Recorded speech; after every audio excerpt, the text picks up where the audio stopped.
What up? What up? What up? What up, people? Polo Sports Talking ENT. Um, I'm in here early, man. So Philly, Philly is up 92-88 at this point in time. We got a lot to talk about. Uh, we got to talk about Big Crybaby uh, Davis. We got to talk about this all defensive team, first and second, in which I feel like some people will rob. We also got to talk about the Mavs turnover. Turmoil. I'm sorry about the turmoil, not turnover. I'm tripping.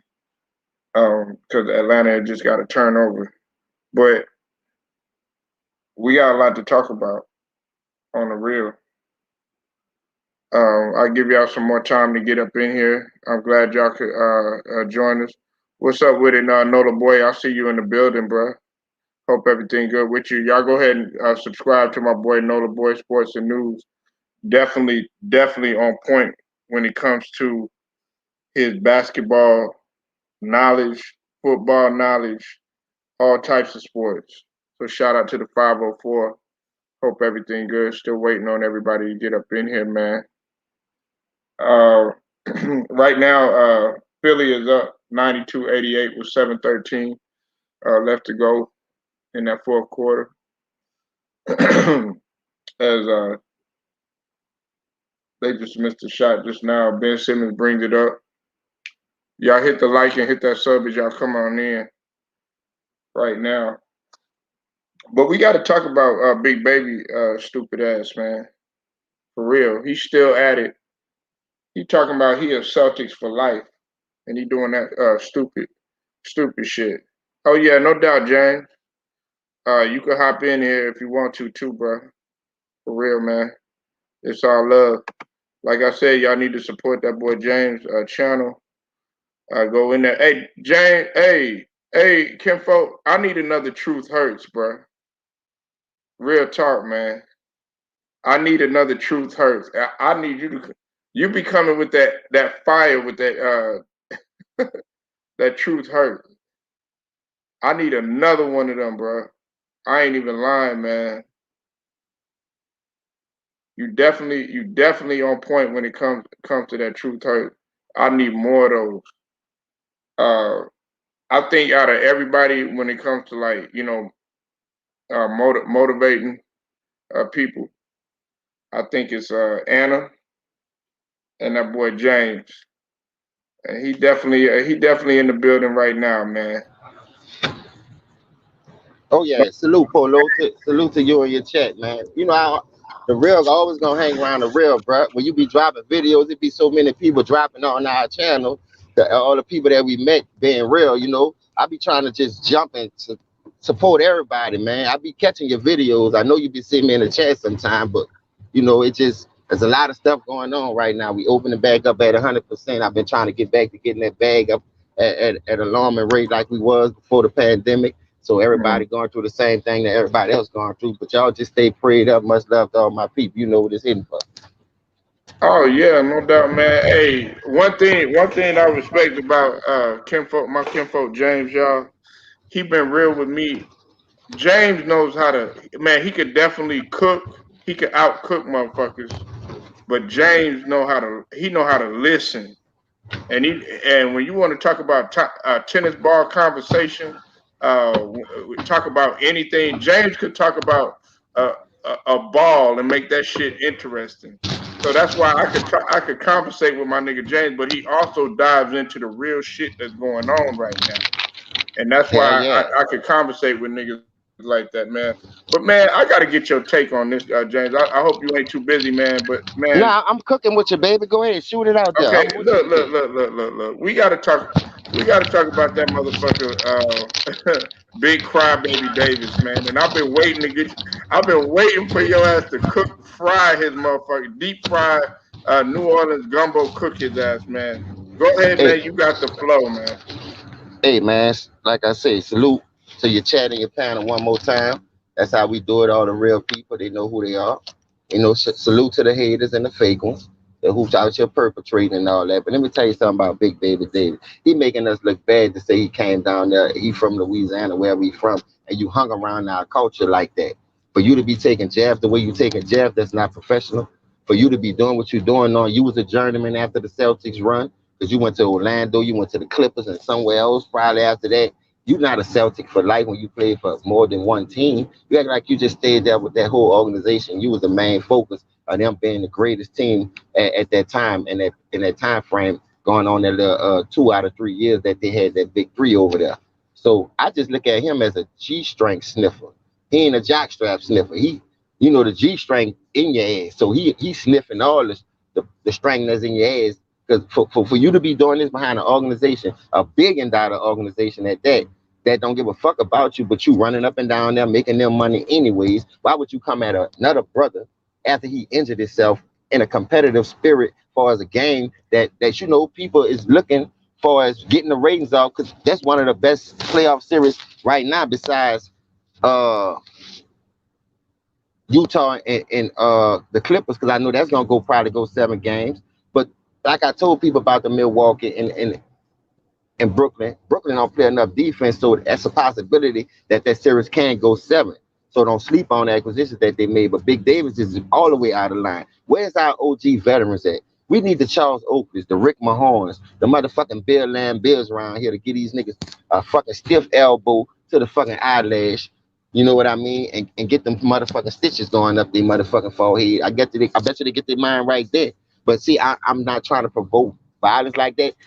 Back then when you thought you was a roughneck, nigga touched you up a little bit. You know what I mean? That's all, just to see how physical or how real, how bad you was. Nigga gonna hit your ass with that that ain't elbow. no damn violence. Hey James, you already know that to us that ain't violence. That was just the norm.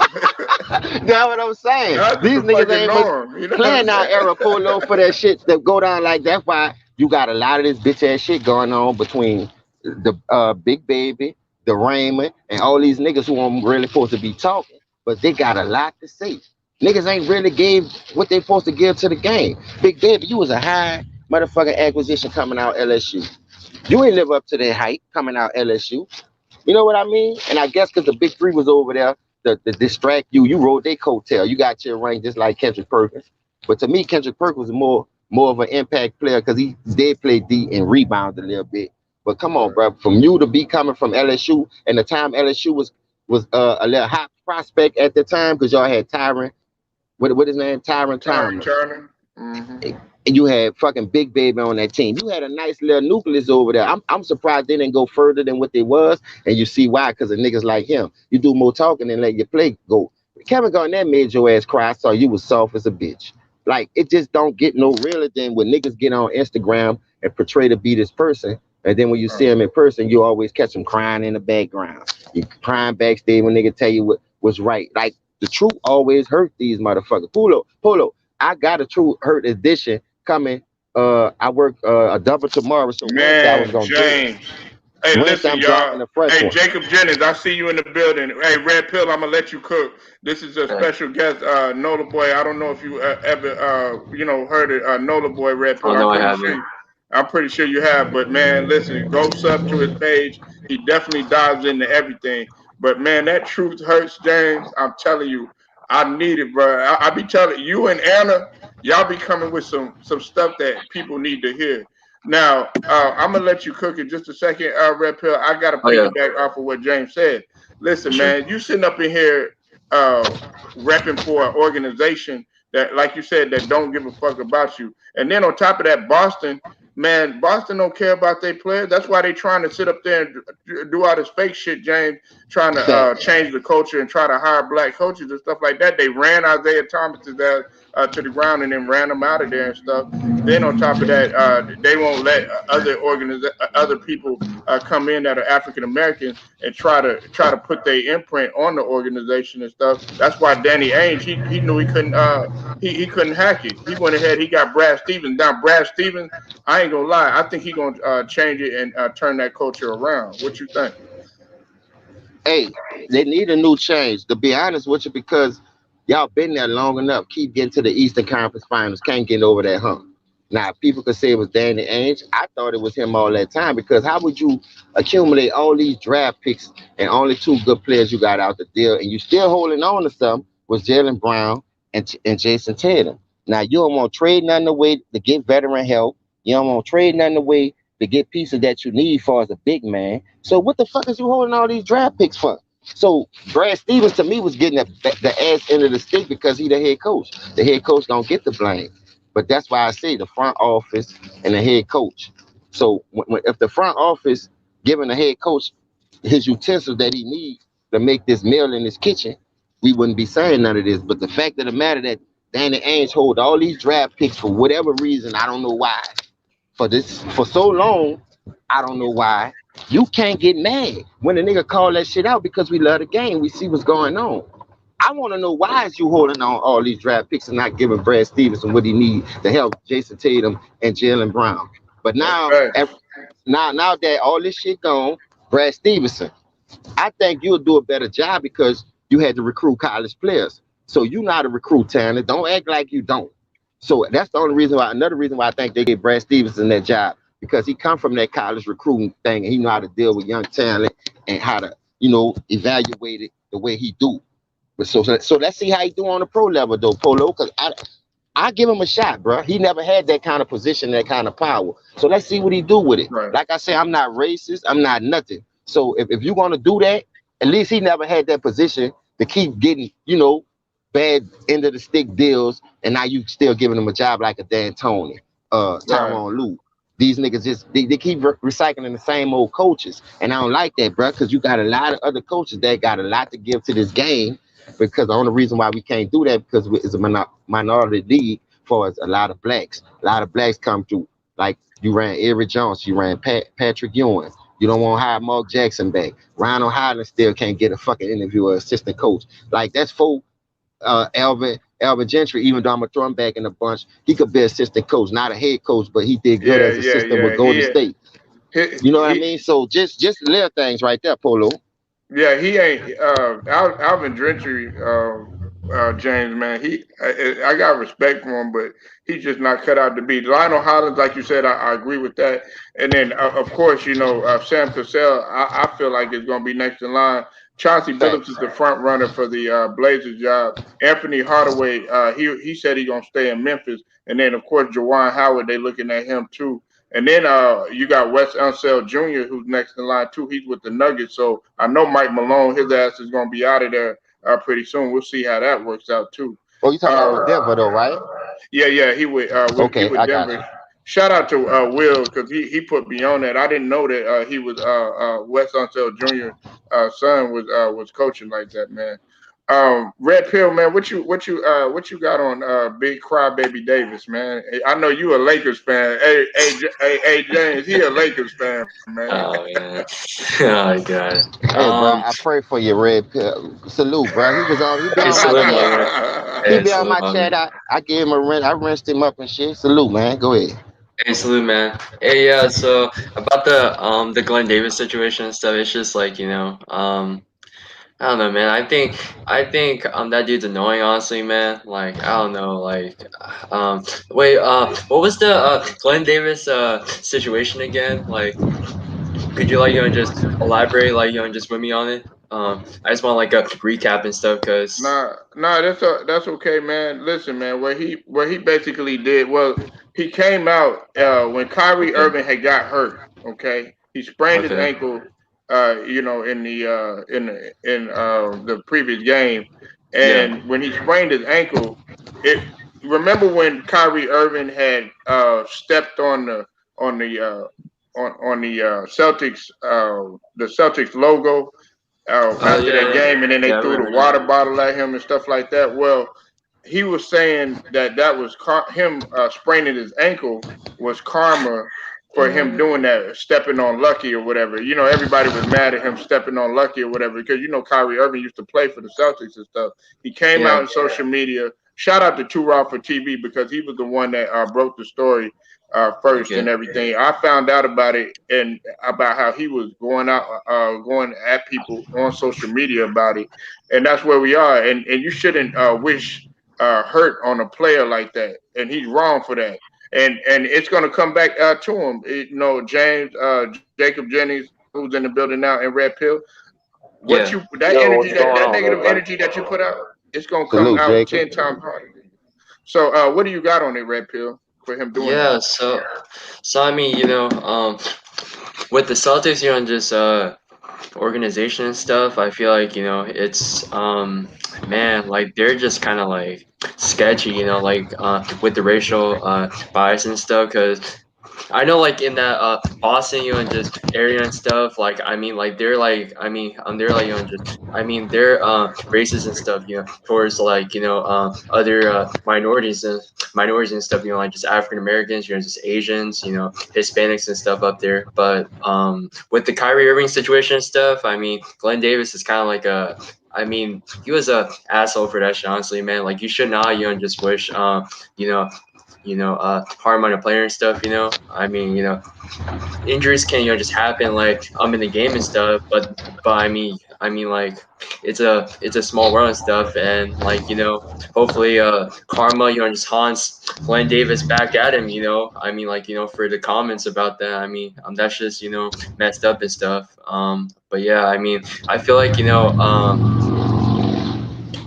Glenn Davis, he's a bit butthurt and stuff, about like Kyrie and stuff, I guess. But I mean, that's how I see it, though. I mean, Yeah, for this, I mean, like, for the Celtics and stuff, I mean, Danny Ainge, man, like what James said and stuff, it's just like, man, that dude's like stingy with his draft picks and stuff. It's just like, like eventually, like, I mean, like, it's like the stock market, like with the draft picks and stuff. I mean, if you want to take the risk, like for like better talent or like a trade, then like trade the trade the draft picks or draft the right player. But sometimes when you store it for too long and stuff, eventually the value will just And Trey Young, go down and stuff. we're reporting right now. Trey Young is down.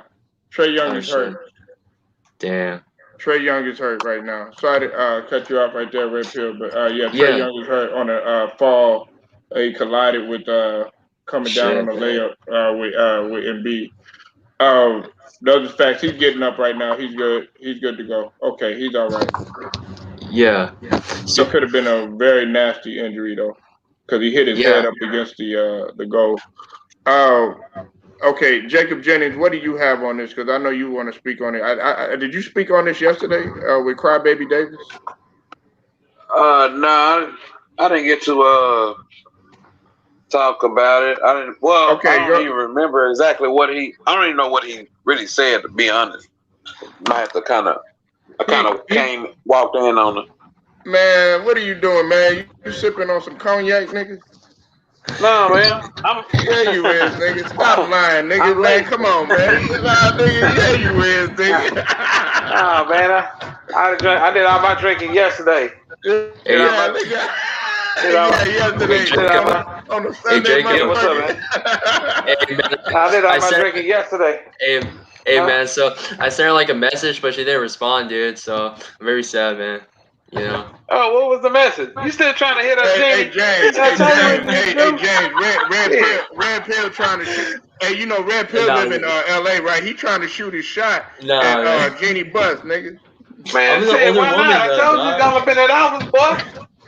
I'm the older woman, bro. Like I can't deal with like females my age, man. Like they're going just immature and stuff, What's So up, I Big can't. Who? I see you in the building, man. Big Who, go subscribe to his page. He Ain't got no, hey, a look. page it's called Hooligans, man. Definitely go subscribe to his page. Gotcha. Big Who, what's good, Salute, Big Big Who? Who. I'm about to Big do all Who. that, man. I need to know all them polo. Cause I don't know everybody that got a page, bro. Whoever subscribed to me, I won't get that same love back, bro. I Yeah, won't feel like I'm not subscribed to y'all. Y'all subscribe to me, cause it ain't like that, bro. I want to support everybody.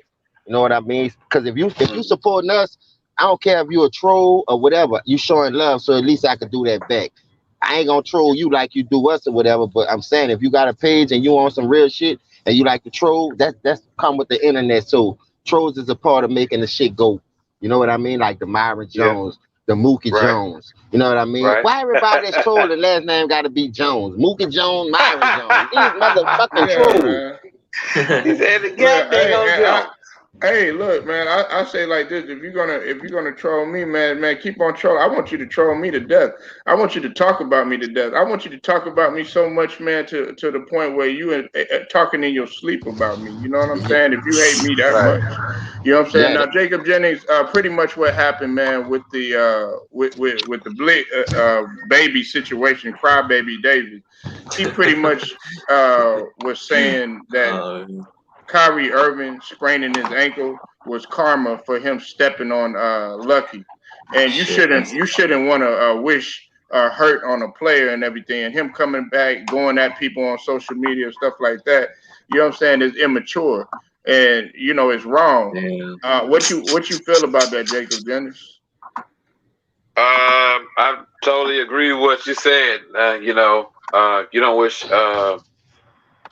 wish bad health on anybody or nothing like that. The man sprung his ankle. It's not like he did what T.O. did years ago when he scored a touchdown and ran on a star and was trying to. Here we go, man. Somehow you gotta bring the Cowboys up. Well, because. But anyway, I want to go there. But I mean, do you kind of see what he did, vice versa, and taunting, and he was in what T.O. had did. I forgave Hey, T.O. for that, but James and yeah. Jacob, who was that hit T.O. when he That was did that? George T. George T. George George T. T. Knocked fire from Yeah. his ass too. Don't do that. That's Ain't how you lying. supposed to Hit the do it. shit out of T.O. That's how T.O. you know he got supposed to rocked. do it. I'm like, damn. But you didn't do that in coverage, but it's okay. Anyway, no, it's wrong. It's wrong for to be wishing ill will on somebody's health, man. I mean, the man, hey, he sprained himself. You can't say that's karma. Don't do that. Don't do that because, you know, Yeah. what's his name? Kyrie Irving has had a more successful career than you, Big Baby Davis. Mm-hmm. What have you done since what's the school down? I seen them. They green, ugly looking color team. Anyway, fun. Yeah. They went to the Final Four. The school he went to went to the Final Four. Basically, LSU. LSU. That was LSU. he was LSU got LSU. some. Yeah, he went to Big Baby LSU Davis. with top. Dang, I Yeah, forgot. that's what I'm telling you. That nigga Yeah. was dog. For him to be rocking like that, Jacob, you know, I'm gonna pass Mm-hmm. your brewski on that one because you was just cooking. That nigga a hoe for that, bro. But you could continue. Yeah, but that's crazy. That's crazy though. Big Baby Davis, man. I mean, you was decent. I ain't gonna say you was. You know, I kind of watched him because he was playing with KG and them, and you know, made him look good at times. You know what I'm saying? When you're playing around other greats, you had what 3 Hall of Famers on that team, right? 4. Throw Rondo in there. You know what I'm saying? You played with 4 Hall of Famers. You know, and made you look good. Him and Kendrick. He didn't do nothing either. He got dunked on by my homeboy. That's a long story. Uh, yeah, man. So I mean, wishing bad health on somebody is wrong, man. I wouldn't do that. Yeah. Not even to Definitely. my own enemy, man. You know, because you know, the Bible speaks of that, brother. You know, don't let your what's that saying it's about don't let your it's basically saying don't rain on somebody's uh fall or something like that, downfall or something like that. I can't remember Yeah, exactly. don't pray on another man's downfall. Right, yeah. Don't pray on nobody. Yeah, don't pray on another man's downfall. So you ain't supposed to be doing that. You know what I'm saying? I wish you get no, hell no, man. You know, man. I've been. You ever thought evil about? You ever thought something bad about somebody, and then turn out they was actually cooler than what you think? That's facts. You know what I'm Misconception. saying? Yeah, like a Yeah. Yeah, Oh man, yeah. I thought that dude was kind of shady. He seemed pretty cool. I used to see this big old white dude, right? He was in the oil field, right? Big old dude, right? Man, looked like he wanted to say something to you. Big old strong dude. Man, I met this dude, man. He had to been he looked like one of Mayweather's bodyguards. Big old buff dude, right? Came in the restaurant one time and he was like, "Hey man, my name McNeil." I said, "Pleasure to meet you." He was like, "Man, you see that server right there?" He was looking at another server, right? And he was like, "Man, something about that dude I don't like about him." I was like, "He seemed pretty cool." But ever since then, that man have been so like, you know, so I was thinking like, damn, he want to say something. Like if you say the wrong right. thing, he gonna want to fight. Yeah. He You know what had I'm that. saying? Yeah, That he dude, looked like his old demeanor. his demeanor look like he mad as hell. And Right. every time he see you, he want to talk to you. Man, I want to introduce you to my wife, man. I was like, okay, it's nice. Met the man wife, and you know what I'm saying? He's like, hey man, if you ever interested in getting into the oil field, here's my card. Gave me his card and everything. You know what I'm saying? I was Yeah. like, damn, that's what I get for thinking. You see what I'm saying? Yeah. Right. You know. So yeah, Jacob, we used to yeah, call that stereotyping people, but see, yeah. that's what my grandfather used to say. Hey man, stop staring at people. Either you say something or don't, because you're gonna have them thinking you trying to do them something or plot up on them. But I never Mm-hmm. understood that till it came from a man, because in the hood they don't teach you that shit, and that's Right. why shit go left. Because that's the true saying. I've seen that shit. A nigga walk through our cut, just looking at a person hard.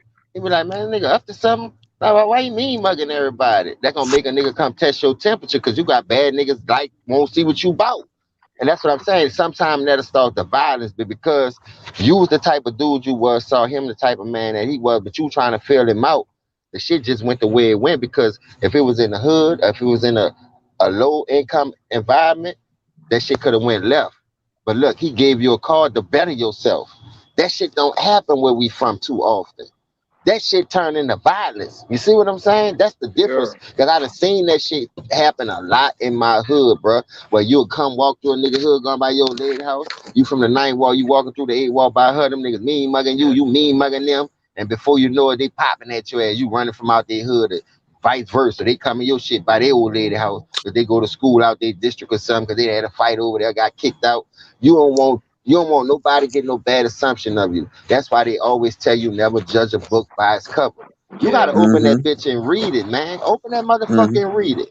I don't care how a nigga look, bruh. How you doing, sir? If you speak or not, I know how to handle it the next time I see you, what I'm saying. But if you Yeah. speak to me, I'ma know how you speak back. If you that type of person or not, because I'm older now. I'm supposed to see these things as Yeah. a man because I got kids. Yeah, Where you that's from, real James? talk. Where you from, James? What's that? Uh-huh. Where you from, my man? Oh, I'm from New Orleans. Oh shit. Oh, Man, you that's what's can't up. tell Red Pill, man. No, That I accent never is been one to of the a East kind, Coast, man, and dog. it I know can't be he ain't from duplicated. Kentucky. I hate when people try to talk like everybody from that's from Nowland. I say Nowland. They try to Nowland. duplicate that shit. They Oh, try to duplicate their cooking. They try to duplicate their music. They try to duplicate everything, yeah, but it can't be duplicated, man. So respect to the yeah, 504 and the Louisiana. Now, yeah. you know the defensive player, first and second teams came out. I felt like a couple people got robbed. You know, Who on they the got on first. that polo? Well, on the first team is Giannis. He shouldn't have been on there. As much as I love Giannis, he shouldn't have been on there. Rudy Gobert was on there. Draymond Green shouldn't have been on there. Drew Holiday and Ben Simmons don't have a problem with that. The second team was Bam. He should have been the first. He should have been on the first team. Jimmy Butler. He's on the second team. Joel Embiid. Questionable. I probably would have put him up there first, but he got hurt. Kawhi Leonard and Thibault from the 76ers. Are Hey, you hold up, serious? stop right there, stop right there. Why Kawhi ain't make the first team? I think they were judge. They were judging it Yeah, based on like because he really hadn't been. They're saying that he kind of took a significant drop off. He's not the defensive player that he once was. That's what some people say, but I yo, disagree with that. But yo, listen, Polo, Polo. we all know that. But at the end of the day, when it's time for him to lock those players up, he do a good job on them. Right. See, you got to save his energy because of his sheetrock knees. Polo, we all know that. Don't act like the man healthy and his knees don't be bothering him. When it's time to lock somebody up, he gonna go do that. Believe that. And I seen that. That's why I be mad at him. Everybody mad at him because of that reason, but we all know why he can't do it though. So we Yeah, can't knock him for doing that. That dude well better defender than Durant. How Durant made the first team at that same position over Kawhi? Draymond, Draymond. Hey, and he gonna have to do it The tonight. Well, Raymond. he locked up. He locked up Mitchell. I like how he got on Mitchell last game. That's what he needed to do. He needed to get back because he was very aggressive and coming out like an animal. That's how he used to play when he was, of course, in Toronto and of course in San Antonio. That's what he was known for. But I think he's been listening Hey, to what wait, people Polo. have to say. Hey, wait, Polo. Is New Orleans Noel on the list? Cause that's probably the craziest Nah, he's not. defensive. He's not on there. What? He should have He been should on be there. on there. Nah, he's not on there. Hey, what's TJ it? You said McConnell they should had be three on there. teams. You say they had Yeah. three teams though, Polo. No, I just read the first and the second team. It's only the Yo, first and second, man. what? How All is right. how is Noel just not on there and stuff? And Caruso should be on there too, and TJ McConnell also. Man, that's crazy, man. Oh, Polo, since this your channel, I want to ask the host this question because I What's know up, he gonna bro? give me a real answer. When What's they up, bro? when they change the criteria for some of these players who win some of these awards, don't they supposed to be on a winning team though? And then once the winning team can't get it, because you got defensive players that's on winning teams that's playing out their mind. But like I said, the Raymond aim is make the Yeah, fucking playoffs. right. I definitely agree with that. Now, Giannis, even though he was DPOY, and he won it before. I felt like he took a drop. As much as I love Giannis, he didn't deserve to be on the first team. And Draymond Green, you know, man, he was DPOY several years ago. He hasn't been the same defensive player. He didn't even deserve that $100 million or whatever. Thibault, that's an underrated defender. He's on my squad. He's on the Sixers. He don't get looked enough. And Bam, for as much, I'm sick of people shitting on Bam, James, Jacob Jennings, and Red Pill. Yeah. Bam did an excellent job in Miami, having to carry the load for a hurt Jimmy Butler, for a hurt what's his name Dragic. no. Well, Dragic, but what's his name? That came from Indiana. Oh, Victor Miles Oladipo. Yeah, Turner. Oladipo. Yeah, Was it he Miles? was having to carry the load pretty much the Facts. whole season Facts. Oh my bad. on offense and defense, man. Yeah. But Jimmy told you that last year. He said Bam is the real MVP. Not listen. I like that because Bam a young player and you're trying to boost him up to keep that high confidence going. But Jimmy, you more of a veteran. That's why you left all these other teams that got a better record than you because you saw how soft they was in certain situations. So sometimes you just got to take over and let Bam follow you. You be trying to give Bam the keys to the Ferrari. You're gonna fuck around and end up on Beverly Hills Cop too. You saw what the white boy did to Ferrari. Had his feet all in the cash, man. You can't just be giving your keys away like that, especially when you the driver. What's up, Luda Ryder? I see you in the building, man. Shout out to Luda Ryder. Definitely go sub to his page, man. I like that. Let's talk about it. People be talking about that true hurt. Lou got a little nice little slang too. That boy said, "Let's talk about it." I said, "Come on, Man, let's hey talk James, about that's it." what we do around here, man. It's the Lions Den, man. Everybody that got a channel, I shoot them out, no matter Facts. who it is, man. That's what we're supposed Salute, to do. Lou. I like that, Polo Uh, man. You it, doing it, it? if We you about got to a grow. channel, if you got something to promote, if you got something out here like Red Pill, man, he said he wants to go in the military. I'm like, okay, JMJ 21, shout out to JMJ. He was in the military and he explained some things to Red Pill about considering going in the military, right, Red Pill? Yes, sir. Yep.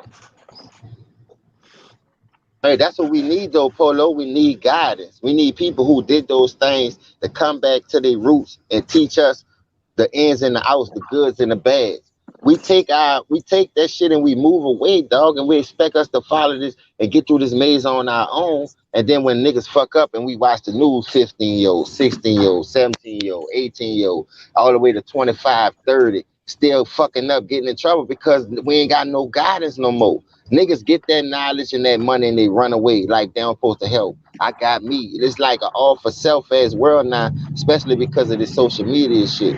You know, you can get on social media and you can make one Oh. video that bitch will go viral. Now everybody know about you. So they Yeah, showing that's you true. how to be independent in a way, but then it's a bad thing. Because when you get that shit, you not wanting to spread that knowledge. You not showing a nigga how to be on. You not even showing a nigga the ins and the outs of the business. You a nigga just finding their own way through this bitch life. You know what I mean? So I salute everybody who want to do this type shit, who got the drive to do it, because it's not easy. Because everybody gonna be talking about the same thing. Just put your own input on it and do the best you can, and people gonna respect the truth. That's one thing. Don't get on there to lie to get no clout, to get no views, because then to me that's diminishing your character. I can't lie to my people who come into my channel just to watch me tell the truth anyway. So why would I start lying to y'all because I got y'all? It just never made sense to me. Yeah. Yeah, for sure. I mean, yeah, I ain't like, know JMJ was in the army though, or the military. yeah. So what you got out of Red Pill? What you got out there?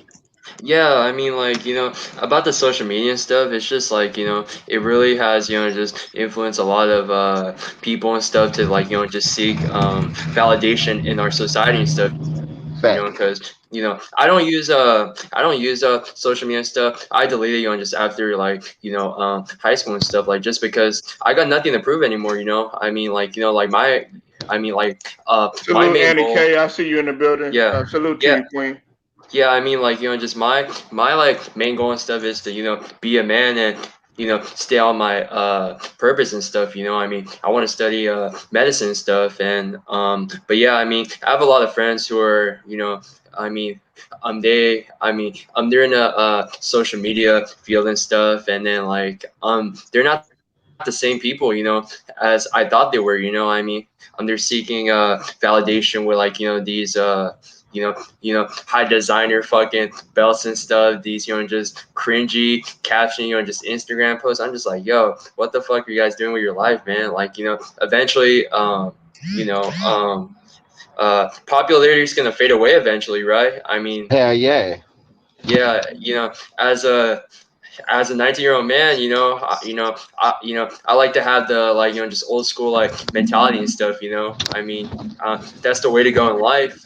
But the problem is, you gotta like just adapt to it, and just you know build a great foundation and stuff. Like, right. I mean, that's how I see it, though.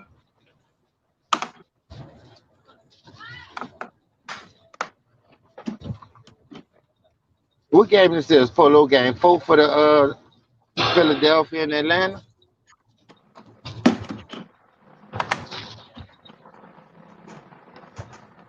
I wonder who Yeah. winning the game. You watching the game, Red Pill? Who winning the game? The Hawks won the game by 3 points. It was 100 to 100. Yeah. Hold up, the Hawks won tonight? Yeah, the Hawks won. God damn. We got I ourselves a series, boy.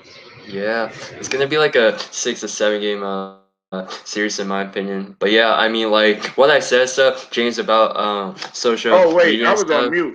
My bad. Oh Hey, yeah. no, my bad. I had to address these comments. My bad, Red Pill. Hold on. Doc Yeah, go Rivers, ahead. yeah, he did kind of blow the game, but we still Um, needed to rotate on defense, Lou. So it was a combination of everything. And yes, Annie K, I know, man. Our Sixers, we lost. We shouldn't have lost. We had the game. We were up. We was up by at least 10 with about 6 minutes to go. We had the game. We just had to sustain it, man. And Collins and Trey Young were killing us as well as Horter. You said Annie K, River need to get the smoke tonight. Yeah, I'm yeah. gonna. Hey, look, I'm gonna. Doc Rivers is gonna get the smoke. James and Red Pill. Trust and believe me, Yeah. I'm on his helmet, man. Yeah, for sure. Yeah, so I was saying stuff about social media stuff. I think James was like addressing and stuff. It's just like, I've seen like a lot of my friends like they turn on me and stuff, and they just change as a person. I mean, they're all you know you know two-faced and stuff, and they're trying to portray like a background as a fake fucking tough guy that's just rich as shit, just flexing their Gucci belt, Hey, their Rolex watch. Clippers Yeah. are up 10-2 on Utah, Yeah. y'all. And yeah, I mean, like, I've seen my, friends, turn on me and stuff, but eventually, as a man, I had to distance myself from them because I didn't feel the same vibe anymore. I mean, I missed the times I had with them stuff, but, as an adult, man, you gotta make um, the right decisions in life to, support your family and support yourself. So yeah, I mean, yeah, fuck social media. Yeah, Yeah, you got. Hey, listen, a lot of y'all got to realize, man, that I think James has touched on this before. yeah, There's the real you, and there's the internet you. You know what I'm saying? Man, I'm gonna be real, and I'm gonna keep it a stack with everybody all the time. What you hear right now, from me, this is what you see is what you get. I'm not here to portray nobody. I'm not here to, bring no negative energy or no bad vibes, man. That all we do come here to do is build a camaraderie, and like I said, that's why I do mess with Nola. I fuck with my nigga Nola James. I fuck with Red Pill, Luda Ryder. Ticket TV. You know what I'm saying? LVZ, LB, everybody, man. Everybody from the yeah, lines in. I fuck with them all, and everybody that's trying to, grow. I fuck with them all, you know what I'm saying? But when we sit up here and we trying to tear each other down, destroy each other, man, that's where I draw the line, man. I don't come on here to do that. We come over here to talk sports. We could talk life, but man, let's keep it let's keep it amongst us. Don't try to bring each other down and shit like that. You know what I'm saying? It don't do no it, Yeah. it don't serve no purpose, man. Real Yeah. talk. That's big facts right there. And that's the best way you could put it. Yeah, for sure. I mean, as you know, men and stuff, like, I mean, we should, just bring each other up and stuff. But I mean, unlike, a lot of people in California and stuff, like they bring people down and stuff here, and I kind of had to distance myself from those specific people that just brought me down and kind of like talk shit behind my back, and they did some snake shit.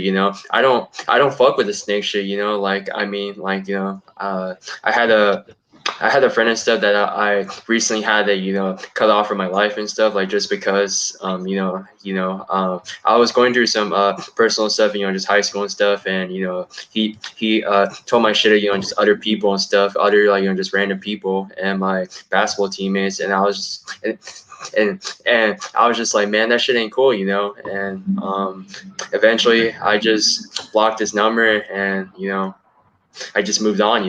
It's sad that loyalty is hard to find these days. I mean, the Hey James, my bad, y'all. people And I Red can Pill. trust is my Paul George is hooping right now. Clippers are up 16 to yeah. 6, man. Yeah, I mean, like, what I said and stuff, the like, just only people I can trust is my family. I mean, I don't know who in this society and stuff is gonna manipulate me and stuff, and use my issues against me, because you know that was in the past, man, and that shit was tough, you know. Yeah, you gotta definitely move forward, man. You can't let that shit bother you. You got any response to that, James? Yeah, you got to move around. You can't stay stagnant. That's why there's enough people out here that we could get along with and meet, but you won't stay in that same circle, that toxic environment that you know not good for you. Just move around. Like, I ain't want to leave my city, but I ain't gonna lie to you, that was the best thing ever happened. That's fact. I ain't want to leave it like that, my nigga. But dog, when you look at it and look at what I got and how far I came, what I survived, what I've been through, what my family and my people been through, shit, I take this right here and I won't never look back again. A lot of people went back home because they was homesick.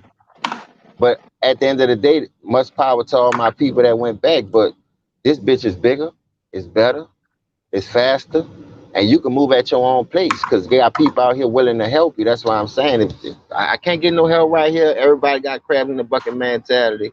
They're trying to pull me down. Either you got to hang with better people, which is gonna be hard for you to do that because the environment that you coming from, you trying to hang around better people. They gonna think you gonna bring that type of shit around them. So the best Facts. thing for you to do is just move to the next city over or the next state over and start a whole new life. Like the next state over to us is Texas. If I Right. went the other way, it would have been Mississippi, Alabama, Atlanta, Tennessee. But Right. we came west. So, Texas is my home. And they showed me much respect. And these people, like, I see real Southern hospitality all through here. I don't care where you go at down here, you're going to get the same treatment as what you make of your position. That's why you can't put yourself in positions like that. Yeah. So Facts. I commend everybody who got it rough and know how to get through that maze because it's hard, bro. I know it is. That's why I preach we got to come together. The real niggas who out here, these kids got to know what's going on. If we don't do nothing but throw a basketball game, a barbecue here and there, once a month, extravaganza, annual picnic, just to have these kids to get out that environment and to show them, man, it's a better life that we trying to do. We got to start something, bro. A community fund or something. Everybody save $1 a day, man. You spend that shit on weed and liquor. You know what I mean? So Yeah. Right. I don't know what we need to do, dog. We doing a lot of talking. I'm with that shit, me. I'm already in Texas. I could ride to Dallas. I could ride anywhere and start that shit. But I ain't about to walk like Martin Luther King. But we gonna drive. We gonna have the signs and Well, shit. You know well, what I you mean? We ain't walking nowhere. Fuck that. We gonna get a couple of sprinters or something, and a couple of school bus party buses. I do some shit like that, man. Like and just go around and see how many people down with the cause. You got to start somewhere. Yeah. Right, man. And see when you trying to promote something that's you know that you're trying to put your imprint on something that's gonna have an impact and leave a lasting effect. Not too many people are gonna jump on it at first, James. You see, That's why that's I why say, like like whenever things start off small and people don't believe in you and stuff like that. Listen, man, that's when you're supposed to grind even harder and supposed to go even harder because then eventually they're gonna look back and they're gonna be like, "Wow, man, I didn't know that he did this. I didn't know that he put in the hard work. I didn't know that he laid this foundation for this, that, and Yes, this. sir. It's sort of like when your ultimate goal should be to leave your children something when you leave this earth, or leave yeah, your wife or your next of kin, whatever. Leave them something. Whether it's land, whether it's some sort of funds, trust, whatever. That should be your whole goal. So Yeah. let's say you hard as shit on on your daughter or on your sons or on your children, and you hard on them for a reason. Well, let's say you die. I'm just gonna keep it 100. Let's say your ass die, you gone. Well, you have money in the bank for them. You have land for them. You got a business that you had, and you got them listed on there so they could take it over and they could actually use that. They could turn it to whatever they want to. You would hope that they keep the business going, but they choose to do something else. You want your children, to be able to go forward off of that. Because if they don't, guess what? Your children could look at you some type of way. They'll be like, "Man, he ain't leave me shit. He didn't do nothing for me." Whereas, okay, James, be like, "Oh shit, man, I didn't know Papa James was doing this." You know what I'm saying? I didn't know Papa Red Pill was doing that for me, man. I appreciate my father for doing that for me. You know what I'm saying? And that's how it's supposed to be. So anytime you lay a foundation down in the beginning, not too many people are gonna jump on it, and you got to start from somewhere, man. Real Yeah. talk. Yeah, definitely right there. I mean, I remember just reading like a article and stuff on. I don't know if you know the NFL player Myron Roll. I don't know if you know who he is. I don't know if you guys know who he is and stuff, but I read a like article on him and stuff, and his parents and stuff were immigrants from the Bahamas actually, and like they were always Who did he play for? Red Pill. Myron Roll. Yeah, You know who he is? The neurosurgeon. I hadn't heard. Have you heard of him, James? Myron no, Roll. I, Yeah. I ain't never heard of him. Oh really? Okay. Um. What he is, Red Pill? What he do? Okay. So What's he up? was Wait, a what? I see you in the building. What's up, yeah. Goat Mike? I see y'all in the Oh building. yeah. So Go subscribe to my boy Goat Mike page, man. Definitely bringing that oh fire yeah. too. Oh yeah. So he was a African American dude that came from like nothing pretty much So his parents at a at like a young age and stuff, they always were strict on him, to become like a doctor or like a surgeon, like I mean like have a good like educational foundation pretty much, and eventually he played in the NFL and the NCAA and stuff, but then he realized and stuff that football doesn't last for you forever and stuff, and he decided to pursue a neurosurgeon residency and stuff, and yeah, at uh at Harvard and stuff. So yeah, I mean anybody can change their life around and stuff. I've seen it happen before. Yeah, I know people that did it too, but you gotta want that. People say what they gonna do when they in that motherfucker, but soon they get out, they do the same old dumbass shit. Yeah. You know what I mean? So, like, if you dedicated to your craft, I don't give a fuck what it is. You're gonna do anything in your willpower to pursue your dreams. Stay out that rat hole. That's what we call it. niggas in the rat hole, because that's what they turn you in, the rats, to get up out that bitch. Go your Yeah. ass in that rat hole anyway. And then, like I say, you bringing drama to your fucking family, man. You can't be doing that, man. Y'all know the consequences, so y'all got to take that shit on the chin, man. Just like we cook these superstars on these channels, y'all got to take that shit on the chin. Y'all know what y'all got yourself into. You won't be labeled this. You gotta take the good with the bad. You know what I'm saying? So a lot of people don't know how to handle that. That's why they can't accept the truth no more. Cause we've been lied to all our fucking life. That's my whole problem with the The whole truth thing. hurts. The truth hurts. You heard it first right here. Go subscribe to James Page. The truth hurts. He brings True. that fire, man. If you're Nigga, not ready nigga for been it, lying if to your us. ears are virgin, don't tune in. That nigga gonna give you the real. Subscribe to his page. My bad, James. No, but listen, I'm gonna tell you another thing that I noticed. I don't know. It's a video for go on YouTube. They got a lot of niggas starting this YouTube shit. You know, they got channels where they breaking down games, like from the analytic point of it, saying if it's messed the game up or whatever. So one, I was sitting inside yesterday. That what made me do the video on the first one when I was showing y'all the stats and shit between MJ and LeBron. But then I doubled back and I was like, know what? I went to digging harder. I was doing my homework because I forgot a lot of old shit. How far it was because I graduated in '97. Nigga, I look on that bitch today. The dude did a video and he was like, dude, 3-point shooting did 3-point shooting messed the league up. So I had to sit there and think about it. You know what I mean? So when I watched the video while I'm thinking about what he's saying, bro, they showed two plays. Draymond Green, the Raymond, what I call him. This nigga had a fast break, him and Steph Curry. You know Steph gonna stop at the 3-point line. So the dude hesitated to take Draymond, but when Steph stopped at the 3-point line, that gave Draymond the easy layup. You know this nigga still passed it out to Steph to shoot that three. He passed up on 2 points and missed a 3-pointer. So on the first play before that, he showed it was the Denver Nuggets playing somebody. Bruh, them niggas on a 4-on-1 fast break. One nigga. Say, bruh, everybody stopped at the 3-point line. Ain't no nigga went straight to the basket to get that easy too. So I'm saying this to say this. Y'all gonna fuck around, and that's why I tell y'all these niggas being it for the money.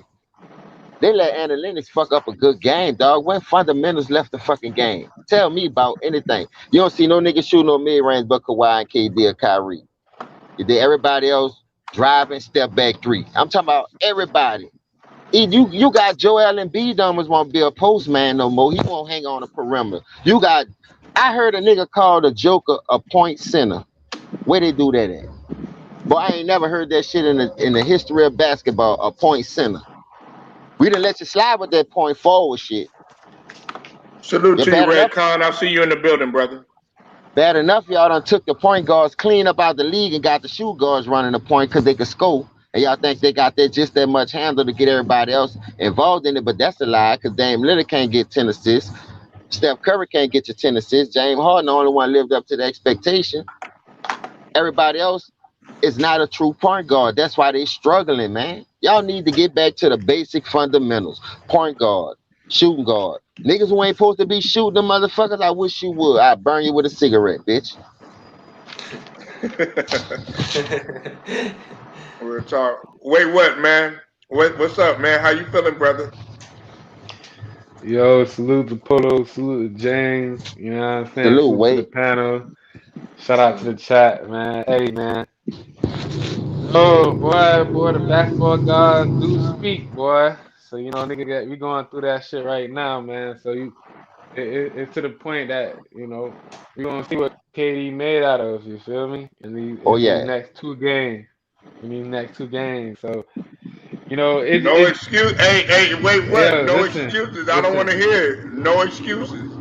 Nah, my thing is this right here is gonna elevate him. This is either going, cause it's gonna either put him in that statutory level of where great players should be at. You know what I'm saying? As in like a LeBron. When I think about a LeBron when he versus Boston and that series coming back, 3-2, handling that situation. and also Detroit's situation as well. I'm looking forward towards that as in the KD situation because for them, like yo, like everything just led up to this, man. This is like a perfect storm in both ways, as in the downfall and also a come up. You know what I'm saying? As in you went through all these injuries, you got through all this, now it's on you. You got two or three. You got to win the next two out of three. You know what I'm saying? For your team to get that opportunity, for your guys that on that sideline that need that extra West, they'll be ready for the Eastern Conference. You know what I'm saying? Finals if you're able to get there. So it's like, you know what I'm saying? It's like everything on his plate. You gotta handle that. Like real talk. Like there's no excuse. You know what I'm saying? So no sidekick or nothing. This is a Batman before Robin. So you gotta really show out. Real talk. On the problem what I had you saying about that, when LeBron went crazy in Boston, he still had D Wade and Chris Bosh. That nigga ain't gonna have none of them niggas. And Oh, facts, facts. I give you the Detroit though, because he ain't had that type of team. He had the same kind of team Yeah. KD got now. So he got. I agree with you 100%, a trillion percent on that one. And the shit like the Brian pulled off against Detroit, that's the kind of performance KD gonna have to have these next two games. Can he do it? Can his Achilles hold up? Because I don't think he been going hard enough to me. I think he been selling it a lot. I don't think he going his bag enough because of the teams that he playing. He feel like he don't have to or whatever the case may be. Mhm. But goddamn, bro, you gonna need everything going against these motherfuckers. Hey, wait, what? Before But you go, hey, hold uh, on. Before you go, let me piggyback off of what James said. Hey, James, I gotta put this out there.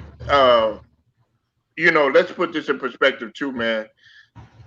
Do you know who was the only person that scored in double figures besides Kevin Durant in that game? No, who it was? It was Kyrie Irving. He had 11 points. Everybody else was in single digits, man. KD had 28, and Kyrie had 11. Am I right? Wait, what? Everybody else was in single digits. That's a that's bad facts. sign. You know Cause what like I'm saying? I was finna So, speak on that right after James was gonna yeah, go my off bad. about Go that. ahead. Wait, what? You got it. Nah, My bad. but Go ahead. James, I'm not so much talking about that Boston with D Wade and Bosh. I'm talking about that Boston he had in Cleveland when he lost. That's what I'm Oh, talking all about. right, The I got you. I got you. parallel.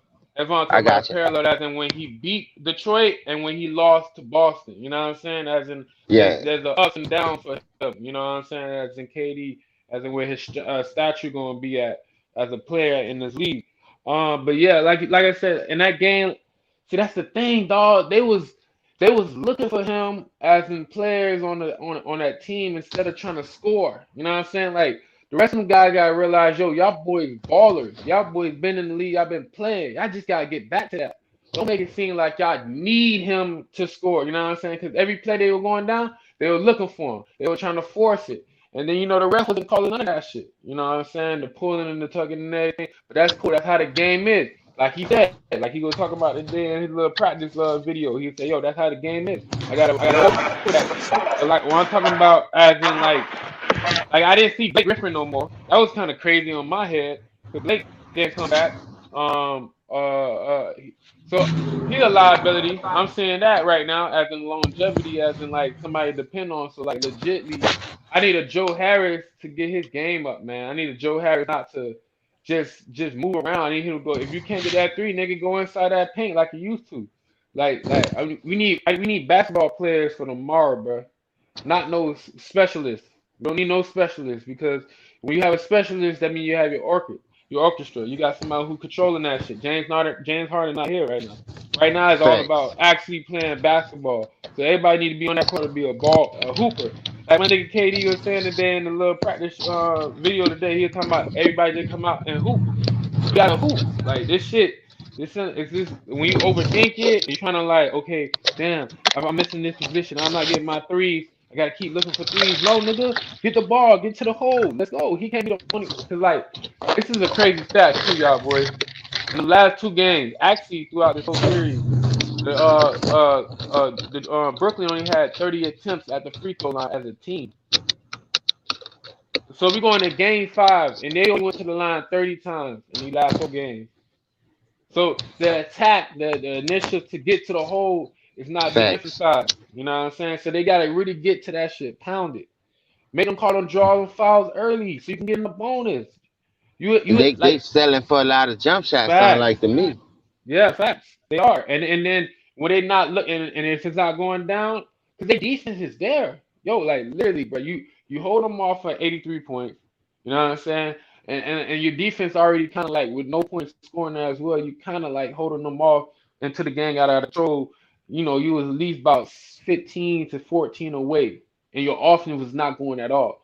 So you know that's what I'm saying. Like the Bucks is not like the Bucks is beatable for him. That's the thing. Cause like if I was a Bucks, bro, the Bucks like I feel like the Bucks underperforming right now because they showing more of their weakness for the next future because they should be waxing the Brooklyn. As in like they've been taking more like subtle shots than they should have been pounding in the paint.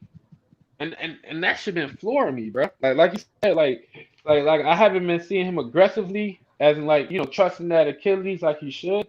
You know what I'm saying? Because he needed, like you said, he need to be more aggressive on that feed in and that post and really just driving into that shit. Yeah, But see, that's what I see. He playing timid, and I don't know why. If you had an 18-month layoff, man, you supposed to be coming out there with bunnies, man. Now I ain't saying go like just go hard to the point where you trying to pop the bitch or something, because yeah, the medical field today let you know it's good to go. I see when you go off. I see when you take control. Like that led what that was game 3. I watched it. I forgot that game was on. So I was at work and I was just happened to be, it was like almost 9 o'clock. So we closed at 9 Monday through Thursday. mm, So I was just like, give me something to drink. And I just watched the last little 150 of that game, 151 or something. And I'm mm. like, man, when KD was cooking, they was supposed to help that man close that game. Doodle Brown, this nigga hitting all them fucking floaters and got him back in the game, and he got the big head. Nobody ain't scared him back. And when they ain't That's scared all that he got nigga in his back, bag was in the dark with but that he Yeah, went floater, cold. man. yeah. Polo, he went cold doing that shit. That's when Yeah, you supposed to go back.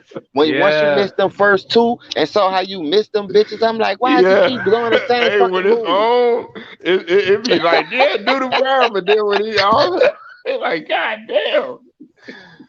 nah, but Dog, this, facts. Like, but you speaking facts, James. 'Cause, like I see him play when he would just like floating them hoes too hard. Nah, try to run this shit down, run the top. Like you at day crib, you up for this few seconds. You know what I'm saying? Settle the offense in. You know what I'm saying? Clippers are up 30 to 13. Just let y'all know.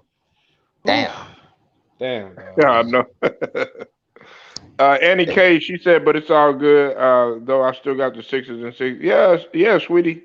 Man, look, I still got my Sixers. They could have won the game, but Doc gave the game away, and it was a bad loss. I agree. Oh, that's not good though, man. He He shouldn't stay give giving games games away. away. You can't We'll be be I don't doing like. fine, that man. shit. That's another thing I had a problem with that game 3. When KD hit that three to put him up by 3 points, you feel what I'm saying? Only thing they had to do was switch up they man. Like Doodle Brown gave up the baseline. Kyrie only had 22 points. So I'm looking at Kyrie. People talking about he gonna cook Drew Holiday. He gonna do this. And man had 22 points. That's not Kyrie like. If Kyrie Mhm. would have helped the man and scored like 28, something like what Paul George doing now when he bust out that slump. The last 3 games, Paul George been averaging over 27 points. Look like 27, 29, and tonight Polo say he cooking Man, tonight. he So killing right now. He he on killing right another now, pace. James. And wait, what? He is killing. So he on another pace to get another 27, 28 points. They up That's by what Kyrie 20. need. Kyrie need to be right there, man, at 28 all day. You can't score 22 against this team, and KD scored 31 without Kyrie. I mean, without James Harden. Expect to beat this Bucks team. I told y'all that because they don't play D. They don't play D. They just you ain't gonna outscore a nigga that playing defense on you, making it hard for you every down. And every time you come now, but you ain't making it hard for them because you don't play that style of D. You almost got the defenders to do what they do. Who you got the match Drew Holiday on defense at the 2 guard and vice versa? PJ Tucker. Y'all don't play a lick of defense over there at Brooklyn. Y'all just try to outshoot a nigga with them choppers. I'm gonna be honest though, James. I'm gonna be honest. Like they can play the defense. They can play the defense. It's just they don't know how to control the pace of the game once they take that certain lead over that. and how to hold it off. 'Cause, like for example, for Game 4, when they was at least about what I say 11 or 12, and then that defense starting to lag off because they had that lead, they were comfortable, so they didn't control the pace of the game at that point because they got it. They know how to get that shit and how to certain time what it is, but they always let go. And I don't like when that shit happens. And I believe the coach need to be on their ass about that shit. You know what I'm saying? As in letting go of that tightness. Cause they be loose with the screws. I'm telling you on What, defense, their defense be working there, but it just they loose with the screws at certain what, times. And what, then what, when like the ball movement is just stuck. I'm not saying it's like I'm not saying that it is in too much of a Kyrie and KD hand in hand movement.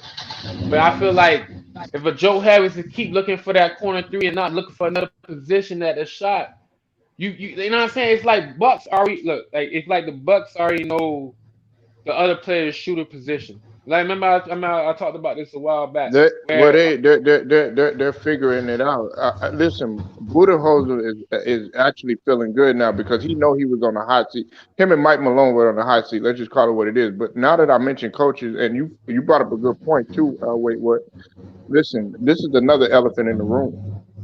Coach Nash now he needs to have that mentality of two-time MVP Nash because this is going to show the meat and potatoes of what you're about as far as the coaching instead of being like Kerr and relying on your talents and stuff like that. Now he really going to have to coach and figure out okay what's going to work, what's not going to work. You know, KD he's got it all on his shoulders. Do y'all agree? man, Steve Adams broke my heart, man. I'm not gonna lie to you that night, man. When he had the reserves ready, when it's down there like let's say about like 5 minutes left, and you down there down by like what 15, that's about at least a couple of stops, man. That told me a lot, man. They don't trust their defense, and I had to agree with James on that, bro. Like they don't trust their defense because if I got 5 or 6 minutes left, dog, yo, like, bro, that shit had me heartbroken for a little bit. I'm like, damn, why this nigga got like 4 or 5 niggas up, ready to sub out? Like we throwing a flag Right. in now? Oh no, for real. Like nah, like for real, Polo. That shit, like that hurt me a little bit. Like really, bro. Cause like, damn, bro, like, how you expect, like, you know what I'm saying, as a player, that you all for the, you've been boosting this coach and everything like that, and then at crucial moments, like, man, there when I'm on my last blade, we throwing in the flag at a time like this where all we gotta do is just get 3 or 4 stops. We got 5 minutes, That's facts right there, Wade. That's bro. I see facts. Tracy McGrady down by motherfucking 13 and shit under 2 minutes, man. Down But there, but let me down let by let let, and let, 1 minute and let me came ask you back. something though. Let me ask you something, Wade and James too. Do you think because me and Lou the writer were talking about this earlier on his stream, what do you see the progression in Claxton? Because I see him being a force later on when he starts developing. I like Claxton's potential. I like it too, but he got to get the burn. He have to get the burn. You got to trust in your players. You drafted them and you picked them on the team for a reason, but you be hiding them on the bench and you put all the onus because you got that big three. Some of them dudes don't even play, but if you could save some of the big three, because they ain't got to go explosive all night, because you could empty the clip by saving them to keep them fresh throughout the course of the game. I told niggas from the time they made that trade with James Harden, you gave up Jared Allen, uh, Karis LeVert, and the dude Prince. Now peep this out. You gave up 3 players for one. You Hmm. never replaced them dudes. You never really replaced them three. Right. You dig what I'm saying?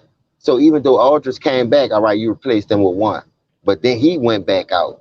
So you back in the same situation. Now James Harden down. You don't got no bodies. Now Kyrie go down. Who you gonna go to? That's why I don't like doing trades like that, man. You done bust the whole team up when that's all they needed, and they had the depth to run with anybody. Then where they could have came back if they make it to the finals, from my understanding, because that would have been at least enough time for him to get back in the flow of things. But I'd just keep him out the whole season anyway. I wouldn't even rush him back. Just take this whole season off. It's on me. Enjoy the money. Next year I'm gonna run your ass in the ground, bitch. Believe that. And the Clippers are up 40-17, y'all. 40-17. Y'all heard it tonight on Polo Sports News Plus and Polo Sports Talk ENT. Got the James and Wait What up in here, man. Man, like you hit it on the head. Like I said, he got to bulk up. You got to do what you got now. You know, big what you sow. Like I said, right now, like a Jared Allen, his height, his value, it can never be replaced. And I know people are trying to say, oh, you know, we got Claxton now. Not really. Claxton can't fill in the shoes that Jared Allen had as Yeah, a facts. He can't. ability, as in wide They was body. already a playoff The team. They made it you to the know, playoffs see, you know what it even Yeah, was? before they got there. Like I said, like I said, I felt like if everybody would have kept. See, this is what I was talking about earlier, middle of the season, when I said the season is a anomaly. You know what I'm saying? It's all compound. You're not having enough time of practice. Everybody's not really with who they are. I believe that if everybody would have kept who they kept, and then going into, you know, like I said, coming into the playoffs is all about heart and will, who wanted the most. And then when the off season come off, that's when you can be able to start the proper way of strategizing and properly getting ready for the upcoming season. Because this season, it just, like I said, it just came quick. Didn't have enough time to really run reps and really like integrate what you really want to show. Right now, it's all about what you learned from yesterday and try to replicate it today as much as you can. But you know, they haven't built that habit of it yet. You know what I'm saying? They've been told of it, so they just been trying to keep it up and everything like that.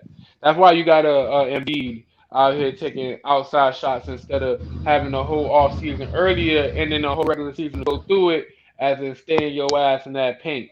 It's from inside to out, not outside to in. You know what I'm saying? So, or you know what I'm saying, or just even just the quality of everybody being healthy and flowing through every structure and everything like that. Like I said, Right. this. And wait, Go what ahead. you bring up a good point too. I think James brought this up one time too. He's about the preparation. I think it's because you see all these low injuries happening to these players with their lower extremities. I mean, come on, you got James Harden with the hamstring issue. You got AD, a combination of both. You have the Achilles, the calf, and as well as the groin. Then you got LeBron with the ankle injuries, and then you got Embiid. He got a torn, partially torn meniscus, in which he's still playing on. I mean, facts. come on, man. Yeah, he even jeopardizing his season for next year. So it just shows you how much like they putting so much stock into what's going on at the moment. Cause I don't blame him. You know what I'm saying? Like if you can still play, nigga, keep playing. You know what I'm saying? However, just know, you know, you gotta really recuperate your body and really focus on after this playoff or after this run to really focus on recovery. You know what I'm saying? Because that's what they gotta do now. You know what I'm saying? Especially playing through such a you know a painful thing as what he's going through right now as well. But like I said, like it's all about heart and will in this playoff and how bad you want it. That's why I said, dog, like tomorrow you're gonna find out like it's really like KD that guy. You know what I'm saying? Heart and spirit. Like I said, that team got to be structured right. That's why Steve Nash got to like I said, he got to take off his coaching hat and put his point guard hat on and really orchestrate this and make sure this man get it together. As a like, make sure you have everything ready for your player to build around. This is real. Honestly, this is a coaching game tomorrow. Honestly, and then game 6 will be a player game. You know what I'm saying? For whoever is left on, regardless. You know what I'm saying? Right now, it's all about how you gonna set up your player for the best ability tomorrow. So Steve Nash got to figure out how I'm gonna get KD open, how I'm gonna get KD these plays, how I'm gonna get my other players involved, and making it seem like okay, it's not just KD. You know what I'm saying? Back on the defense end. You know what I'm saying? Like Blake Griffin. I don't know, man. Like, are you hurt? If you Man, hurt, he if you came. He came with a punch. He came with a punch that first couple of games. Oh wait, but then after that, he just like, dang, what he doing? I don't know, dog. Like he was out. Like he was there mid third quarter. After the mid third quarter, he was gone after that. Like he didn't come back. Nothing. I'm like, I don't know. He don't got enough fight. What it is, you know what I'm saying? So is he Hey, compromised? wait, what? And James, he was diving on the floor for loose balls, playing physical, playing like he wanted that shit that first couple of games. I go back to what I was talking about with the Knicks. When you burn out, or I get that, you know what I'm saying. But at the same time, you gotta be smart. You know what I'm saying? Use your IQ. I don't know if that's because that's why he hurting right now, but still, like, don't like I said, I seen like, he selling for too many threes too. I know he still got a little something, you know what I'm saying? Work on your post moves after this season. That's one thing. There's a lot of glaring errors that some of these players got to show now. Like they got to actually work on post moves. Like a Blake got to work on the post move, man. I see him have one of the little guards in the game the other day. They having a hard time backing him in. I'm like, bro, come on, post move, do me Right. something, bro. What the fuck is Dog, you they doing? footwork suck in this league. It What? only have a few people with good footwork in this league. That's why they don't play Facts. on the post. That's And notice facts. how when they try to dribble and take a nigga off the dribble, they stand in one spot. It don't be no fluid. It don't be no wiggle with it. They just been one spot going between their legs like they got dribble and hand. I'm like, oh man, why don't you just go ahead, bro? Why don't you just drive past the nigga? Because if the nigga swipe at that bitch 2 times, that bitch you gonna fumble and fall all on the ground trying to get that motherfucker.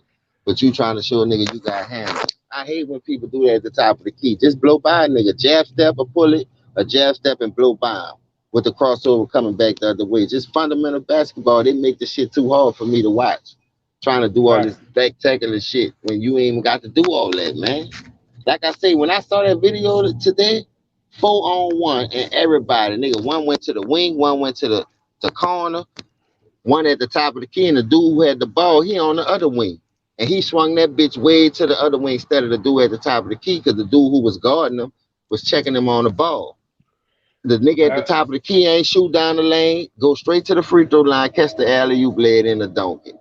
The dude from the fucking wing ain't go shoot to the lane, alley you, I mean, a little layup or something. And the dude from the corner, all them niggas just went straight to like just formed the umbrella. I'm looking at these niggas like, man, these if them Denver niggas was on my Nuggets. team, yeah, the Denver Denver Nuggets. Nuggets. Yeah. Point guard Jamal Murray. Porter all the way in the motherfucking corner. Michael Porter Jr. all the way in the corner instead of slashing for the rim. I know exactly what play you're talking about, and that's why that's the detrimental of like these coaches not getting on their ass about these threes, dog. You know Oh, what I'm I'd have called a saying? The timeout. only All one them that niggas was would have going been to the gone. rack was Will Barton. And guess what, dog? And guess what? That boy got swept in the motherfucking second round. Denver Nuggets got swept. You know what I'm saying? So it showed you, dog. Like yo, Monty Williams showed a good coaching game. You know what I'm saying? He showed you. Monty Like Williams. honestly, I feel Yeah. like Thibodeau got that reward because New York and everybody been pushing that narrative, and then you already got a Brooklyn team that everybody hate already. So it's like you know what I'm saying, sympathy, all that other shit. I've been hearing people all the way up to the point where they lost. Oh yeah, we're gonna do this, we're gonna do that, we're gonna Oh, do this in New they York. waiting for Brooklyn to fail. And no, I'm talking about for New York when they were talking about the Knicks, like, oh yeah, they're gonna do this, and I telling people, remember I Uh, told you that first round, I said Atlanta, I said the young Bulls in here gonna come, and then look what happened. The boy got exposed.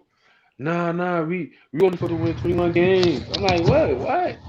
Y'all niggas won over 21 games. Don't pull that card, bro. Don't pull that. Oh, since we lost, well, our expectation was low. Nah, nigga, you're not supposed to do that. You gotta show, put your chest out. Yeah, we lost first round, but we did that. You know what I'm saying? Don't revert and try to like change the story. You know what I'm saying? That shit sound weak. It made me think that you're right. not really a fan, bro. You made me think you just wanna like you only want positive news. Nah, nigga. Handle that negative. Handle that fall. So you can be able to get back up. You know what I'm saying? Like don't walk away from the failure, dog. You know what I'm saying? Once you learn failure, you can be able to handle it and deal with it.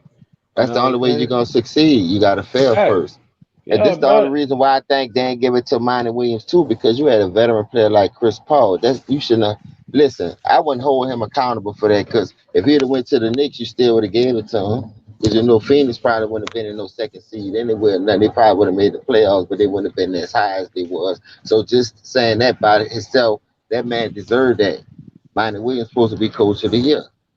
Bottom Facts. line, that's Yeah, him or Quinn Snyder or Nate McMillan. That was just, in my opinion. Cause I feel like if you take away the value of winning, accountability. Like first of all, I get what happened in New York. They were 4 seed. But I also remember that Phoenix was not in the playoffs last year. They was in the bubble. The same team that Facts. strived into going 8-0. He was that same coach that made him go 8-0. You know what I'm saying? So it's like, yo, you gotta show the growth. Like, yo, this man been doing this since we started that bubble. Then we came here and we started doing this. Yo, this shit kind of different. You know what I'm saying? You gotta reward shit like that, so you can show that okay, that winning do counts. You know what I'm saying? And, When you and have a guy like not no diss stuff. You know what I'm saying? He did his thing in the last month. Like we're not talking about the last 1 or 2 laps he did. We talking about all the laps. You know what I'm saying? We talking about consistency with winning. The fact that Donovan Mitchell did not have at least top three is so disrespectful. You know what I'm saying? To the Yeah, success that he put to Utah, it was so disrespectful, bro. So they heard disrespectful, bro. they punished him for whatever reason. I don't know why, but I was looking at another video too. You know, everybody since Steph won that MVP in that 73 and 9 season, all the MVPs, them niggas was getting bounced out the playoffs. Mm. Good night. I'm talking about he got. I say good night. All right. He got bounced out. He had a 3-1 lead. Nigga hawked him oh, down. oh, The I thought you were next, saying good night to Steph Curry. no, You no, I meant was like talking to one of the waiters. that. I was Nigga, talking to one of the waiters because she was speaking Yeah. to me. But Steph Curry, he won a unanimous MVP in 2016, up 3-1, got hawked down. It was six of them. Russell Westbrook won one. James Harden, I think. Giannis won two, and they had one more. Whoever won it last year. Who won it last year? Giannis won it last year? yeah, Yeah, yeah, Giannis. Giannis won twice. All right. Yeah, Giannis Giannis won it won two in a twice. row. And wait, All them got the niggas, nerve enough to say that Giannis ain't no damn superstar. Boy, you smoking. listen, only one of those teams made it to the finals, and that was Golden State when Steph Curry did it. But all the rest of them niggas got, they was either up 2-0 and got beat. The Clippers was on there too. The Clippers was on there for losing to the Mavericks. I mean, losing to Denver. They had a 2-0 lead, 3-1 lead. They got hogged down. It was them with a 3-1 lead. They had Golden State with a 3-1 lead, and somebody else had a 3-2 lead, and they lost that series. Everybody else had a 2-0 lead, and they lost the series. Two people got swept. Milwaukee got swept by Milwaukee got beat 4-1 by Miami. Yep. Giannis, And, like I and said, Giannis was on that bitch twice. So they done water whip the shit so much. The MVPs don't almost make the finals. Say facts. like Charles Barkley, Karl Malone. At least our MVP was making it, whether they was losing it or not. You see what I'm True. saying? Yeah, that's facts. Because They Charles Barkley made it to the finals. that's what I'm saying. They water whip the shit just for analytic purpose, numbers Yeah, reasons. They you don't do facts. it The numbers. for the real criteria no more. That's why I say this shit water whip too. Like this bitch been watered down. They selling number soda whip in this bitch. You know, there's trouble in the Mavs, and shout out to Chicken TV because he brought this up earlier.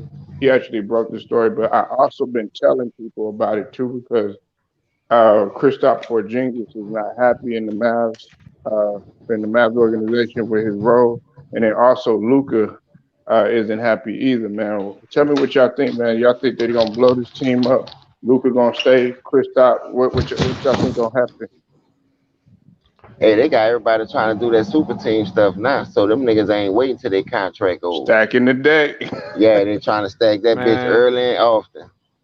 I just feel that dog, like yo, like bro, you didn't even give yourself a proper listen, man, dog. You gotta stop. You gotta stop. Man, it just man, that shit aggravating, bro. You know what I'm saying? They Like I running don't from the understand. smoke though. Wait, they running from the smoke. He lost to the Clippers twice, so he figured he can't get it done. Long as they got Paul George and a veteran like that, like they stacking the deck on him, that's how he feel. So now he about to opt out and go join the team. I see memes with him with the Lakers. I see Dame with the like. Y'all want all these niggas I, just to quit and go join super teams all of a sudden. I'm gonna be honest with you, James. I'm gonna be honest with you. I feel like the dudes who don't want it the most are the ones who pushing that shit behind the scenes on the low because this whole thing, like, because I'm seeing more people on the side that I don't like super teams, and I'm seeing them coming out more as in like, yo, he gotta go to the Lakers, he gotta do this to win and do all this. It's the media playing a part, and also as fans as well playing a part too, because they don't understand that okay, because a nigga lost this year don't mean it's the end of the fucking world, bro. It's all about rep and repetition. Like people think, okay, because I lost today, there's no chance tomorrow. No, nigga, you still got an opportunity as long as you breathe. You feel me? See, listen, like I said, I don't agree with the concept of super teams. You know what I'm saying? Like I said, I agree with if you be trying to better your craft, correct. But if you're doing shit just to move and you're not actually developing your game, see, like guys like this, see, I think the media trying to push these young guys more faster than they letting them grow because before they started really talking about a LeBron like that or they started talking about a KD, these niggas was a grown man, like 28, 29. These niggas still under 25. But the media is trying to force them to do all this. Like the media talk about they don't want super teams, but they kind of pushing them like, oh man, this and that. Porzingis need to get his ass all season, bulk up, get a little strength in them legs, start working on your game, get healthy, get fully on. Luka, I just don't want Luka to turn into a whole, like I say, a player type like a LeBron, as in they need to find pieces to surround him because it's gonna give him more of a reason to slide. No, he just needed. They They just had need to. enough. They had enough pieces this year. Wait, Yo, what? no, You no, know they, what I'm that what I'm saying? saying. Ain't Like, that that what I'm so saying. disgusting? They had enough pieces, and that breakdown was so terrible. What they did toward the end. I, You know what I'm saying? Wait, what? And James, you saw it clearly. All he wanted to do was sit there and run to the 3 point line. He didn't want to take it in. He didn't want to use his weapons either. And Finney Smith and Brunson, you have guys out there that could actually get it done in role players. He want to pounce the ball. Man, save your energy. Save your energy and take it to the rack. That's how you play smart, but it comes with you. My bad. nah, it just showed that everybody trying to do this hybrid basketball shit, bro. No, but like what James was talking about, bro. They ran out positions. Like, you know what I'm saying? Like he said earlier, somebody called Jokic a point center, and they doing the same thing with Luka. Luka need to play his position and not trying to be Mr. Everything, because Mr. Everything is fucking up the game. You know what I'm saying? Like they had it with a Harden. You know what I'm saying? But Harden was I able agree. to do the passing and everything. But when not like for example, a couple games that I seen with him with Brooklyn. Like what make Steph different and made him work with KD and them boys because once Steph got the ball out of his hand, he was moving. He was going around making cuts and everything. That would make that Warriors team so dangerous and unbeatable because everybody was in the function of moving around. When I see a Harden sometimes, if he's not really involved with that ball, he's not gonna make no movements. You know what I'm saying? And that's not gonna help this team dynamic when you talk about ball movement. I mean, everybody will be moving off the ball. You know what I'm saying? I've been seeing Kyrie doing it this year. Like I said, I don't know if James Harden was hiding it or he gonna wait till the off season and start improvising that into his game, as in moving without the ball quickly, and not just do like a come up, hey, let me get the ball again. No, I'm talking about like doing cuts, be able to come off a shot. You know what I'm saying? Yeah, Not coming off just the be, pick.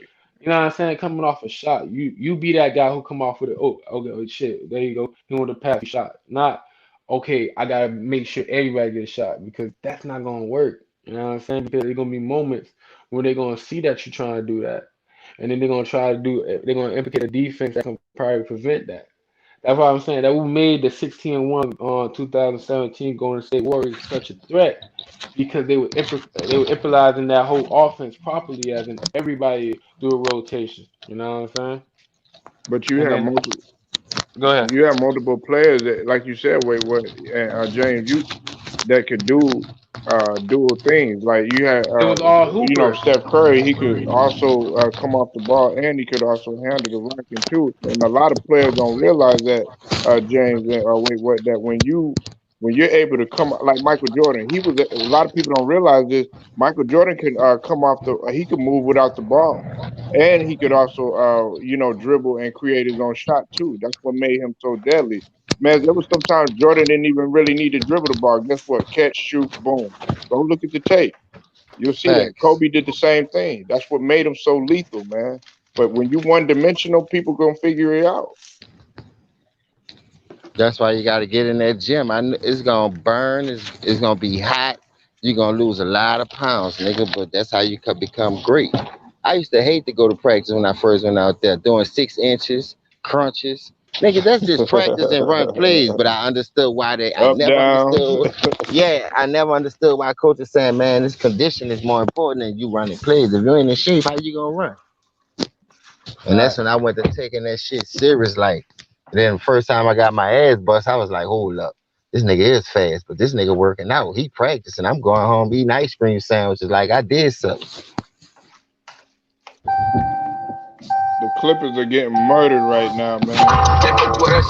You said Clippers? The You're looking at Clippers the are Utah. getting murdered 55-34. 2:58 left to go in the in the second quarter. Man. Wait, who winning? Utah? The Clippers. Oh, oh, you The said the Clippers Clippers are up too. 55-34. Okay. Man, they getting a little too close. They gotta Yeah, now kill they me. up 58. Kawhi Leonard and Paul George are just they They trying to gotta kill turn him. it on. That's what you gotta hate about Kawhi Leonard. You know what I'm saying? As much as sometimes he pisses you off, he comes on late. You never know when he gonna come, but he gonna come at the right time, man.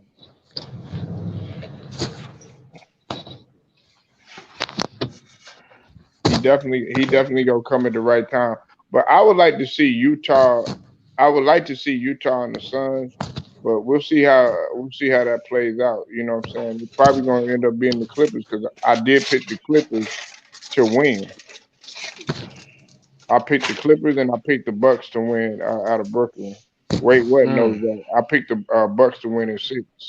So what the stat line looking like for that game with Utah? How many points Paul George and Kawhi had? Well, Paul George. I know Donovan Mitchell. He had 17. Well, he got 20. The rest of the team got 17. Paul George. Damn. I think. Yeah, I know. Uh, Paul George. Hold on, just showing it. Hold on. Give me 1 second, Jimmy. Because I know he was Yo, at one point he had 14. At Kawhi, Claw had. let me ask James a question, Polo. Yo, James, do you consider, be honest now, do you consider Giannis a superstar right now? I know he could become a superstar in the future because I feel like for me, I feel like he's not a superstar right now. Even though the accolade is showing something different because he a two-time MVP and all that. Oh Lord, here we I go. just I just feel like because his game is not even fully, not even halfway flourished, but not even halfway developed yet. You know what I'm saying? When his game is kind of fully or halfway developed, and then he kind of doing that shit on a consistent basis, then I can say he's a superstar. You know what I'm saying? Because for me, I feel like he's only three or four, really three or four superstars in the league. Because I hear a lot of people say, oh, he played with two superstars. No, they're not really superstars. You know what I'm That's saying? not All true, stars. man. I'm just saying. I'm just saying. How you feel about that, James? Let me ask James that though. I don't know, bro. It's kind of like a hard question for me because of the era I came up on. But it Mm. depends on what kind of players you looking at and how you determining a superstar, whatever you playing in. Like I, I in want your our thought era, though. I want your no, thought all though. right, I'm about to tell you right now. And I like Yeah. the way I look at it, Hmm. I would look at half of these players to me as no superstar. Cause the order to be the highest order, like put it this way, it's hard to shut KD down. But you got to just pray he have an off game. It's easy to shut Giannis down. So how can you be labeled like a superstar by doing one movement? I done seen a nigga lock you up and take you completely out the game for whatever reason. Why Brooklyn not doing it, not building the wall like they did the first two games and making other role players beat them and take those contested shots.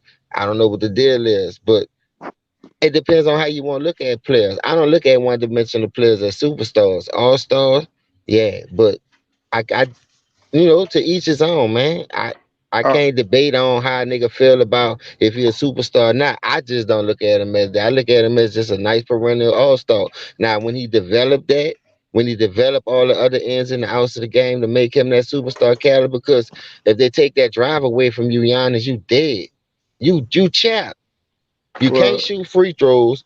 You I understand you got better at shooting the ball, period, but you still not that elite shooter because a nigga back off you and let you take those shots all game. I know I would. till you show me that you can be on that KD level, that Steph Curry level, that Kyrie level where you can make these shots in the biggest moments. KD two walk offs in the finals, Kyrie walk off in the finals, Steph, even though he don't have none, but he showed he can hit walk offs. Man, come on, man. Like you can't take you could take the 3 point away from these guys, they still can hit you on the two and get theirs. On the block, breaking you down off the drummer. Giannis is Right. just straightforward. I hate to hate on him like that. It sounds like hate, but it's not really. It's Right. really not hate. It's just breaking down his game as a superstar status, what you got in your bag that make you a superstar, and how you carried your team that made you a superstar. Well, this is No, okay. Let me read the stat line. Kawhi Leonard got 19. Marquise Morris got 19. And Paul George has an all-around game right now. He's at 15, 3 assists and six. Nicholas Batum got just 2 points, but he got 3 assists and 3 rebounds. See, I'm that gonna let you go. Wait, what? And I'm gonna let you respond to this. But let me say this. Let me say this in response to James. The reason, okay, we parted ways, me and Wait What, on a superstar because the actual, definition of the superstar, what people consider a superstar, is a franchise player in which and Kawhi just dunked the shit. He dunked on Derek Favors, nasty. Uh, Um, what's it called? They okay, a franchise player in which they have to set up pieces around you in order to be successful. They say, okay, hey, this guy is talented.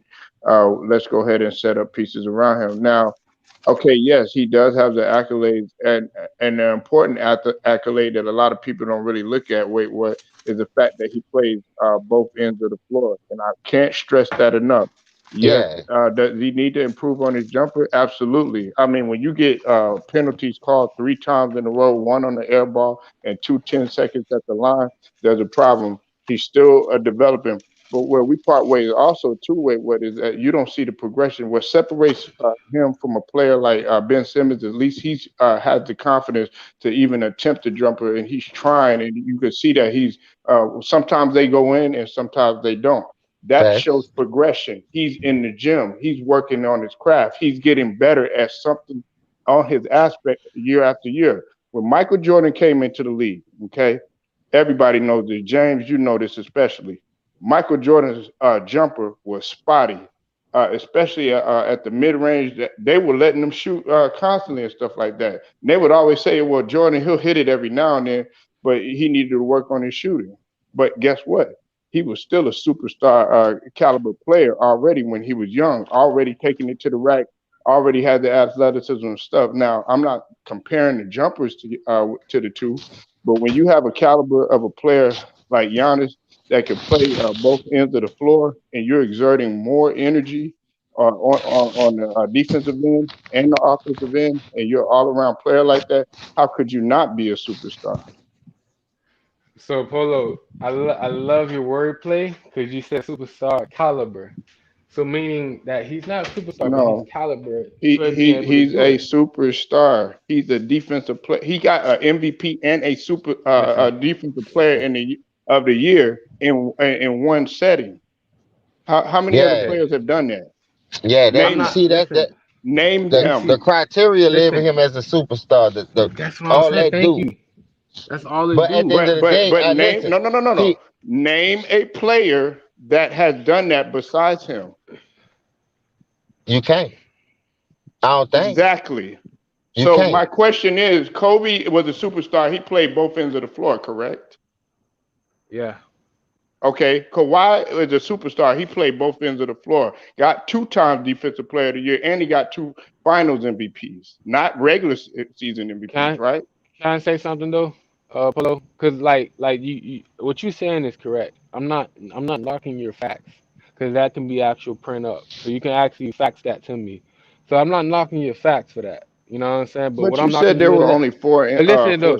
But listen superstars. though. But what I'm saying is this though. When it came, like you gotta remember, those are getting voted in by a selected few. Half of them is analytics. Half of them don't even watch the game. I'm not saying that you're not like listen, he played defense. I also seen Ben Simmons play defense today. I seen Ben Simmons play the best defense this Right. season. And look what happened. He didn't even get voted. You know what I'm saying? Rudy Gobert, his third time. You know what I'm saying? Guys like Right. that. But they're Like you not know what I'm building a saying? team around Rudy But Gobert. But no, they not building a team around Ben Simmons. What What are you you talking talking? about? They built a whole team. They won in the off season. They did not. I'm Milwaukee saying had they. clearly won in the off season. I didn't say Milwaukee. You said I talking about Ben Simmons as in the Oh, person who Ben didn't Simmons, win. but Yeah, he's not. yeah. He's not superstar caliber player. I'm, Joel Embiid is. but what I was saying is that the defensive shit. What I was talking about, he played the best defense this year because he was Yeah. playing bigs and perimeter players. Rudy Gobert was just playing inside. He wasn't really playing them guards out there. You know what I'm saying? I seen Ben Simmons playing Salute one to you, through Just five. Blaze. I see you in the building. Even though five should be in there, but he actually playing one through five. You know what I'm saying? However, what I'm saying is this though. Like I said, the accolade is showing that he's a superstar. But the Uh proven data after the regular season, because everything that he got rewarded is all regular season. They don't have huh. they don't have playoff rewards. If they did, it would be a different outcome. You wouldn't be seeing that shit like you see him with a two-time MVP. If the rewards go all the way past, So what if he goes to the Eastern Conference Final and then goes to the finals? Wait, what? stop. If you go to the finals, that's different. And then he win it, that's different. But his Right, game is not fully developed though. That's the right. thing. And nobody's is. How can Everybody's I a work in progress. No, For you no, to no, sit no, up no, here and no, no, say no, that no, no, no, no, no, no. everybody's Don't a say work that. in Don't say that. progress. Don't say that. No. Everybody's a work Everybody in else. progress. No, no, Ben no. Simmons has excellent D, but he has Stop. yet to Stop. I'm not. attempt a jumper. Yeah, facts. And then Giannis much closer than them than anything. So Yeah, like I'm not. Yeah. I get both of y'all points, but the way y'all breaking it down right now, Polo got a point because if you think about it, playing both sides of the ball, you you the lead on your team. They got to build around you. Is you a bust? Like everybody else in that situation don't have the pressure that Giannis have. So that he got the superstar pressure and he delivering because of the accolades prove he can carry the weight. But I got that. The reason why I got my opinion because I listen to the show a lot, and I met all y'all on Ticket Show. So when we was cooking heavy on there, see, Hill brought that to my attention. We got to stop crowning these players and see how their career play out because we calling them superstars and all that now because they got the accolades because how the analytics game set up, not because how it's supposed to go for real. You see what I'm saying? So that's why it's Got it. really hard for me to judge some of these players, but not saying they're not great players. You know what I mean? I'm just saying, far as we giving them superstars, damn near your whole career every year. See, Hill brought another good point up. That's why I'm telling you, he younger than me, and I'll be learning from y'all. Steph Curry only really had 6 good years out of 11. The other five wasn't even nothing to talk about like that. But we just got blinded by that five, that six, that first year to that the five finals that he went to. After that, he back to Steph Clark Kent. Nigga, you got to get in the phone booth and change again. Well, Like it that, goes to show you, it shit hard to carry that type of torch, dog. You almost look like no superstar the way with a normal team. See what I'm saying now?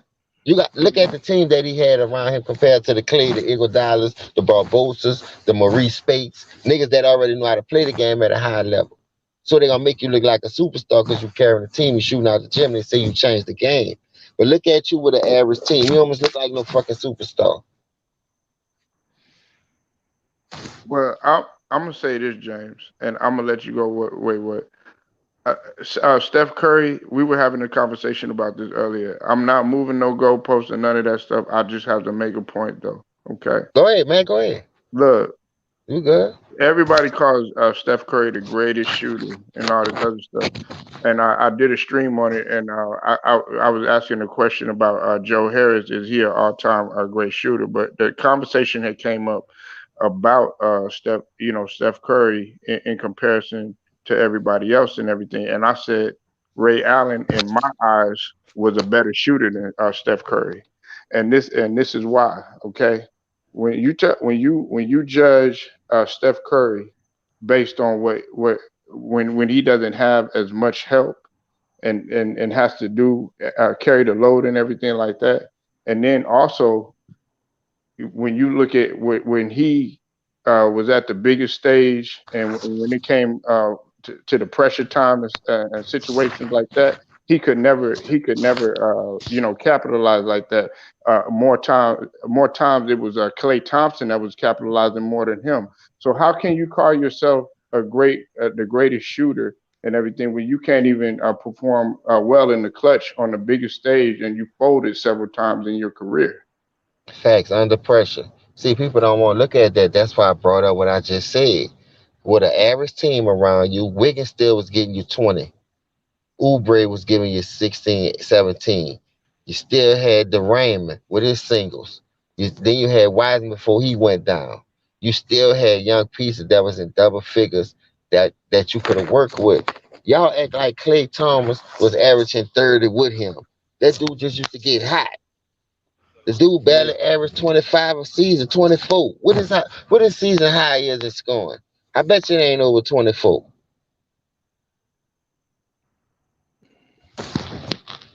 I gotta check it out.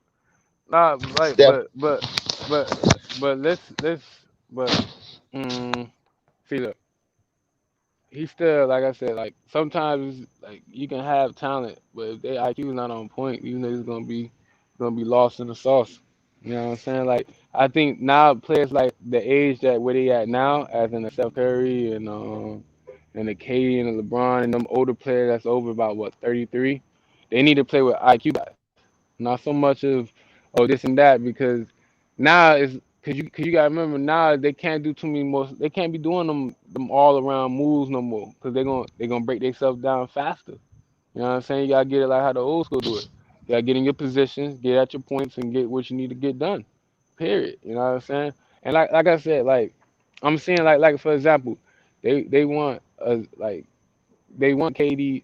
See, KD got to play a game that I think Steve Nash need to set him up as in making sure that he play his position on both ends as a defender and also playing as in a facilitator. Not so much as a facilitator because you're gonna take him in a situation where now you're trying to make him into LeBron, and that's not his game. You gotta get somebody out there who's gonna be willing to get the passes to the other players and make sure he involved into it as a decoy at certain times and making sure that everybody make their shots. Joe Harris wasn't making his shots. None of these players, like I said, like see the thing with Steph is dog, like the fear that he brings, the attention that he brings, that's different. You know what I'm saying? That little spurt he did for them couple years, them 6 years, it imprinted a mindset on each of these individuals, on each of these teams that yo, we gotta play some tight defense. We gotta pull up closer. We gotta do this and all that. This man been practicing a long distance shooter. He's a sniper. Like, you know what I'm saying? Like I feel like low key Steph is the greatest sniper out there. You know what I'm saying? Shooter, that's up to everybody's emotions. I feel like shooter is all around, not just outside threes. I feel like you gotta do it in the inside, outside, all around. That's why I But feel like he got knocked out by John Morant this year, and John Morant John. wasn't out But there. listen though. But John Morant, is Uh, like you gotta understand. You gotta what? respect. You gotta respect these young bulls though. He didn't You gotta even have respect these nearly young the bulls. squad he did. No, I'm saying you gotta respect the young bulls. Like the young bull took him out. There's Yeah. nothing wrong with it, bro. Like I think gods take out titans. I've seen that before. You know what I'm saying? Greek mythology. Check that out. You know what I'm saying? You know what I'm saying? It's time. Niggas get their time. You know what I'm saying? Like Look, for real though.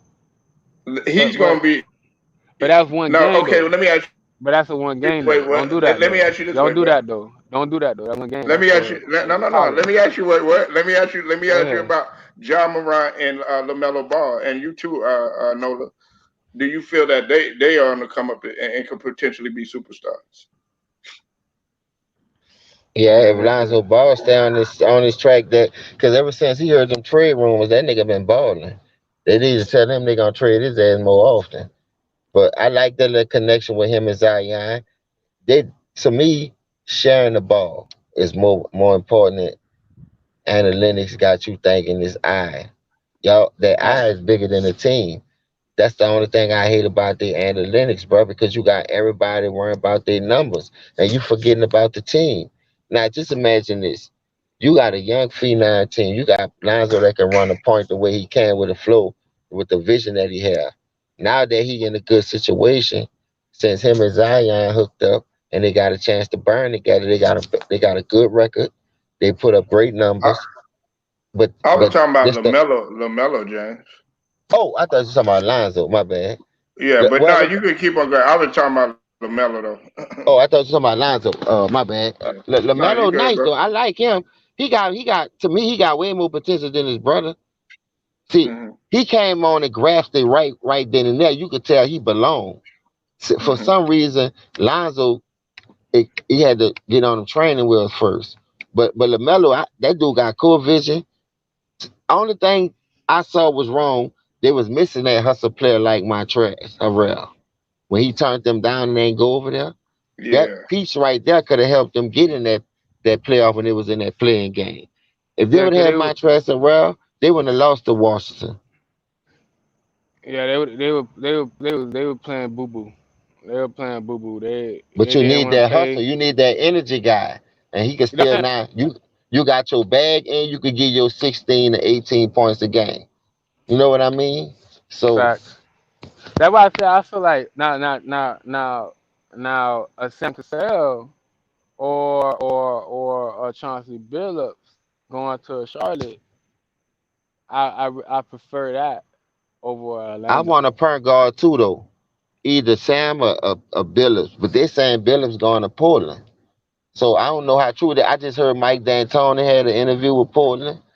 Like, how the fuck he keep getting a job? Like, what the fuck? yeah. Hey, I was thinking the same thing, Jay. And wait, what? I was like, what the Y'all ain't fuck? tired of You seeing this ain't even rerun done nothing over in and the over? league.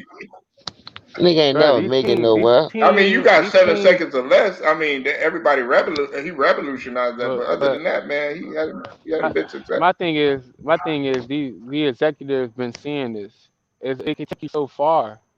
It's not gonna get you over the hump. You gonna be at the same pace Portland been at this whole time with Mike D'Antoni. You're not gonna go over that hump. So I That's don't what I'm understand. saying. Like, and you could tell like when J Kidd kind of like turned that down. It's like because one, he gonna have to end up toning down Dame Leonard. Like yo, Dame Leonard, like yo, you actually if you want to be a point guard, you gonna have to change your whole game kinda. Or if you want to be a two guard, and we could trade CJ, get a point guard, get a big man, and focus on defense because that's their problem, bro. They give up points as much as they score points. That's why they can never That's like how facts. they games be too. They give up too many points. Like you know what I'm saying? Like I said, I remember that span when he was going against Detroit. I mean not Detroit, but Denver. It was a coaching error when it was up 17. Terry Scott could have threw a challenge out where Nurkic was called for Jokic three, but he didn't foul him. It's seen on the review and everything. But no, Terry Scott went and saved that challenge. I don't know why. Could have used that. Could have maintained that 17 lead. But no, that was the start of the run for Denver to have come back. They run. He hit 3 points. Then they came back down. They had to stop. They came back down, scored. Had to stop again, scored. So they cutting down the lead. So as Dame Lillard's on the court, I mean on the bench, you got this man like you know what I'm saying coming back in. Now he gonna feel like he gotta play hero, and we don't need that as important. We don't need a hero right now. We need to stay constructive and we need to play disciplined basketball. Because every time, Facts. cause I get that he making them shots, but at the same time, when it's time to pass them next guys a shot, they don't got no warm to they touch. That shit not working. That shit ain't going nowhere. They're not gonna be able to do nothing. You know what I'm saying? Putting them in the predicament that now, oh shit, I can't make my shot. And then you got on ESPN, oh Dane Dollars made 19 out of his 20 shots, while his team only made 1 out of 19. I'm like, damn. See now you gonna separate them. Now you making it seem like the guy's not trying to put in that help. Now you making it seem like Dan don't got no help. No, because they skipped fundamental ball and they went to hero ball. And that what happened to Brooklyn last night, the other night. They were trying to find Durant instead of playing basketball. They wasn't trying to hoop. And once they wasn't trying to hoop, they fucked up everything. You know what I'm saying?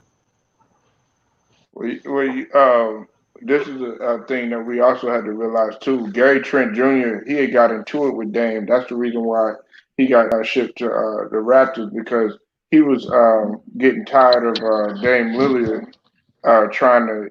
They were saying that Dame Lillard was trying to keep the game close so he could play hero ball, like what Wade Wood said. And Nurkic, another thing that we got to talk about because not only Kristaps Porzingis is unhappy with his role, Nurkic is unhappy with his role too. He's unhappy in Portland. Hey, bro, they better get back to playing team ball. That's what I'm saying. Y'all trying to score 50 and 60 points just to lose, just to say you trying to hit the game winner. I don't want to hear that shit, man. I don't want players like that on my team. Nigga, everybody could score 10 and 15 points apiece, and we beat a nigga 80 to 69 to 75 by playing great D. Ain't nobody supposed to be scoring 151 points. Y'all doing That's all that for facts. the rates, and y'all rates is all the way down more than they ever been. Dog, the basketball rates is all the way down. Cause you're Right. not playing It's basketball. These it niggas playing. started. These niggas playing Circus Olay. That's what these niggas playing, bro. With these crazy ass shots, trying to get the most threes, the 3 point contest. And Nigga, like so I when they said, come across though, wait, they pulling up at the logo. Who does that? That's not basketball. facts. Like you said, you get it from They the media, cause the media pulling turn up it from into the a parking whole. lot, James. So you get it from the Nigga media, pulling up for save a lot. cause they turn the media turn it into a narrative, they turn it into a story, they turn it into a movie, and then when you see on the court, it's clownery. You know what I'm saying? You got certain teams that want to play right. Like I said, Portland need to hire a defensive coach. Period. They need to hire a Nick defensive Nick coach. Nick Nick McMillan should have went there. What did they coach Well, before? he was already in Portland. Yeah, he was already in Portland. That's what I'm saying. They should have gave him Dame. I don't think he had Dame though, huh? He was in Portland and Indiana. Indiana did him wrong. James and Wait what did him wrong. Eh, Hey, and speaking of Indiana, man, me and Wait what we had yet another thing that we was cooking on too. Wait what? Who did you say was the best coach for Indiana? All right, so James, check me out. So this man right here was telling me, we were talking about Sam Cassell. I said I'd rather have Sam go to Indiana where he got an opportunity to get more years and have a great opportunity to turn a team into something great because they got great pieces compared to him going to a place like Orlando where the recycling like you know what I'm saying, just a recycling head coach come in for 2 or 3 4 years out, not really having that time and not really doing that. And I said also with Boston too, because if you go to Boston they're gonna have you with expectations in the full 5 years. You know what I'm saying? Then you got these teams like Philly, you got Bucks, and you got like you know what I'm saying Brooklyn in the near future as a problem. So they're gonna expect you to do championship narrative right there.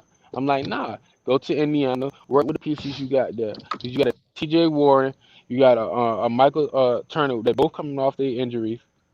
You got a healthy Karis LeVert. You got Sabonis that you can really talking to, get an offense into it because they really wasn't running the offense last year. That's why they had so many pieces, but they didn't know how to use their pieces. And that coach they had to get the fuck out of there because he didn't know how to run that shit. You know what I'm saying? So now you got a Sam Cassell who know how to actually work with offense. You know how to work with certain different type of players. Because T.J. Warren, he remind me of a Kawhi. He played that type of style. You know what I'm saying? And he doing his little thing in LA right now, working with them boys now, as you can see, and he get a little taste of that. You know, he been everywhere, so he already got that knowledge and he got an offensive mindset. You can create that with a strong defense on that end. Indiana would be a goddamn threat that nobody see coming, a dark horse. That's all I'm saying. I would rather the brother do that to get opportunity to succeed compared to, you know, you doing a job that's gonna like undersell you or oversell you. You know what I'm saying?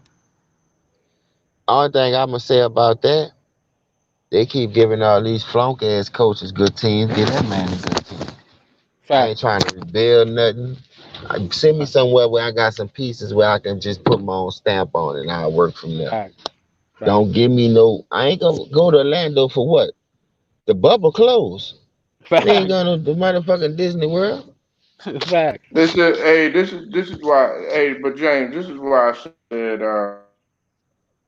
this was my primary reason for Sam Cassell going to Orlando, and it wasn't just Orlando. I felt like he could go to several other because it's Orlando, Indiana, Portland. Who else is out of a job for coaches? We got Boston. We also got Yeah, I go to Boston. Boston right Yeah, now, but only I thing you'll be missing is a center. And by you being there in Boston and playing for Boston for about 1 or 2 years, however many years you play, I go there. right. I said either Boston or Orlando, but the primary because I like Cole Anthony, James. I think Cole Anthony is a pure So I point like him guard. too. I like him. Yeah, he's a pure point guard. And see, point guards. Well, I don't know if you played the point, but James played the point. You know what I'm saying? And a point guard relationship with a coach is extremely important. And when Cole Anthony, his development right there, yes, they might take a little bit.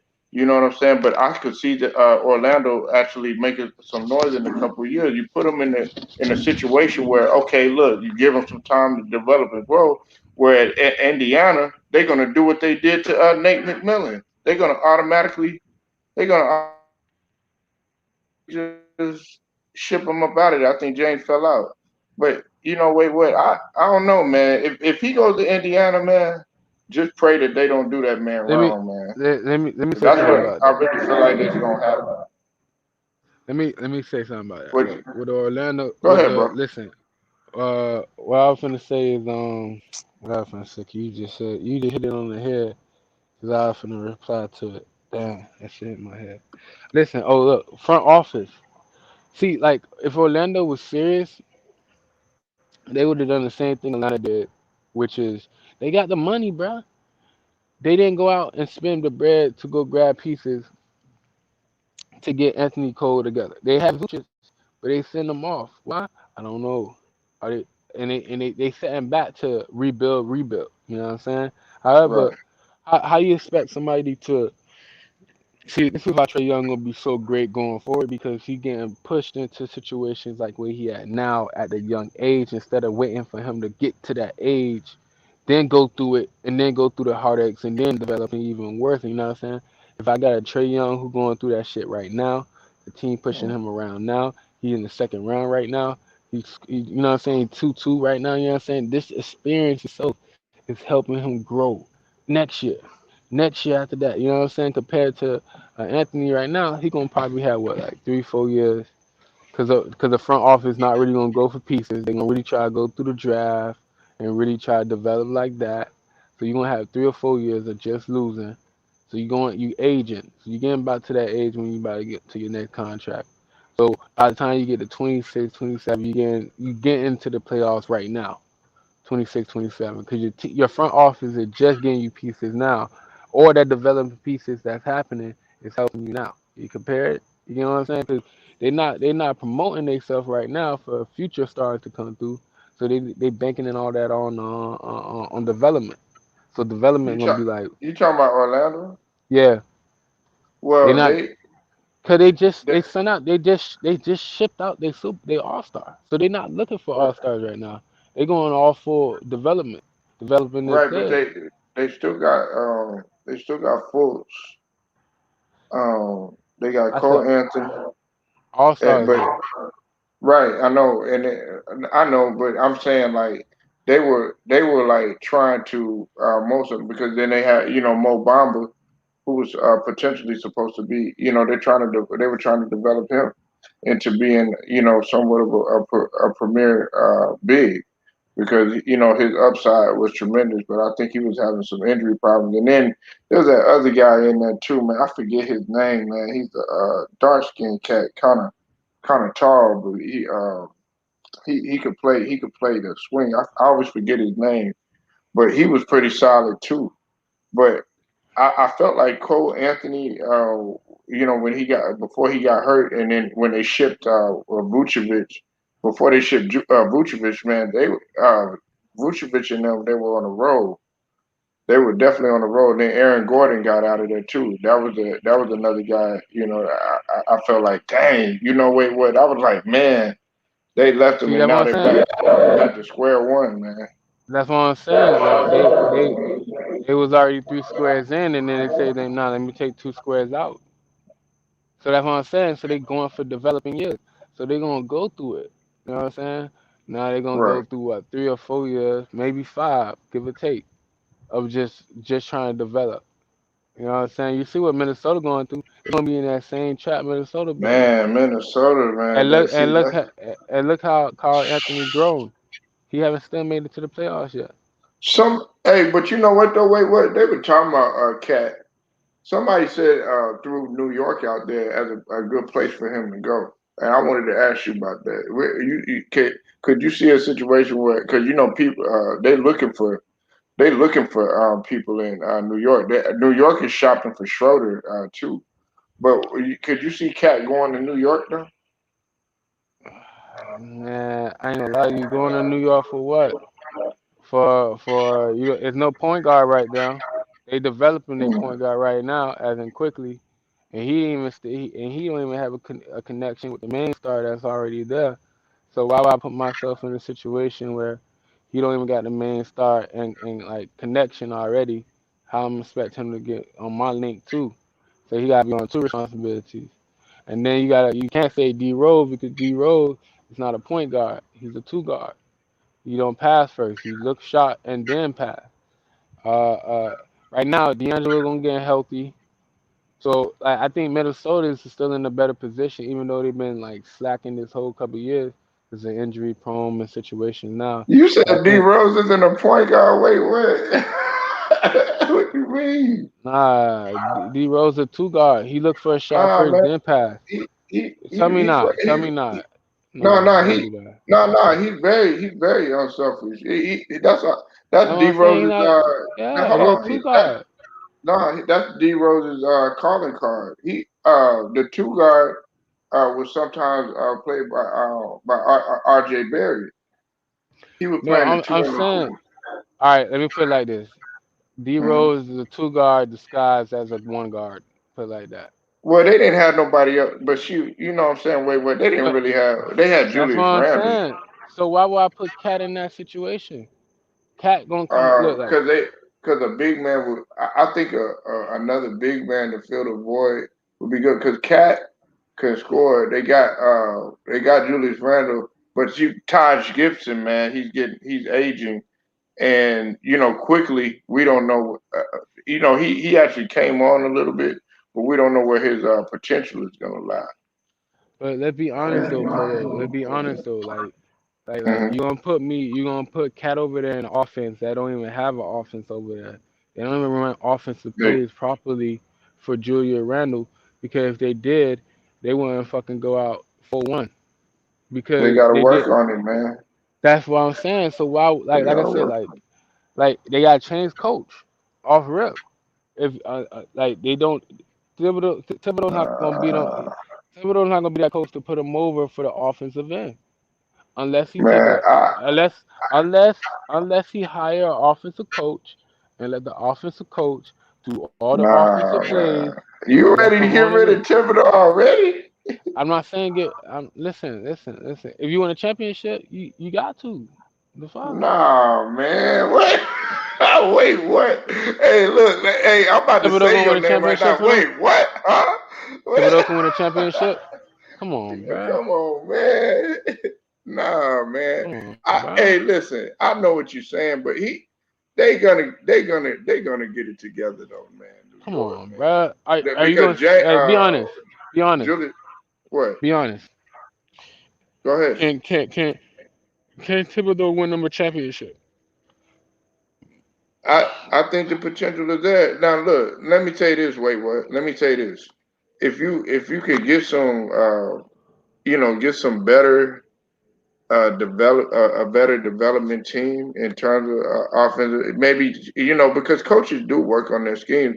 Like, okay, let me ask you this: who's a better offensive coach out of the two, him or Vogel?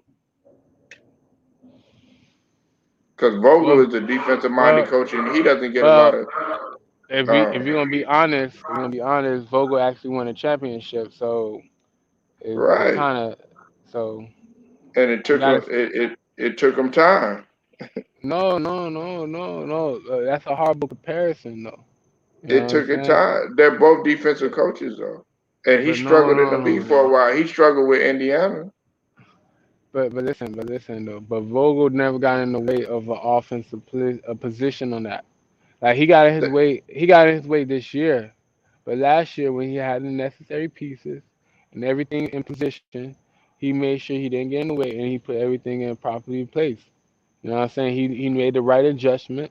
He know when to play Rondo, when series to play Rondo, when to pull down players back and everything. Yeah, it was a bubble, but whatever. It was the playoffs. He was able to do all that. He know how to substitute the right players and everything. His front office took a lot of his shit away, and he had to work with what the fuck he had this year. And then he had to work So, with somebody as in a compromising player, as an AD, who selfishly put his needs before the team and went out there and compromised the team and put the team in such a media. Now that you know what I'm saying, and undermine his coach because I guarantee his coach probably was like, "Nah, you can't play. I don't think you should play." But he still went against that because he let outside media and everything else control his mindset and then do nothing else. You know what I'm saying? And that's fact. And they who you talking about? Wait, what? I'm talking about I'm talking about Vogel. Vogel is getting the wrong dealt hand right now for this happened. What happened this No, but season? you were talking about the player that I'm was talking going about on. AD. I said AD was selfish. I said AD put himself before the team by putting himself out there because he knew he was compromised, and he let his team. You know what I'm saying? He let the outside noise convince him to play, and he put his team in compromising predicaments. You know what I'm saying? And that's When do fucked up. when do you talk? Like what had taken place? You got to fill me in because I'm kind of. You got to refresh my memory on that. Where he played with that groin injury, knowing that he couldn't play with that Oh, groin injury. You talk. Oh, Yeah. yeah, but yeah, no. Yeah, you right. I Well, give you that. I'm saying though, Snoop. but I'm saying where he put Frank in a position where he couldn't really put an offense that he should put out there properly. It compromised his But coaching playing ability because knowing that you can't play with that is a groin injury, bro, and he still put himself out there. You know what I'm saying? right. You know No, what I'm saying? So no. you're taking away from the coach ability to actually coach a proper game by putting you out of there and actually rotating certain things. And then you got players saying this, and then you got dudes like a LeBron saying, "Yo, I want to do this. I'm gonna practice. I'm gonna play," and then telling him you're not gonna play. So you switching up on them. And then you gotta remember, like I said, the front office took a lot of pieces that shouldn't be taken away from a championship team. And then everybody try to put that shit on him. It's Ron Palika. The nigga fucked up the whole offensive season. You know what I'm saying? Just to switch up that I, team. Don't I like give you. everybody. Come on, bro. Vogel, like if Vogel get fired and they hire Jason Kidd, if Vogel get fired, like for like, bro, that would be the disrespect. That would be the slap to coaching that everybody's been preaching about. Like coaches need this, need that, and all that. That would destroy coaching because the fact that he actually won a championship and yeah, he didn't. He got knocked out in the first round. But however, you fire him for something like that because your front office switched up the whole team and you gave him scraps to work with. You gave him a point guard that's not a point guard, who's actually a two guard. Like, come on, bro. Schroeder look for a shot, then he look for players, bro. Okay, That, you know what I'm saying? look. No. I'm with you. I'm not parting ways at all. I'm with you. What you said now with the situation. Let me tackle a couple of things. The first thing with AD, man, I'm with you on that. Like, but I blame two people, and you already know who those are. I blame Snoop his motherfucking ass for doing what he did, saying little silly shit that he said, talking about AD was soft and Mary J. Blige and all that other stuff. He didn't need to say that because Snoop has never been on the NBA floor, and Snoop has never played 72, 82 games a year, and never had to uh, play under a storied franchise with that type of pressure. Then also Shaq, I blame his ass too because Shaq sitting up there, oh yeah, well you just put some icy hot on it and everything like that, trying to sit up there and pressure this man when you know this man has a history of injuries and stuff like that, and he trying to do it, take one for the team. So it's like, well, damn. Whether I do or whether I don't, if he don't play, they're gonna say he's soft. If he does play, then people are gonna say, "Oh well, look at you! You put the team in a compromising position." So it was kind of like, okay, he did what he did. You can't do nothing else about it. Where I fault everybody else, wait, what is this? Everybody else should have stepped up on that team. And let me tell you why. Because Schroeder, he's all hot and mad and shit like that because things ain't going his way, and he want to sit up there and pout and stuff just because the 84 million instead of getting 100 million. That's another thing. Kyle Kuzma looked like like a chicken with his head cut off, looking like he's unmotivated to play. And then, of course, what don't make anything else better? Wait, what is you got a superstar, your future Hall of Famer guy, sitting there pouting, getting mad and stuff like that, away from everybody on the bench, and walking out 5 minutes into the game makes you even more unmotivated to play. You understand what I'm saying? So, what was Vogel really to do? Vogel did a I ain't gonna let Vogel get away from the smoke either way. What? Because he didn't really make a good adjustments on the rotations. Down the stretch in the series. as Polo, as great as a coach, Polo. we put him up there in defensive and all this other stuff. He really didn't make Polo. that great of adjustment. Stop, Polo. When you give me a when you don't resign a point guard I had, and then give me a point guard who's not a point guard, but who's actually a two guard, and then when You I talking got about your Schroeder? superstar, correct? And I'm talking Yeah, about Rondo because they did not re-resign Rondo. They did yeah, not. You know what I'm saying? You want to give 84 mil to him, but you don't want to give like what 23, 24 for what 2 years for Rondo. I know you would right. have took that. You know what I'm saying? Don't do that. Don't play me. I'm not stupid. Two, And he two. crying, and you know what? Wait, what? He crying about 80. That's the thing that pissed me off. That's why if they shot for him, they get rid of him. Wait, what? I'll be glad because he's so toxic, man. It's not that Crying he's about toxic. 84 million. You're not even worth 84 million. The way that you was fucking up, you got tunnel vision as a point guard. Well, it's kind of tough when you got if you listen. He wasn't able to play his game this year. Let's be honest about that. When he came here, he thought he was gonna play the point guard role. But you already got a point guard on the floor with a LeBron. So you turn him into a shooter. You turn him into that. And then when he do play point guard, LeBron's not moving like that to give him an opportunity to pass it to him and open up the floor. No. So it's like I can understand his frustration as in like, damn, if this nigga was moving around and probably helping me get this floor open more, I probably could be more effective for this offense and more effective for this team. But when you trying to like make me a point guard when there's already a point guard on the floor and he's not really moving like another slasher, as if the body was a slasher compared to it, you know what I'm saying? And I have more of an open space to work with something, then that'd be different. But if I give him the ball, he gonna activate as point guard. So I become the slasher as if I'm Schroeder. And then I become slasher throughout the game because he gonna constantly grab the ball. Because I got honestly feel like okay, he moves like a point guard. Everybody call him the greatest point guard or point forward. So it's not really a point guard playing on that game. You know what I'm saying? When he let Rondo ran it, Rondo ran it. You know what I'm saying? And he allowed Rondo to do it, but he didn't allow Shooter to really do it like that. So it's fucking up his game. And his game is like, okay, fuck it, then I'm gonna look for my shot, and then Well, I'm gonna do that. even when he had a chance to really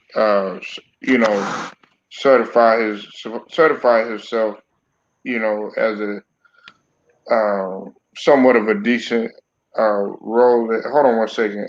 Wait, I'm switching up there. Hold on one second, bro.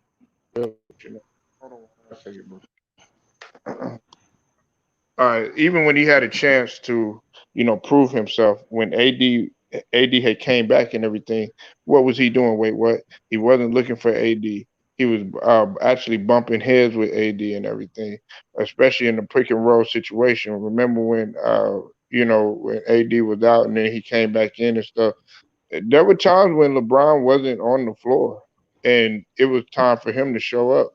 When LeBron was gone, and it was time for Kyle Kuzma and him to step up. Guess what? Him and Schroeder weren't on the same page. Schroeder wasn't on the same page with But anybody, like, pretty much. but listen though, like if you think about what game do AD have in a post move? Do he have post moves? Yes or no? When healthy, yes. When he's healthy, he hasn't been Let me healthy. ask you a This is the question. first year. Wait, what? No, no, no, no. Go Let ahead. me get this out. This is the first year. This is the first year AD has shot. Did you know that he shot under 50%? For his whole career, he's always shot over well over 50%. I'm not talking about percentages, bro. I'm asking, do he got how many? Okay, I understand that, but if percentages when you're talking about a guy that can get easy buckets in there, you got to have some sort of foot. AD does have footwork in the post. He's an easy bucket when he's healthy, bro. Listen. He don't. I'm not saying he don't get buckets in the post, but do he got a booklet? If I ask you, do he got a booklet, a post moves, different type? I'm talking about Elijah one. I'm talking about No, moves. because I'm talking about no. That's what nobody I'm saying. really plays with their back to the basket like that That's what I'm anymore, except saying. with Embiid. So, so if a shooter, if I'm probably mispronouncing the name, he's that type of point guard where AD is like, yo, just throw it to me, I'm gonna handle it. AD not gonna look for nobody when he in that post position. His IQ is like he haven't developed that okay, like for example when you throw the ball in a post to LeBron, he'll look, he'll circulate the ball and then he'll okay, and I'm gonna work and I'm gonna see what you're gonna do, boom boom and see, then take you to the hole. I like KD or somebody else like that or Kawhi especially at times too. But when AD do it, when he get the ball in the post, he's full focus on scoring. Unless you obviously, if you I don't know. I gotta disagree with unless you obvious, I mean obvious as in you right here in front of me and I can just give it to you and you just sum it up. You know what I'm saying? Like when he get that ball, he goes straight to attack. So shooter, he probably don't know how to loaf the ball to him in the position that probably AD wanted in, so he can just work his magic. You know what I'm saying? And that probably that. fucking up him and Shooter with that connection, as in like he don't know how to I, pronounce like properly loaf it to him, like how Rondo probably loafed it to him when he was at the Pelicans in New Orleans when he was getting in the post at times. I want you. Hey, when you get some time, wait, what? What's up? I want you to go back and I think it was when AD had when first had came back. Oh Look at shit, Paul, my shit about to cut off right now. your phone.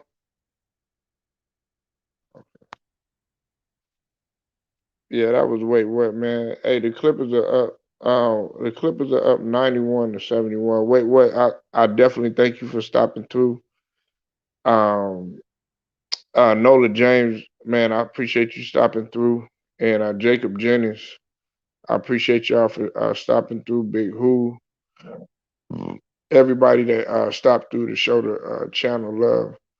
Um, I'm gonna continue to report the game as the Clippers are up 92-71.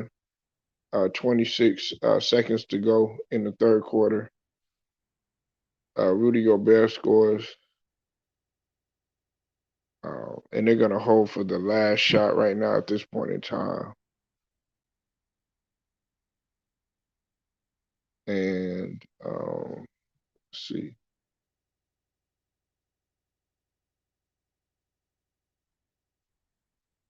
gets it to Kawhi. Kawhi with the turnaround, and Zubac gets that offensive rebound, and that's good. And the Clippers are up 94 to 73. That is the end of the third quarter. I definitely like how the Clippers are playing. They're coming out.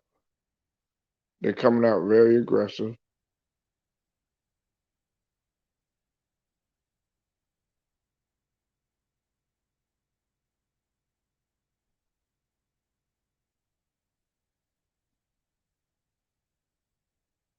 at this point in time.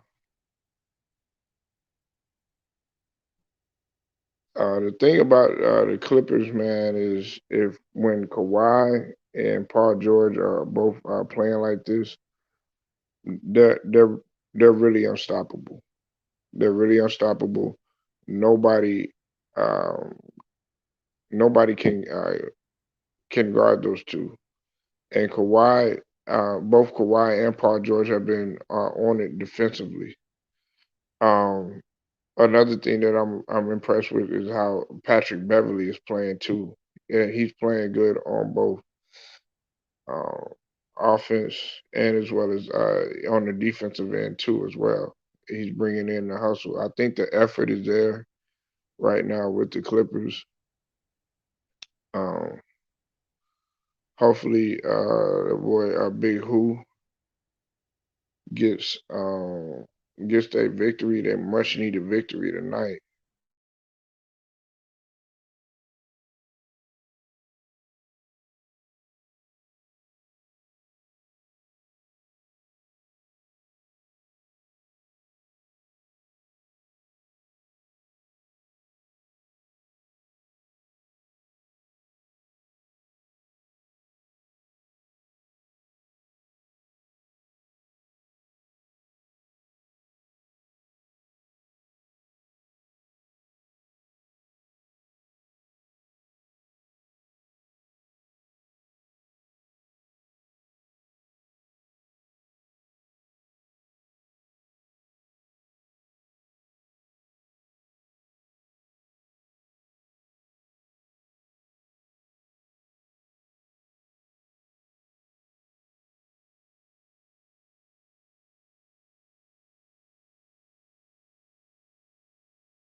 Appreciate everybody for stopping through.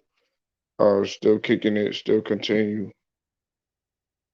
Uh, let's see.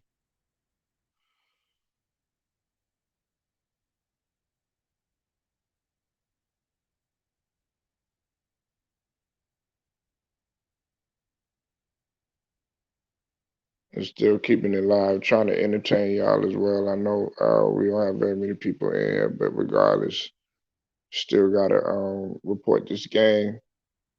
Kawhi, man, he's just clearly showing that he's not done yet. He's still to stay. He's still here to stay. Um, he's sitting right now, which is a wise choice because they got a comfortable lead. They're up by 21. Donovan Mitchell has the ball. He's just been struggling tonight. Misses the shot, misses the 3-point shot. Kennard has the ball. Luka Kennard shoots it and wets it. That's good as the Clippers are up 96 to 73 at this point. Joe Ingles has the rock. Joe Ingles shoots it. He's been struggling tonight. Rudy Gobert with the offensive rebound, but there's a foul on the play. 96-73 with 11:19 to go.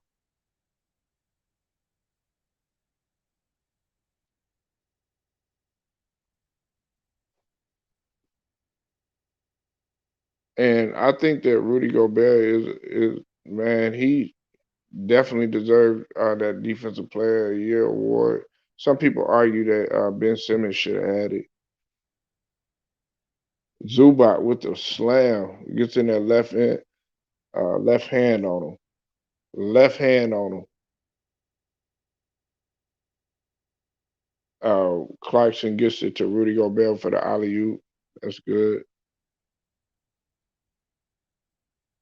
And Paul George has a right. He handles it, gets it to Zubac and Kennard again. Kennard is just killing him. He just wetting him. And the Clippers, this is pretty much a blowout.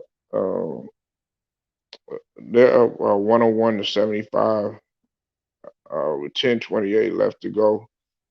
And Joe Ingles hits the shot right over Zubac, who tried to get the block, but he still made it. Paul George gets it to Zubac, Zubac gets it to Paul George. Paul George takes it in. Turnover right there. Donovan Mitchell gets it to Joe Ingles. Joe Ingles shoots it. That's an air ball. That's very uncharacteristic of Joe Ingles not to get the air ball. I mean, not to hit the rim. And the Clippers are 101 to 77.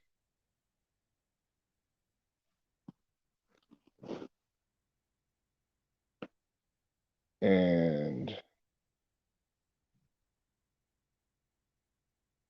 I think it's going the other way. Yeah, gonna be here with y'all all night. We're gonna be talking about some other stuff. Whether it's Dolo, it don't matter. It don't make no difference. Still gonna report this game. Still gonna be talking about these various NBA issues that's going on in the league. Uh,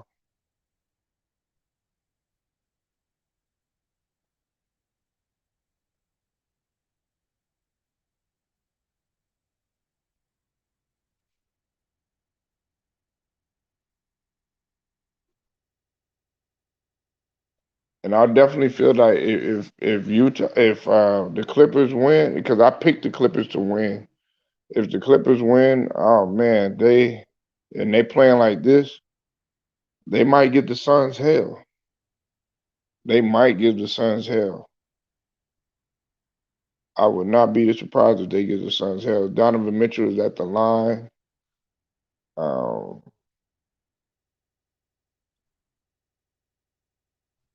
shoots the shot. That's good. Not really impressed with Donovan Mitchell tonight. He's been struggling. He's supposed to come up big in these type of moments.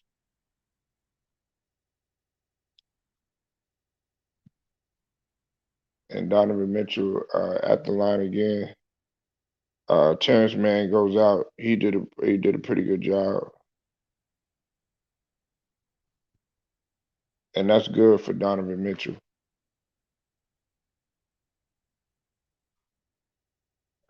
They definitely need. This is where I feel like they need Conley. They're missing Conley at this point. The Utah Jazz, and they throw the ball away. That pass was intended for Patrick Beverly. Um,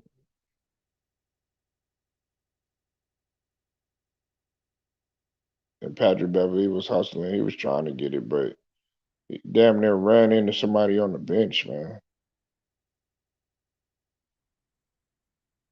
Takes it in, and that's good right off the glass. Paul George uh, dribbles up,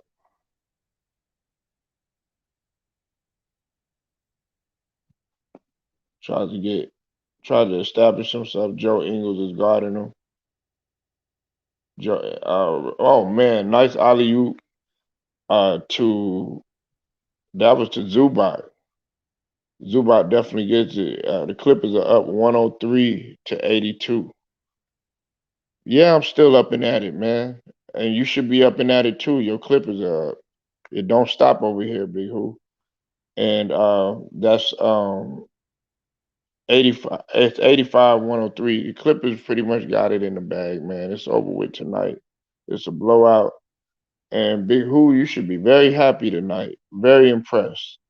I already picked the Clippers to win the series. They definitely gonna win the series. So this is just an impressive game. There's nobody on this earth that can guard Kawhi with the way that he's playing. Um, I'm serious. They can actually make it to the finals playing like this. Now, who they gonna play? I don't know. But if they play a team like the Bucks, man, you in for a series because now everybody's banking on the Bucks to make it. We'll have to see though. I mean, we have to see how Paul George comes up. Paul George has been playing. He's playing like the old Paul George. He's playing like the old Paul George. I'm impressed with the way that Paul George is playing. Like, if he could play like this, I won't call him no more Play RP or Way RP or whatever name they call him.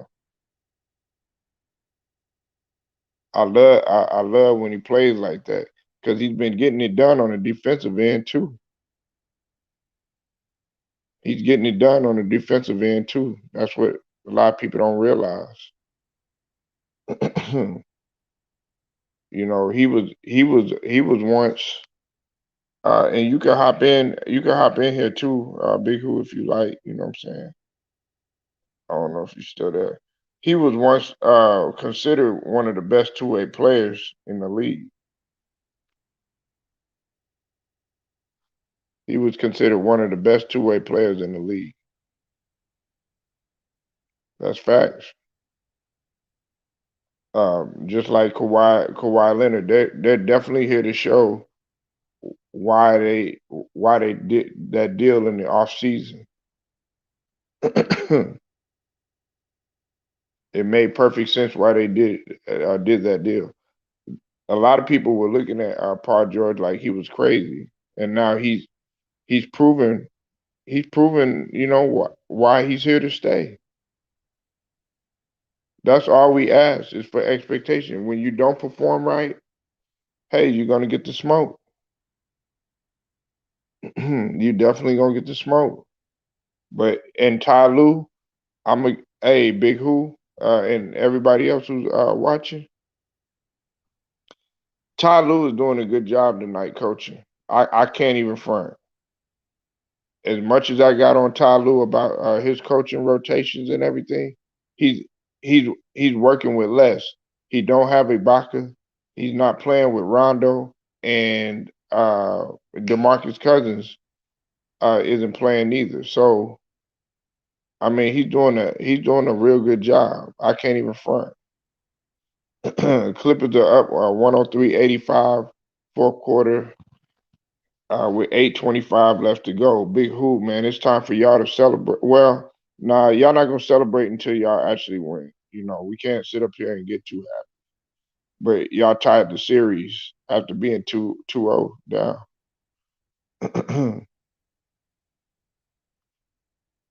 Patrick Beverly has the rock right now. Gets it to Paul PG-13. Paul George gets it in there. Uh, Gets it to Reggie Jackson. Reggie Jackson shoots it. He's off on that one.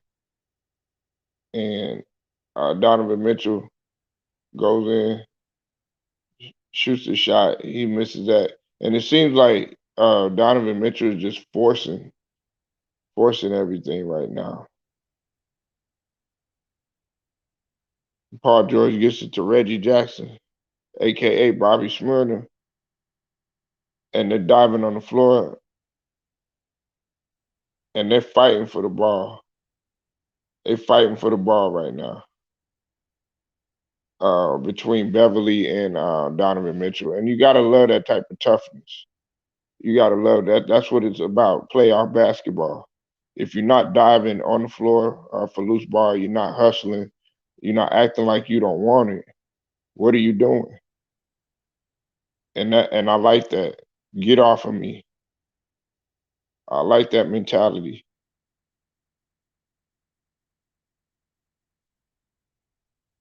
I like that mentality.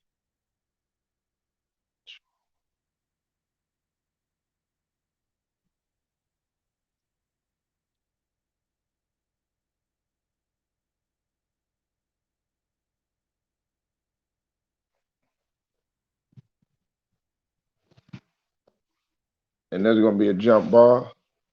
The Clippers win the jump ball. Paul George, Paul George gets it, shoots it. He's off on that one. And I don't think Paul George or Kawhi should even be in the game. They shouldn't even be in the game. I'm just being real. You don't want none of them to get hurt. Donovan Mitchell misses a shot.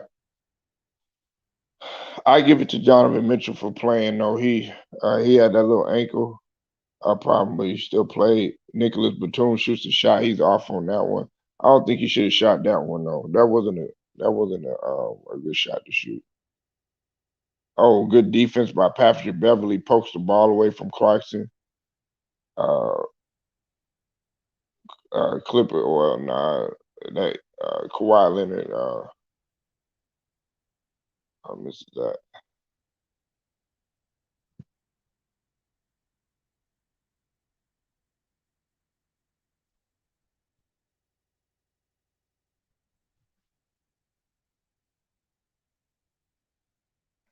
6:48 to go in the fourth quarter, and Kawhi makes that first one.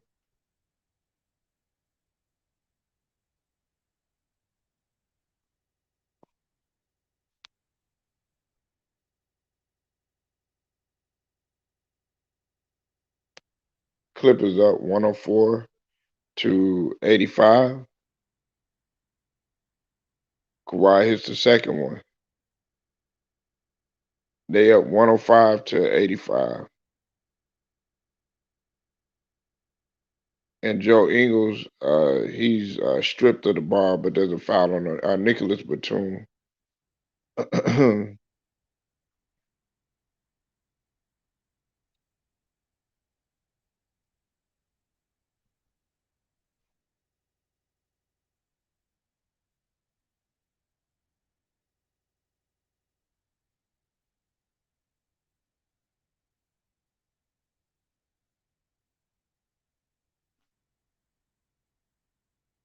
His shot is off.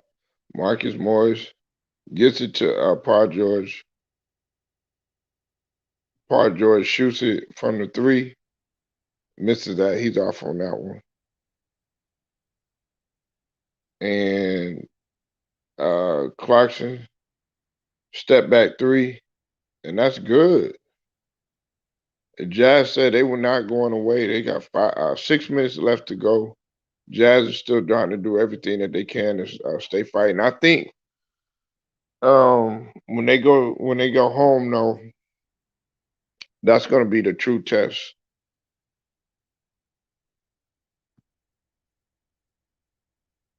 And Clarkson just west that jumper, man. That was a nice shot right there. Clarkson's game has just evolved ever since he been with Utah, man. I mean, his game just went up to another level, being that he's a sixth man of the year. Um, Nicholas Batum misses the shot. O'Neal goes in, but there's a foul on the play. I think that foul goes against Paul George. He was a little aggressive right there.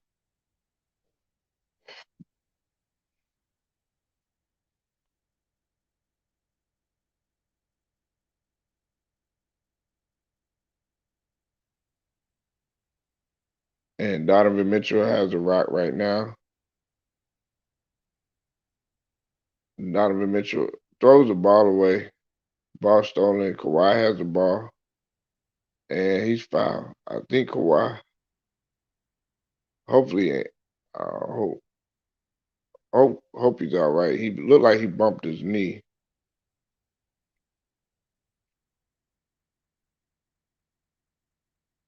Yeah. There's something.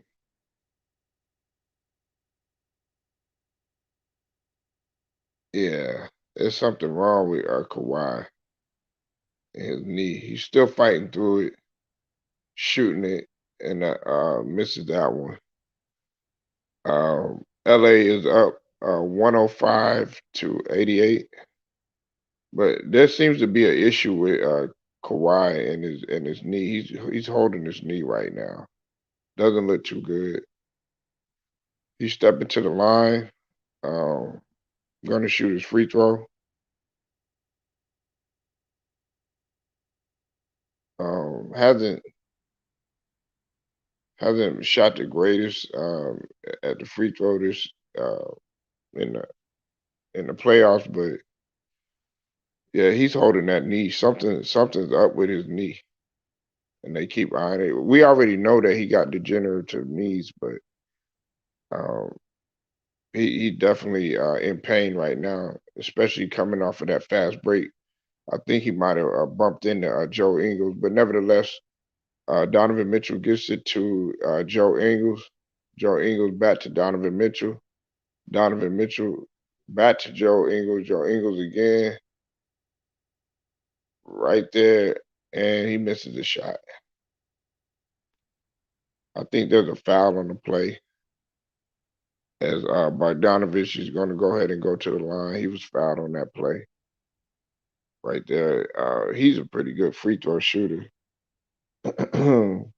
But yeah, I think there's something going on with Kawhi. I hope it's not nothing too serious that's going to keep him out of the playoffs. And we got a timeout right there. Man, you got to love the way that LA is performing right now. You got to love the way that they performing. I love the way that they performing, man. For real. If like I said, if they keep playing like this, man, they're gonna have hell to deal with. And if they play Phoenix, well, depending on who wins, Phoenix is gonna have trouble. Shout out to Hitman X, but man, if they playing like this 100%, we gonna have to see. Cause listen, one can argue that when Paul George is playing, and he's playing at a high level, they were calling him the MVP candidate at one time when he was at OKC that stretch, and I doubted Paul George. I doubted him, but he has came and he has turned on a new leaf. Him and Kawhi, y'all hit the like and hit that sub as you come on in. They have turned on a new leaf. I mean, they are absolutely playing as if they life depended on it. Real talk. They playing as if their life depended on it. They fighting for their playoffs lives.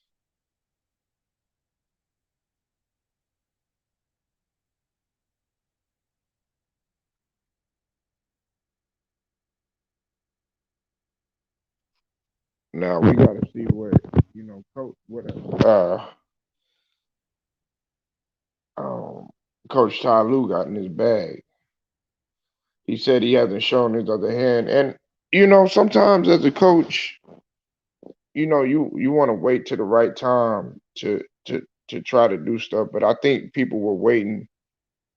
Clippers fans were waiting for him to do that right away because they're becoming just as impatient. A lot of the Clippers fans, I'm talking about the real Clipper fans that have been with them when they weren't even being talked about in comparison to LA. They're desperate to get a win right now. I've I haven't seen this many Clipper fans in a long time. I mean, there were a few with Lob City, but ever since Kawhi came to the LA Clippers and Paul George, I've seen like an increase in Clippers fans. And I'm like, how did you become a Clipper fan? I can understand why why he's a Clipper fan because he actually lived there. But did you become a Clipper fan because Kawhi Leonard came there, or because Paul George came there? Why are you a Clipper fan? Why do you love the franchise? What was it? Did you love them since the Buffalo Braves? Is that why you love the Clippers? What do you know about the Clippers? And that's what has to be asked. I know why some people are Lakers because they got it's a story franchise. But I never understood. why so many people made the jump to become a Clippers fan when they know they're not true Clippers fan, probably. Bogdanovich shoots the shot, and that one's good. He was expected to make that. Utah is trying to climb back into this game, but I don't think it's gonna work. Um, and the Clippers are up 91 to 105.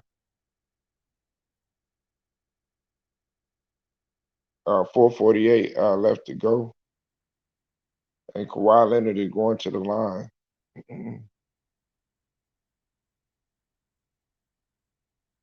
he's pushed by Bogdanovich. I don't know if he meant to do that though. Kawhi Leonard hits a shot. Clippers are up 106 to 91.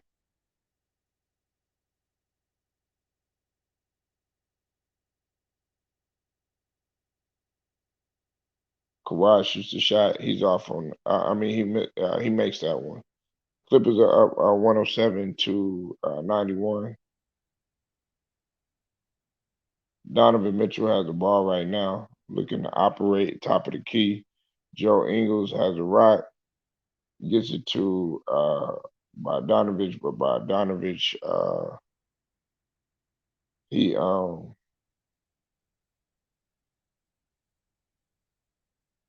that wasn't an offensive foul. I thought it was Beverly was trying to sell the foul, but that's a clear foul on Beverly. He's out of control. I like Patrick Beverly, man. He could be a little over the top sometimes, man, but you gotta love his heart. Bogdanovich hits that first one. He's got 17 points.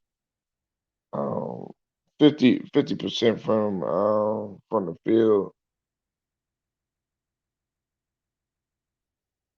Clippers up 107 to 91.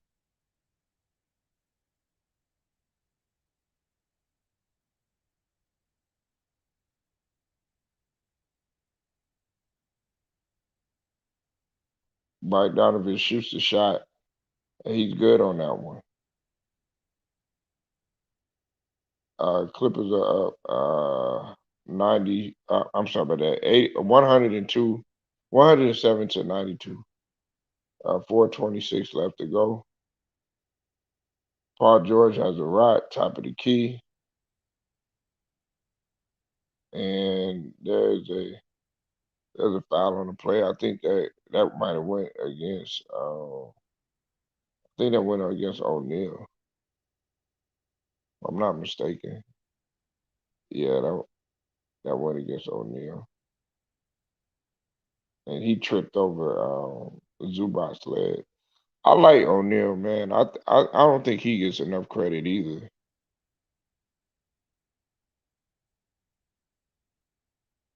Shoots the shot, he misses that one.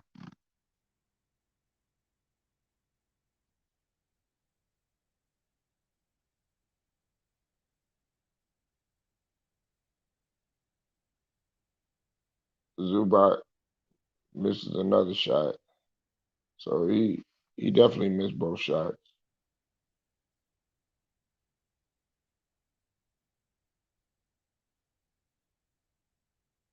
Donovan Mitchell gets it to Joe Ingles. Joe Ingles takes it in. And that's good with the runner. And Utah trying to fight back into this game. They down 13 with 3:45 left to go. Playoff P hits the shot, man. Good shot by Paul George, man. He coming out the hoop. Definitely coming out the hoop. Donovan Mitchell shoots it. That's good by Donovan Mitchell. 97 110 with 3:19 left to go. Donovan Mitchell got 36, shooting 9 of 24 from field. Not too good of a shooting a shooting display, but you know, he they're playing shorthanded, so it's a lot of weight on his shoulder right now. Quinn Snyder is adjusting well. Um, he just got to do a little bit better job um, next time, but he's trying his best, man. I always like Quinn Snyder. He actually could have won. Um,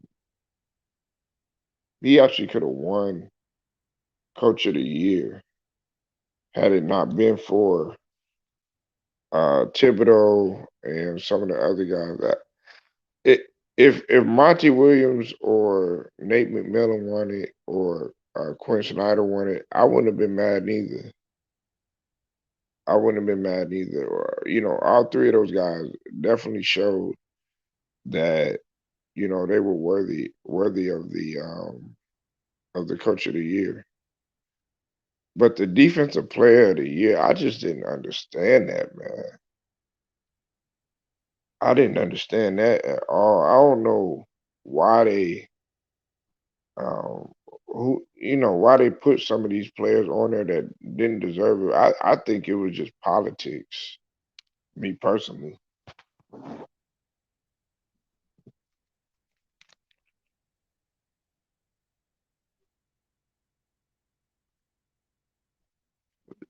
That's cheap. Mm.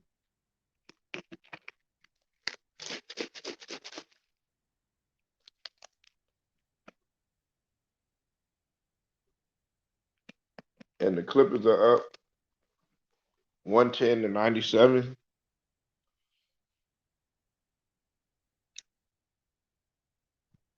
3:11 left to go in the fourth quarter.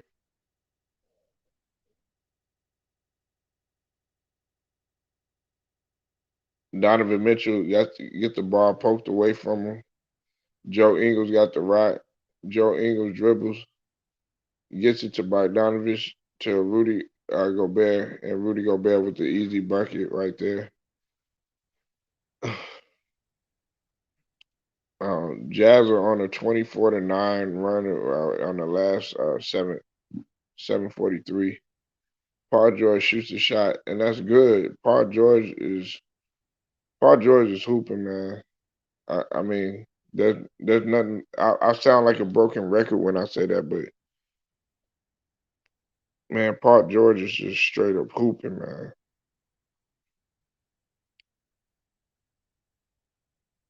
And a good defensive play by Zubac. Joe Ingles shoots it. Oh man, the Jazz are trying to make a comeback. They're down by 10 now, so they didn't cut the lead now. Paul George has a rock,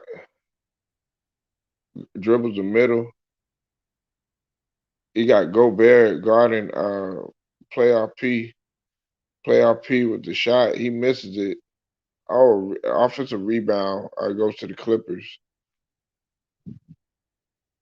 and there's an elbow flying from Marquise Morris onto Joe Ingles.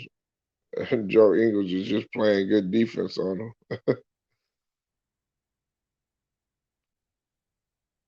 And Joe Ingles is all on him. I like that physicality though by Joe Ingles, man. You gotta love it.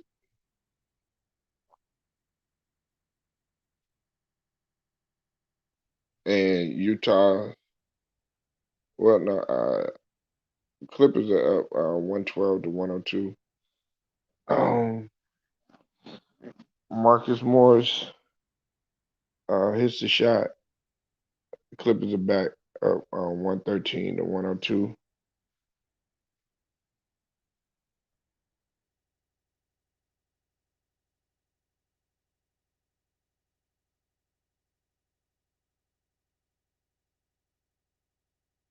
Marcus Morris hits the shot, and that's good. Clippers are up 114-102. 138 left to go. Donovan Mitchell dribbles, but there's a foul on Marcus Morris.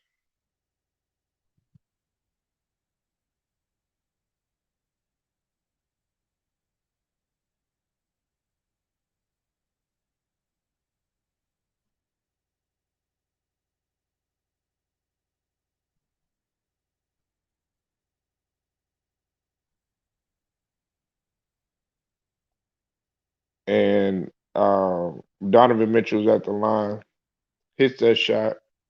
First one good. They're trying to stay with it. They're trying to stay active, but I don't think it's gonna work, man. I don't think it's gonna work. Donovan Mitchell shoots the shot again. He misses that one. He had three of them, so he done missed um, one so far. Two of them so far.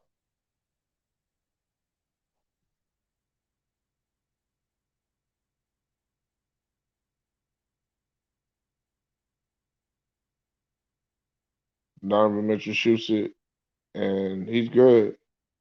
It's 114 to 103, 131 left to go in the fourth quarter.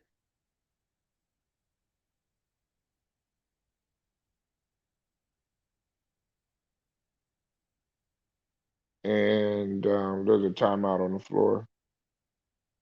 Uh, the Clippers are going to go ahead and run away from this game. I mean, it's over with. The series is going to be tied. They're going to be up 2-2. And you gotta like the fight that Paul George and Kawhi Leonard had came out with. Kawhi Leonard just came with a vicious, nasty dunk earlier in the game, and that just told them like, "Look, I'm still here. I'm still here." Hey, what's going on, brother? How you feeling, man? Welcome to the chat, man.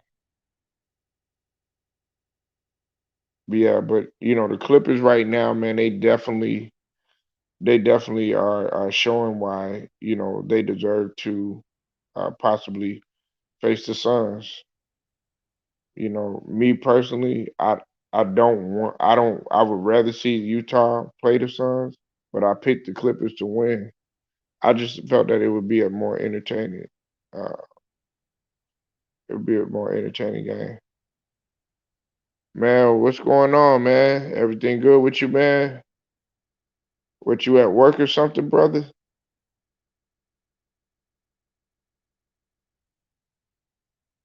I hope it get better for you, man.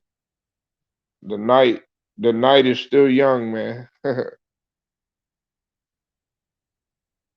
The Clippers,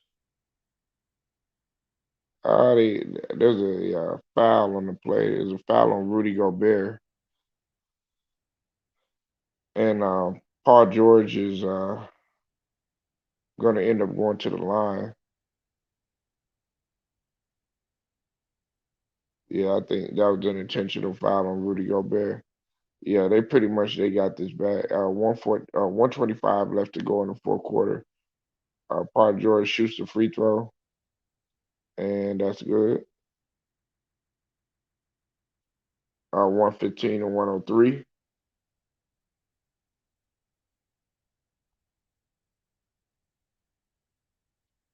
And Paul George shoots it again. That's good. 116 to 103. 122 left to go. Donovan Mitchell has a rock right there on the weak side, shoots it. He's off on that one.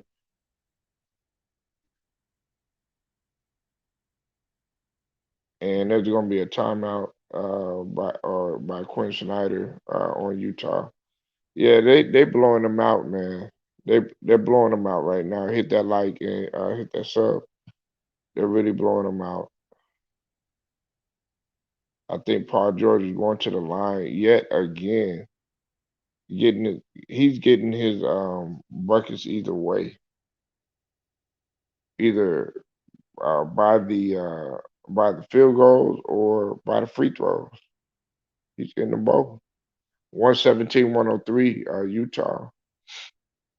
109 left to go in the fourth quarter. Jerry West, man, he's an innovator. He knows what he's doing. That guy, he turns around franchises. He done it with the Golden State Warriors. He done it with the Lakers, of course. He started to do. He made a culture change in Memphis, but they didn't make it to the championship or nothing. But nevertheless, he still turned it around. And then with the Clippers, I mean, you got to give Jerry West his props. Utah is down 103 to 118, and there's 104 left in the game.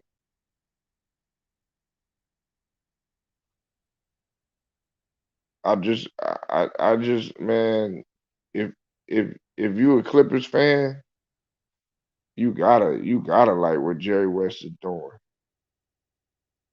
You have to like and you have to respect what he's doing, man. To come to an organization and turn it around like he's done. I mean, that's phenomenal, man. That speaks of of of, of what type of mentality that he has. He doesn't have a loser's mentality. He wants to win. Man, he was just as great as a player as he is as an exec.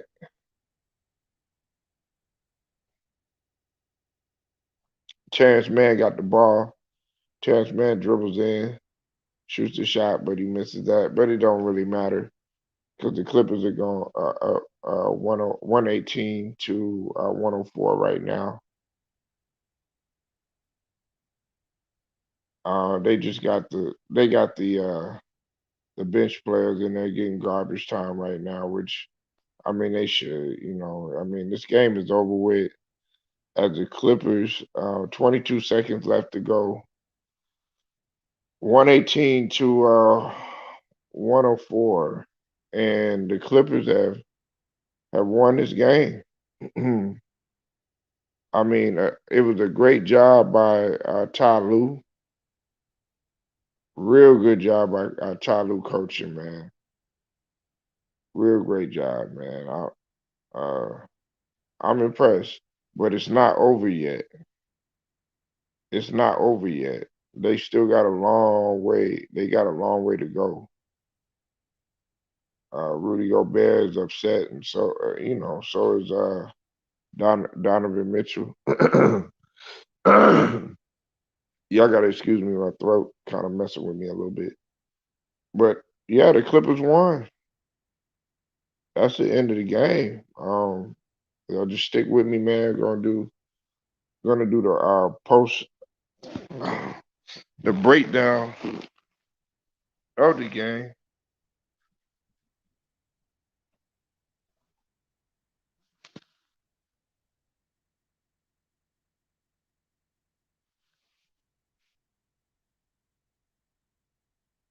And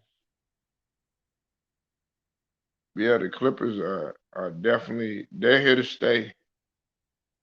They're not here to leave. If if you're not thinking that the Clippers are not like a championship squad, something's wrong with you because they're capable. They're capable of being a championship squad. They were clicking. They were clicking on everything tonight. Despite them being shorthanded, they're doing more with less. Ty Lue proved that he could do more with less. Paul George, when the odds are stacked against him, he's coming up big. He's coming up big.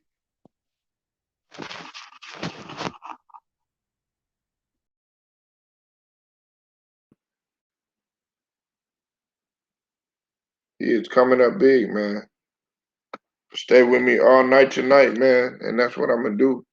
Like, look, tonight, uh, Paul George and Kawhi Leonard both led the team in scoring. They had 31 points. Paul George had 31 points, 4 assists, and 9 rebounds, while Kawhi Leonard had 31 points, three assists, and 7 rebounds. Marcus Morris Pretty good shooting night tonight, man. He had 24 points, 1 assist, and 6 rebounds. Uh, Everybody else was in single digits, but the numbers aren't going to tell the tale of the story.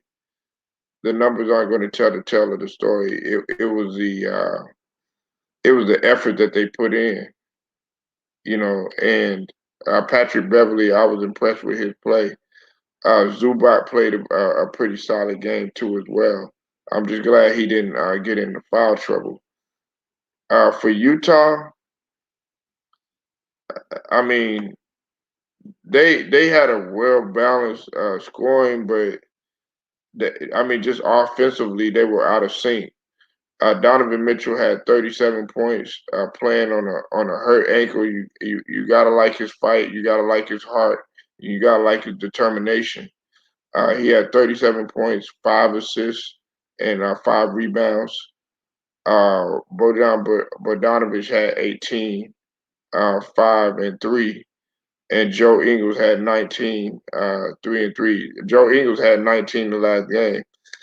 Uh, Rudy Gobert, not he didn't do he did all right, but it's so unlike Rudy Gobert. He only had 11 points and 8 rebounds in just 32 minutes, 32 minutes of our play. You know, Rudy Gobert did not perform well, and they need Rudy Gobert in this series. Now that the series is tied 2-2, when they go back to Utah, do y'all feel that they can win it? Do you feel that they could get those next 2 games? That's what the question is going to be. I don't. Me personally, it's going to be tough to win in Utah, but they can do it because they're shorthanded, and that's not the only reason. But we have to call it what it is. They're missing some valuable pieces. Conley Jr. is showing how his value is contagious. They're really showing why his value is contagious. Um, Another thing is that these other players, they definitely have to step it up. Now, uh, guys like Gorgeous Jane and Derek Favors, they didn't really get that many minutes. But I mean, when you look at something like that, you're saying to yourself, okay, why isn't Favors playing more? He only played 15 minutes tonight. It was Rudy Gobert. It was a combination of Rudy Gobert and Royce O'Neal that was playing those minutes. I mean, why not put more players in there? Why not try to see what works? Quinn Snyder, I can't give him the coaching edge tonight. He got outcoached pretty much. Ty Lue outcoached him tonight. So going forward, man, we have to definitely look at that. Now, I want to talk about what's going on in Dallas right now because I think a lot of people are intrigued um, to know what is actually taking place with the Dallas Mavericks. Now, uh, I want to give first off, I want to give a shout out to Ticket TV because you know he touched he touched on the whole trouble with the Mavericks team. Hey, yo, What's Salute, going man. on, Red Pill? How you feeling, bro? Yeah, I'm doing good, man. Yeah. It's a late night doing, just college homework and stuff, man. I gotta bust out, 4 assignments for 4 summer classes, man. I'm trying to graduate early and stuff, so I gotta get that work in, so yeah. That's what it's about, man. You got to grind hard, man. You know what I'm Yeah. saying? Hey, listen, man. Sometimes you're gonna grind. You know, whether you're dolo or whether you got 50 people with you, man, you still got to grind. Really, you're supposed to be grinding when everybody's asleep. You see, Yeah. man, that cat right there that I had on earlier, you know, in James and Oh, James. yeah, Nola Boy. Shout out to Nola Boy. You Salute. see, you know, guys like that are hard workers. You know, guys like that, you know, they get it out the mud, they get it out the dirt. I gotta be at work in the next couple of hours, but guess what? You know what I'm saying? I'm still up, Yeah. giving my perspectives, you know, on the game. You know, and that's what I have to do. Yeah. What I was just talking about right now, though, is that uh, about the situation that's going on in Dallas. Oh, Dallas. Oh, Um, yeah. you're Yeah. not. I know you're not a Mavericks fan. I know you're No. not a Mavericks fan, but you know, I know you like Luka. Luka you, Magic. you like Yeah. Luka. Yeah. He's badass, but there's a report saying that you know that there's been turmoil that's Yeah. been going on in the Mavs locker room. Okay. Kristaps Porzingis is unhappy with his role. We all know that because he really didn't play that good. And then Luka Doncic is really, he's really upset at the Mavs front office. What do you think about this red pill, man?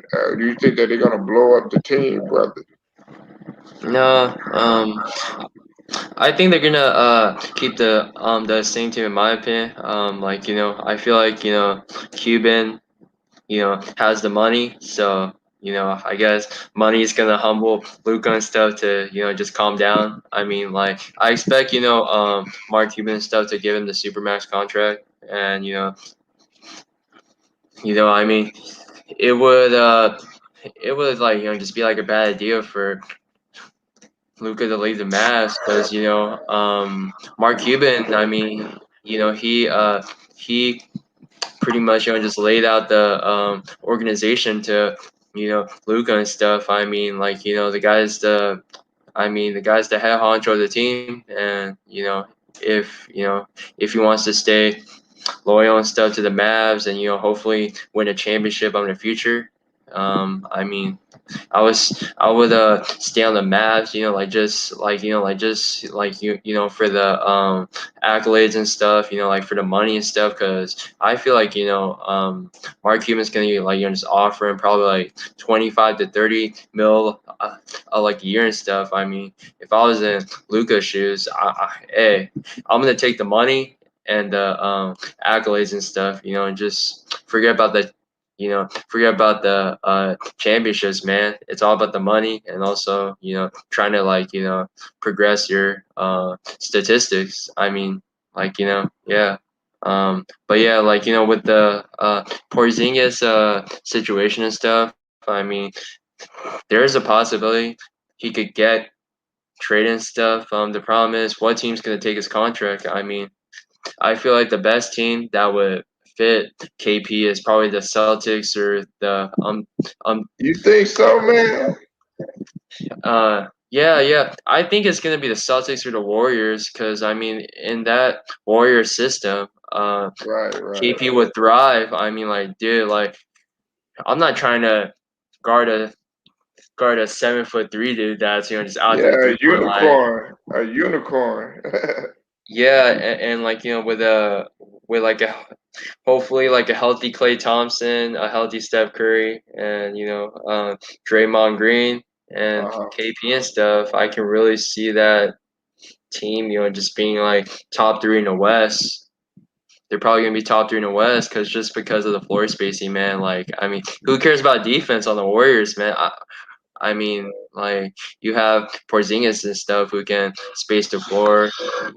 He's like tall as shit. The guy can block shots, but yeah, I mean the Warriors they really surprised me this year. I mean, they had a good defense and stuff. I mean, you know, despite the injuries and stuff and their lack of personality and stuff. So that shows the Warriors have a great future and stuff. But when Steph Curry and Clay, Draymond leaves, like what's gonna happen to the Warriors? I mean, like they're probably gonna just rebuild.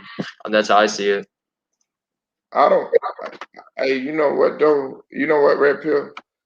I Yeah. don't think Klay Thompson is gonna is. I hate to. I'm not trying to be negative or nothing, man, but Yeah. I don't see Klay Thompson being fully healthy, man, when he comes back, man, because I don't think that he's gonna be the same. It's gonna take him a while to get where he was because you know what, Red Pill, when he was coming back, you know how he got hurt again, right? Was it like a pickup game and stuff or Yeah, something like that? Oh man. yeah, Yeah, so cause I think the same thing happened. I think the same thing has happened to Marcus Cousins also before he signed with just LA and stuff. I mean the guy had an Achilles injury and stuff also I think, or I think he hurt his foot or something like that. But yeah, there's a lot of preventable ways to prevent those type of just injuries. I mean dropping weight, changing your exercise routine, and just having a great diet and stuff, and that's probably gonna help prevent the injuries and stuff, right? Yeah, because I noticed that yeah, yeah, because I noticed and stuff, the just heavier you are and stuff, the more likely you're gonna get just injured and stuff. But the problem is you don't want to be like skin and bone though, like fucking Sean Livingston, man. I mean, like that dude was skin and bone, like yeah, that dude. yeah. When he suffered that injury, man, that didn't help neither because you remember that injury, that real bad injury he had. Oh, the Clippers days, right? The Clipper days, right? Yeah, did you see Yeah, that injury, man? I saw it like on YouTube and stuff. I searched it up and I was like, damn, yo, that's just nasty. But I mean, Yeah, yeah, I mean, like, it depends on like the person's I guess frame and stuff. I mean, if you have a slim frame and stuff, I mean, like the chances of you just getting injured and stuff is probably just really slim. But just anything can happen. I mean, like I remember seeing uh Nurkic on video and stuff. I mean, that dude freaking broke his leg and shit. And yeah, That that was shit snapped because bad. he's too heavy. Because he's too heavy. Yeah, He has to drop some weight, man. Because having too much weight on you can really affect you on the basketball court. I mean, yeah, right. yeah. I Yeah, mean, yeah. he. That yeah. Go I ahead. would. I would like what I would do. Red pill with. I look at a guy like Luka Doncic, Yeah. and I'm like, I would definitely try to get, even though that his physique, some people's body types are just gonna be their body types. But with Yeah, Luca, I would try to, as a trainer, I would try to work on him losing not weight, but more body fat. He wants to, his focus should be to build muscle and burn fat. If that makes any sense. Like yeah. I know what you're. Yeah, he should get a little bit more chiseled uh, and also build muscle because when he does that, he's losing a little bit of body fat, which in turn you're gonna lose a little bit of weight too. It'll take the pressure off his knee, like what you were saying, because especially as you get older, Red Pill, you yeah, you put a lot of pressure on your knees and your ankles, and with a sport like basketball, you want to yeah. you The want to get joints. lighter. That's why, like Kobe Bryant, as he got older, he got lighter. Kobe actually, I felt like his physique was better as he got older. Yeah. Yeah. I mean, I noticed after his NBA days and stuff, he really like filled out his frame and stuff, I mean, the guy had a dad bod and stuff, but the problem is, hey, I mean, like, like you spend a lot of years in the NBA and stuff. I mean, like you sacrifice a lot of family time. I mean, like, social life and stuff. So I mean, like you might as well, just enjoy life and stuff, right? I mean, like, I understand that. I mean, Kobe had a slim frame and stuff. I think like I remember like a bunch of stories and stuff I saw on video and stuff that dude used to like he was I mean I mean I mean the guy was a workout machine. I mean like uh basketball wise, I mean the guy was putting out like thousands of shots in the like summertime, just off season. He was very meticulous with his diet and stuff. And yeah, Kobe was the animal, and R.I.P. to him, man. I mean, the dude's just work ethic was fucking built different. That What dude do was you a what do you miss most about Kobe? Because I know you're a Lakers fan. yeah. What do you miss most about him? What do I miss about Kobe? Just as just work ethic and stuff. I mean, like I remember just hearing a bunch of stories and stuff, through the news and stuff and YouTube that he rarely slept that much, like 3 to 4 hours a day, and he's still functioning, he's still dropping buckets, and the guy, I mean the guy has crazy just work ethic that led to him just like just investing in other equities in companies and stuff, and yeah, I mean Kobe was a shark and stuff. I mean, like the guy was a shark. He's very receptive and like just aware of just what's going on, and he knows that basketball is not basketball is not going to be there forever. So like you might as well just invest in body armor and stuff, and like own and like have your own basketball team training facilities, right? Right. Yeah, Yeah, that. Hey, that's facts right there. Hey, yeah. what's that noise? Is that noise? uh, I heard a I got a fan noise. in the background, man. I got a small fan in the background. I got a small Oh, fan. oh, Yeah. okay. Yeah, I thought I heard something or No, whatever. that's a small fan, man. Yeah. Hey, man, Kobe, man, he was definitely one of a kind. He was a unique guy, and he was very cerebral. A lot of people didn't realize they underestimate a guy like Kobe Bryant's intelligence. They don't understand, man, that this guy how truly smart he was, because he would do certain things on the court, and they would happen, and it didn't necessarily have to do with his scoring and all that other stuff. He would get into people he would get into people's minds psychologically, and Yeah, really fuck them up, man. Like, to the point where, oh shit, I done yeah, got into some deep shit, man. Or if you said the wrong thing to Kobe, guess what? He took it as a challenge. Sort of yeah, like what MJ used to do. And you know what kills me the most too, Red Pill too? A yeah, lot of people yeah, talk about how inefficient Kobe was, and I got to tackle that right now. Look, Kobe, for everybody that says that Kobe, how inefficient he was and everything. Okay, yeah, if you look at his numbers and stuff, you might say that, but you have to really put into context what you're saying, because okay, you're talking about a guy that pretty much played all he played every game like it was his last, and he played on defense like every game was his last. He was guarding the best player. So you have to understand that when you're playing the best player, then on top of that, you've had to carry the weight for Shaq for a lot of times. You're carrying all that weight, and then on top of that, you have to go back, and you're running fast breaks, or you coming off the screens, or you coming down there. You're exerting all that energy and everything, and then you still have to be the best player on the end.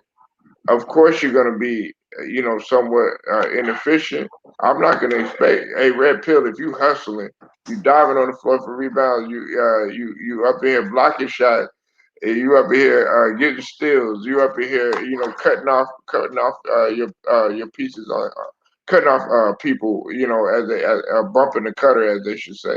You reading defenses. Then on top of that, I don't go back and I don't reward you. You're gonna be pissed off because you're like, damn, I was grabbing rebounds for you. I was hustling, drawing charges, and you're gonna be pissed off. So like Kobe had it all in his bag, man, on defense and offense. So that's what pisses me off sometimes. Red pill when they sit Yeah, there, they say that Kobe was inefficient. yeah. Kobe's a different animal, like what I said. You know, him on Team USA and stuff, like really changed like my perspective on him and stuff. I mean, like that dude was absolutely just animal. I mean, he was picking guys, full court in his mid 30s. I was like, damn, this guy's built different. Kobe's like built different. I mean, if you're like in your mid 30s guarding full court, that shows that that.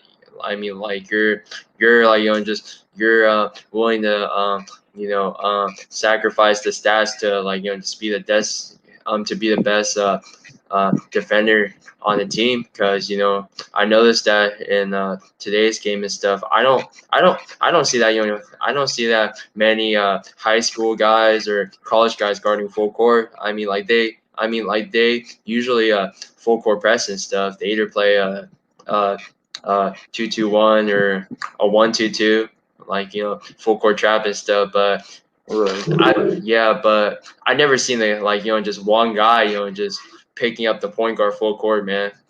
It's so hard to find these days. I don't see that anymore at all. But It's they sad. they they Yeah. still press. Hey, I was playing in an adult league, red pill, and my coach was still pressing. Yeah. Man, he had guys like over the age of 30 still pressing, man. God damn. Yeah, no, but these guys, hey, but you see, with a press, a lot of people don't understand, man. When you run a press, man, you gotta be in really, really good shape because man, you're forcing the point of the press is to speed the game up, No, I mean, yeah, but I mean, like, full court man to man, like, not like a zone right? press. Yeah, not like a zone press and stuff. I mean, like, man to man, Oh, kind of you like talking about picking up somebody 94 like feet. Yeah, yeah, one on kind of one. like a Pat Bev type of guy. Yeah. Well, yeah, I mean even with that, that speeds the game up too. Because what Yeah. like Mike, see a lot of people with Michael Jordan, a lot of people don't understand that. Okay, he would sit there and he would pick you up like 94 feet and everything, right? And then he'll get a steal, and then okay, you inbound the ball, then he'll go pick the other guy up. Then guess what? He'll get another steal. That's how Michael Jordan was playing back in the day. A lot of people don't realize that. Hey, like Red Pill, a lot of guys they look at like older Kobe or older Michael Jordan. They think like, okay, well, yeah, he played like that his whole career. They don't go back and they don't look at the how what he was doing on both offense and defense when he was younger. Yeah, definitely. Um, yeah, like what I said, I like the like my favorite types of just NBA players are the like just underdogs. I mean, like the ones that came from poverty and stuff to like just NBA star and stuff. Because I respect guys like Jimmy Butler and stuff. Because I read a article and stuff. I think like he was homeless at 13 and stuff, and like he worked his ass off to become a NBA star. I mean, like I like guys like Jimmy Butler and stuff. I would love to have a guy, Jimmy Butler, starting on my team, just any day, because he can set the rhythm and also be the leader on the floor. Every team needs a Jimmy Butler or Dennis Rodman on the team. Did Um, you know? Were you in here earlier when I read the defensive team yeah, question? that was there. Yeah, what did you think about it? Because I never really got your take Um, on some of the guys like shouldn't be on there. In my opinion, like there's like just other like options out there, like Miles Turner, T.J. McConnell, Nerlens Noel, Alex Caruso. Like should be on there. In my opinion, like just because I feel like a lot of just NBA GMs and like voters and stuff, they they um they really sleep on Caruso and stuff and his defense and his just impact on the Lakers. It's and also Nerlens Noel. I it. know Yeah, like I was yeah, wondering. Yeah, I was like, man. Yeah, Nerlens Noel, man. Yeah, he got robbed, man. He yeah. got robbed. And also another player that we don't talk about that should be on the defensive team is the guy from just OKC, Lou Dort. Lou Dort. Lou Dort. He who, reminds who, me of who? Lou Dort, Lou Lugent Dort. Dort. Who did he, He's the who did he one. play for? OKC. Oh, okay. He Yeah, was the that's why. guy. Yeah, Yeah. He was the guy who guarded Harden like in the playoffs last year. right. Yeah, that rookie and stuff. I felt like he should have just made it, but the problem is, the guy was on the OKC team that was very subpar, but still, Oh, you talking about when Chris Paul was on there? no. Yeah. Chris Paul was on that Yeah, just Chris Paul was OKC on team. OKC. Yeah, him and Schroeder. Yeah, but like what I was saying stuff is that he reminds me of a Tony Allen, like like with a 3 point shot, in my opinion. That's just how I see his player comparison and stuff, and yeah, like this defensive player of the year has been very the first team and second team has been very like it's iffy. It's been iffy. Was Marcus Smart on there? Marcus Smart on OKC. Oh no, on the defensive teams on the first and second team. Was he on there? No, I don't think Marcus Smart was after hearing your opinion. Okay, Hmm? wait a minute. Polo, I'm going to respectfully, but I totally disagree with you about everything regarding LeBron James. Uh what is it that I said about LeBron James, Yeah, I think it's a sir? troll account. I think it's a Huh? troll account, Polo. I think it's a troll account. Oh, I think really? yeah, yeah, because I never seen this name before, so it's probably like Yeah, a troll you blocked in the past or something. Gertrude Doofus. Nah, but let's see him because All right. I'm a bit angry, not at you, but at myself after hearing after hearing your opinion. What? No, it's a Yeah. troll. What? No. Wait. What was it though? Oh, Oh, you he's said. new. Oh, you knew. Okay. Well, what was it though? What was it that we said? Because Yeah, I I'm haven't confused. mentioned LeBron today. I don't think I mentioned him today. No, I don't think so. Yeah, I hadn't even talked about LeBron. Uh, The only thing I said is that he walked out, 5 minutes, left to go. I mean, but that's not that's like if you can't handle that, man, hey, that's that's facts right there. I don't think anybody would want anybody to walk out on them. nah, man. You know what I'm saying? Like I don't, I Yeah, mean in anything, Red Pill. That's yeah. what I meant. Walking up on it. Yeah, absolutely. Hey, I like your channel. Hey, salute, man. Yep. thank you very much. But listen, there's no need to be angry, brother. I don't have nothing personal against LeBron, but I don't. Hey, you gotta call it what it is. Let me ask you something. if no problem. Hey, no problem. Listen, if Red Pill, we're playing a Yeah. basketball game. We're at war. We're this is for the marbles. This is a do or die situation. And you leave your comrades in the midst of war. Hey, thank you very much. I appreciate it. Thank you for your subscription. Hey, tell them Red Pill, I'm daily, always going live, man. Yeah, It absolutely, don't man. never stop, man. Yeah, We on grind never live right stops. now. Hey, I appreciate it, brother. Thank you very much. But we're at war, Red Pill, and I walk out on you. Red Pill, you're gonna be angry at me, right? In the locker room. Yeah, I'm probably gonna knock you out, man, if you fucking walk out Right, on me in the yeah. locker Like room. that's what I Yeah, would expect. Hey, look, I would expect Red Pill to be like, nah, motherfucker. You shouldn't have walked out on us like that. And then man, that's some bam. soft shit, you know. Hey, that's some like pussy shit, man. I understand, you know, like I mean, like you're frustrated and stuff, you know, like with the game and stuff. But you know, at the end of the day and stuff, man, like it's just like a character thing, you know. So I mean, you know, I mean, yeah, um. I lost. Well, I think this is my freshman year and stuff. I think like you know I'm in the summer camp and stuff. Like we got blew out by this fucking private school by 45 points, and you know I still had to shake hands. You know I didn't want to, but I promise. You know it's a character thing. You know, right? Right. Listen, I got blew up by 45, and yo that shit was sad as hell, man. I was right. frustrated. Yeah. Listen, he said, here's the thing, I don't know what's happening.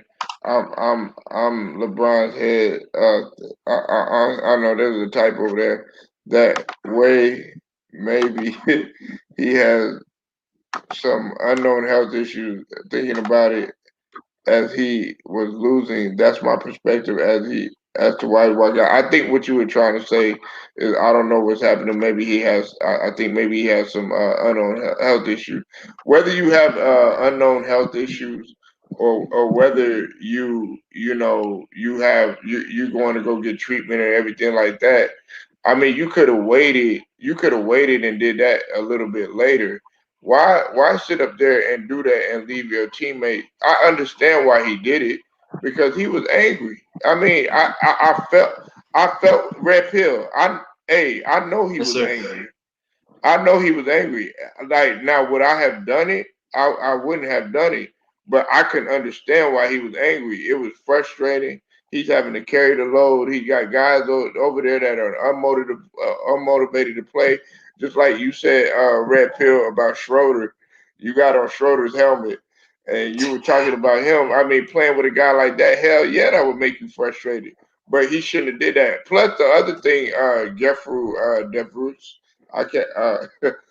Um, the other thing too is that he sat at the end of the bench away from everybody.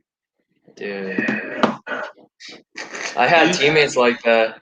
I had teammates like that did that shit. And I was just like, man, I'm gonna sock the shit yeah, out of you, though. man. I'm like, fuck, man, fuck that, man. Get away from me. I don't even want to. I don't even want to socialize with you. You talk about you want to be a part of the team, and you want to help us win. You want to contribute and do all this other stuff. But yet and still, even though yeah, you are the superstar, you put your work in, 18 years in the league and all this other stuff. That don't mean nothing. That don't mean nothing. Now the problem. What?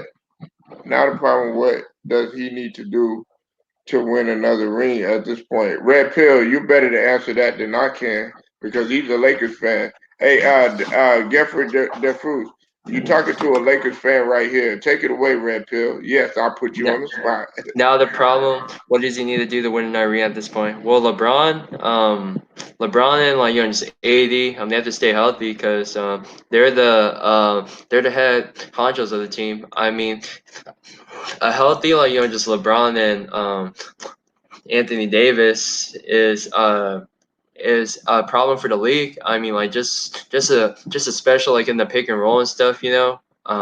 like that pick and roll, that pick and pop game is deadly. I mean, nobody can guard against a healthy like AD and stuff. A healthy against AD and LeBron is top five in the league in my opinion. But yeah, another thing and stuff is that the Lakers have to find great, just role players that will buy in to their roles and stuff. Not like just not be like a guy like Schroeder, just be like, hey man, I want to fucking start right away, man. Hey man, hey, you're like a scumbag, Schroeder. So I could care less about you, man. Like we're gonna ship your ass away to like Siberia, so I could care less about you. But yeah, the Lakers need to like sign guys that are going to make the sacrifices that are veterans in the league. Like Marcus Saul is a veteran and he's very professional stuff. Just going to like third string center role. I mean, I want a guy like just Marcus Saul, Wesley Matthews on my team. They're veterans and they know their roles. I mean, they're not in their primes anymore, but all they can do to help the team is just keep open minded stuff. I mean, yeah, I mean, like we need to sign guys that are just willing to make the sacrifice and that are willing to shoot and that are just willing to shoot well on a consistent basis that are always positive and like just uplifting. I mean, I would be like just open minded to sign TJ McConnell. Like what I said, man. If the Lakers can pair him up with Alex Caruso, man, I would love to see that, man. Like that's actually clamps right there. That's clamps and shit right there on the defensive end. But I mean, yeah, I mean like the Lakers' main job is to stay healthy and to get a good score, uh, shooters off the bench, and a better big man than uh, Andre Drummond. Andre Drummond, I would love to sign him back, but like we need a second string center that's a lot better than Marcus Gasol, and I'm hoping we can sign Al Horford off the buyout market or Kevin Love to help the team. Right? Yeah, that's facts. He said now he also said this too. Red Pill. He said LeBron is at a crossroad, and I'm feeling for his emotion based on his impact on the game. Man, look, I don't know about you, Red Pill, but listen, I'm not gonna feel sorry for him. You know why? Listen, you are playing 18 years in this league. Okay, you chose to do that. They've dubbed you as the best player in the league, and you're playing with one of the story franchises of the highest order. So there's pressure and there's expectations, and you have big shoes to fill as well. Still, Kobe Bryant is regarded as the best Laker in some people's eyes. When you walk into that Lakers, the Staples Center, man, listen, there's an expectation that you have. They've seen every type of basketball that you can imagine. They've seen all types of players. So they don't really see you as, the cream of the crop or any of that because, you still have a lot to do in terms of putting banners championship banners up. Yes, he brought a championship title there, but man, in LA, hey, Red Pill, y'all have a short term memory. Hey, it's either championship or bust. You're only as Yeah. good as the last title, and you have to keep doing it again and again and again. That's why they have repeats and two peats with Kobe. You know what I'm saying? That's why the Lakers, the Showtime Lakers, were consistently winning. Back to back. You know what I'm saying? Like, you have to understand that, man. There's a culture there of winning, man, and I just don't feel sorry for that. Now you said Redcon introduced you to the channel. Hey, shout out to Redcon. Hey, I appreciate that, Redcon. Thank you for that hard work for doing that. Now, what do you have to say in reference to that, Red Pill? Yeah, I mean, the Lakers, just organization is all about the championship or bust. I mean, that's a great mentality to have. Even in life, you gotta just win everything. But eventually, the Lakers had their just ups and downs in the past, with their bad records and stuff. But eventually, the Lakers,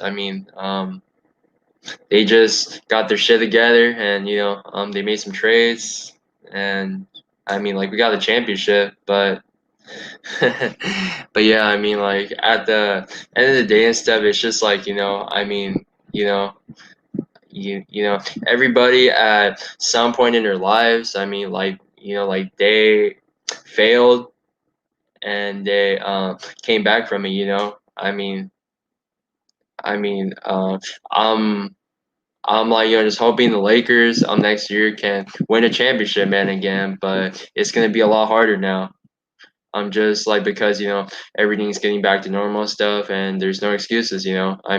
Teams are gonna teams are gonna teams are just more aware of the Lakers, just offensive sets. And yeah, and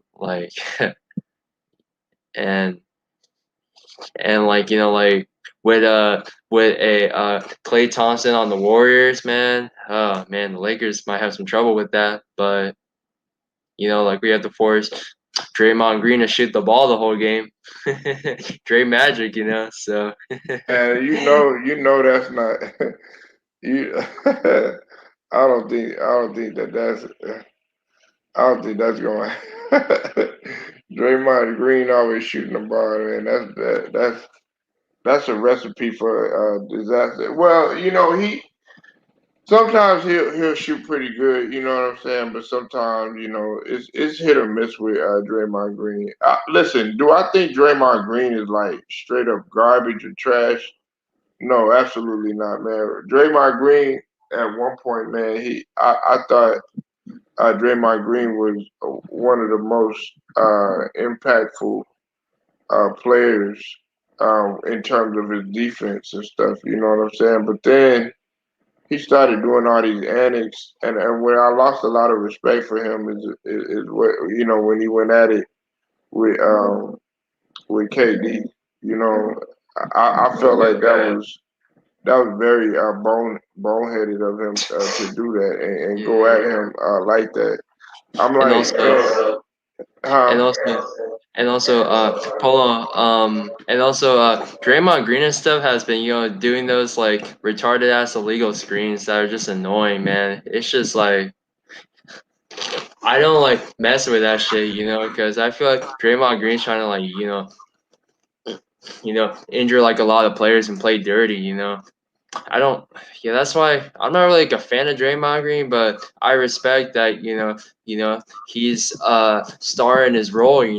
With his defense, his rebounding, and passing and stuff. So I respect that right there, but not those just antics where and the guy's a hothead too. He's a hothead too. Right, right. Yeah, but Draymond Green, yeah, he's cool and stuff, but it's just as a Lakers fan, I've always had a bias towards him. But I mean, this is how I see Draymond Green and stuff. He's like a offensive minded version of kind of Dennis Rodman, but without the physicality and just rebounding and stuff. That's how I see it, though. Man, I don't even put that. You know what, Red Pill? I do not put them in the same sentence. Yeah, Because um, Dennis Rodman even said you like Dennis Rodman a lot, so you would have heard this. He said, man, if he was to guard Draymond Green, man, he would have hell to pay, and I believe it, man. He would be all in his Yeah, head psychologically and physically, yeah, man. Don't get on that because Dennis yeah, Rodman was on a whole nother level yeah. physically compared to Draymond. Yeah, for me and stuff, if I was in the NBA and stuff, Draymond Green's not gonna like intimidate me at all. It's just like the guy's just a agitator, and the guy says some hard screens, but that's part of the NBA, I guess. I mean, that's part of Warrior system, so I gotta play through it and stuff. I mean, if I were to get screened by him, I mean, you know, um, I'm just gonna have to just keep playing, just no matter what despite the hard screens he's gonna set. But Draymond Green, I mean, I don't know, man. The guy's getting paid good money. I mean, the guy's getting paid 25 mil a year just to pass and just play defense. But he's the main like architect of that Warriors defense and stuff. So I respect him for that. But not the antics and dirty play. I can't stand that dude. Honestly, the guy looks like the donkey from Shrek. So it's annoying as hell. I agree with you. I agree. Man, I I hate. definitely agree with you. I don't think that Yeah, I don't man, he was doing his thing for a little bit, but then he just man once he he got the money, it just man he kind of changed up a little bit to me. He kind of changed up a little bit to me. yeah, definitely. Yeah, definitely. I mean, He hold on one second. He changed up to me. But a lot of people like they get mad when I say that. I'm like, man, this guy right here, uh, how could you not point that out? Listen, once you get the money from a franchise, you should your play should go up. It shouldn't decline. It's just like with the Schroeder situation, and that's why I could see why Red Pill why he disliked Schroeder so much because man, there's championship level expectation year in and year out. So you trying to tell me, okay, we give you this money, then you sit up there and then you play like trash, and you haven't even done anything. You didn't bring the championship there. It was Rondo that did. We're replacing you. I mean, you replaced a guy that brought a championship and that was already a champion and that has proven it on the highest level of the highest order. yeah, So how the hell do you have the audacity to think that you're owed anything? I don't know, man. It's just this dude Schroeder, man. You know, I knew, I knew that dude was gonna be a complete scumbag when he got traded to us. I knew like that was a good trade and stuff. I thought Schroeder was gonna be a beast and stuff, but apparently, in the season, he has just ups and downs. I understand, as a basketball player, you have your like ups and downs and stuff, but the problem is, like you don't even have a ring, so why are you saying you want to start, just right away and stuff? I'd rather have T.J. McConnell start over Schroeder because there's just unselfishness or Caruso and stuff. I mean, like.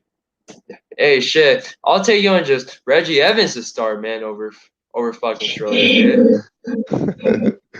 Man, you always come, man. Here you go, Yeah, Here we go again, Reggie Evans. yeah, but yeah, Come but on, at man. least Let's be for real, Red Pill. yeah, but at least Montrezl Harrell was humble and came off the bench and just understand his role. Just unlike Schroeder and stuff. For example, I mean Schroeder's just a complete like dirtbag. Just like just scumbag. Honestly, man. Yeah, like what I said No, in the I past. agree. I Yeah, he's a agree. I don't scumbag. want. And you know what, Red Pill? At first, Yeah. I did like Schroeder. I was like, man, maybe he would be a good fit in Philadelphia. But now, I was like, after what he did with the Lakers, man, he changed my mind. I was like, man, I don't want that dude on my squad. Nah, do not. Yeah, I mean, as I mean, I know you're like a 76ers fan, and I mean, like, you kind of like you're just overthought about Schroeder, but hey, nah, Schroeder is not that guy. The guy, I mean, like, at this point, he belongs on a low market team, like the Magic and stuff.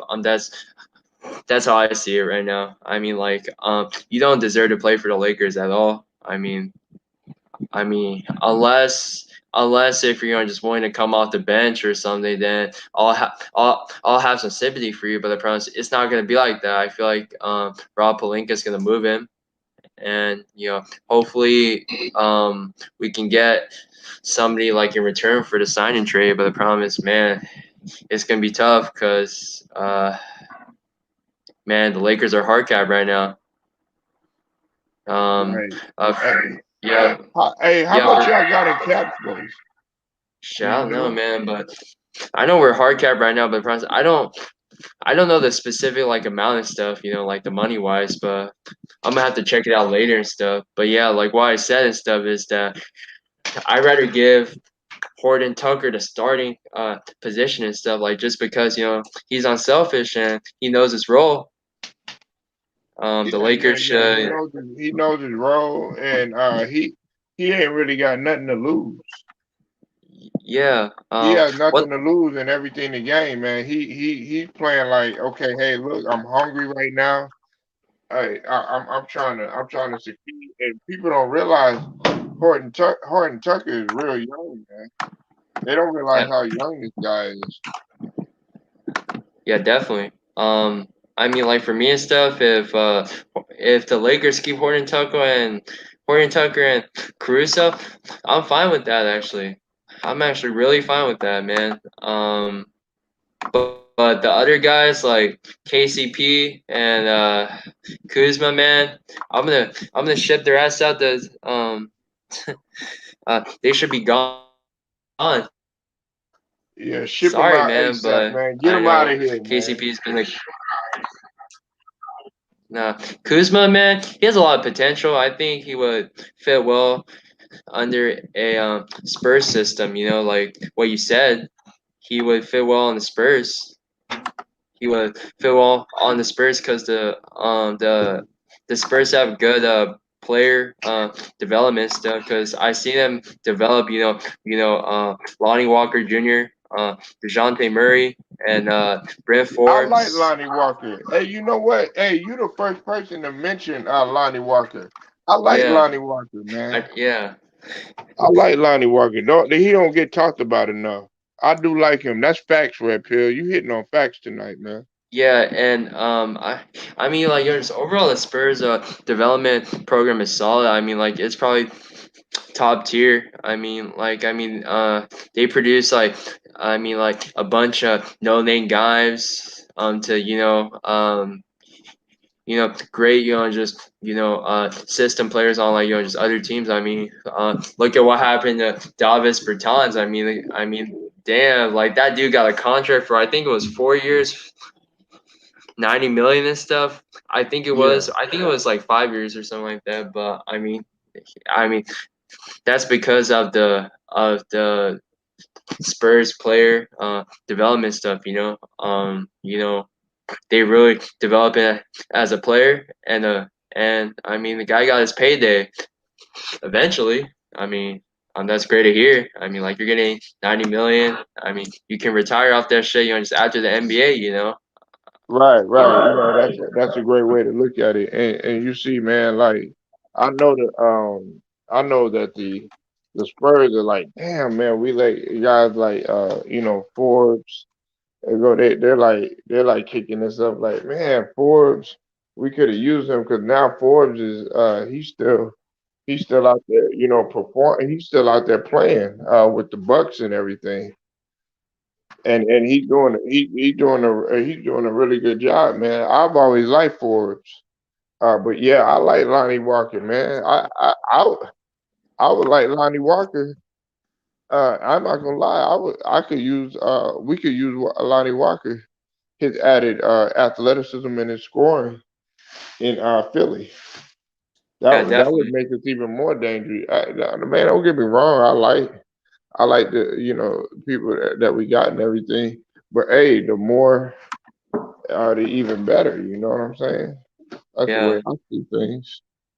yeah, that's a smart idea. You know, the Spurs organization has great development. I mean, I've been saying this for a long time, man. The Spurs have great development skills. That really, helps your players, progress in the NBA or like just overseas and stuff. I, I don't know what happened to Juan Blair. I don't know if you remember that dude.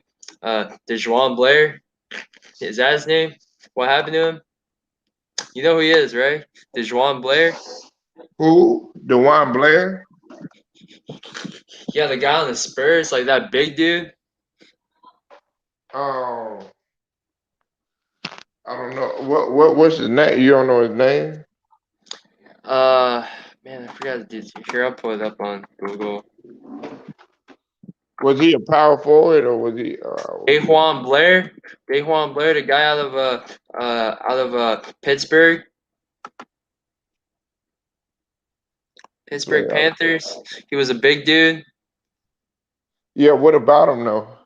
Yeah, I thought I thought the guy had a lot of potential and stuff, but I don't know what happened to him, man. Hmm. Was he solid? Yeah, he was solid. Um, I'm about to check him out. I'm about yeah, to I mean, really look at him because I'm gonna be honest with you, Red Pill. I didn't look at much of the Spurs game.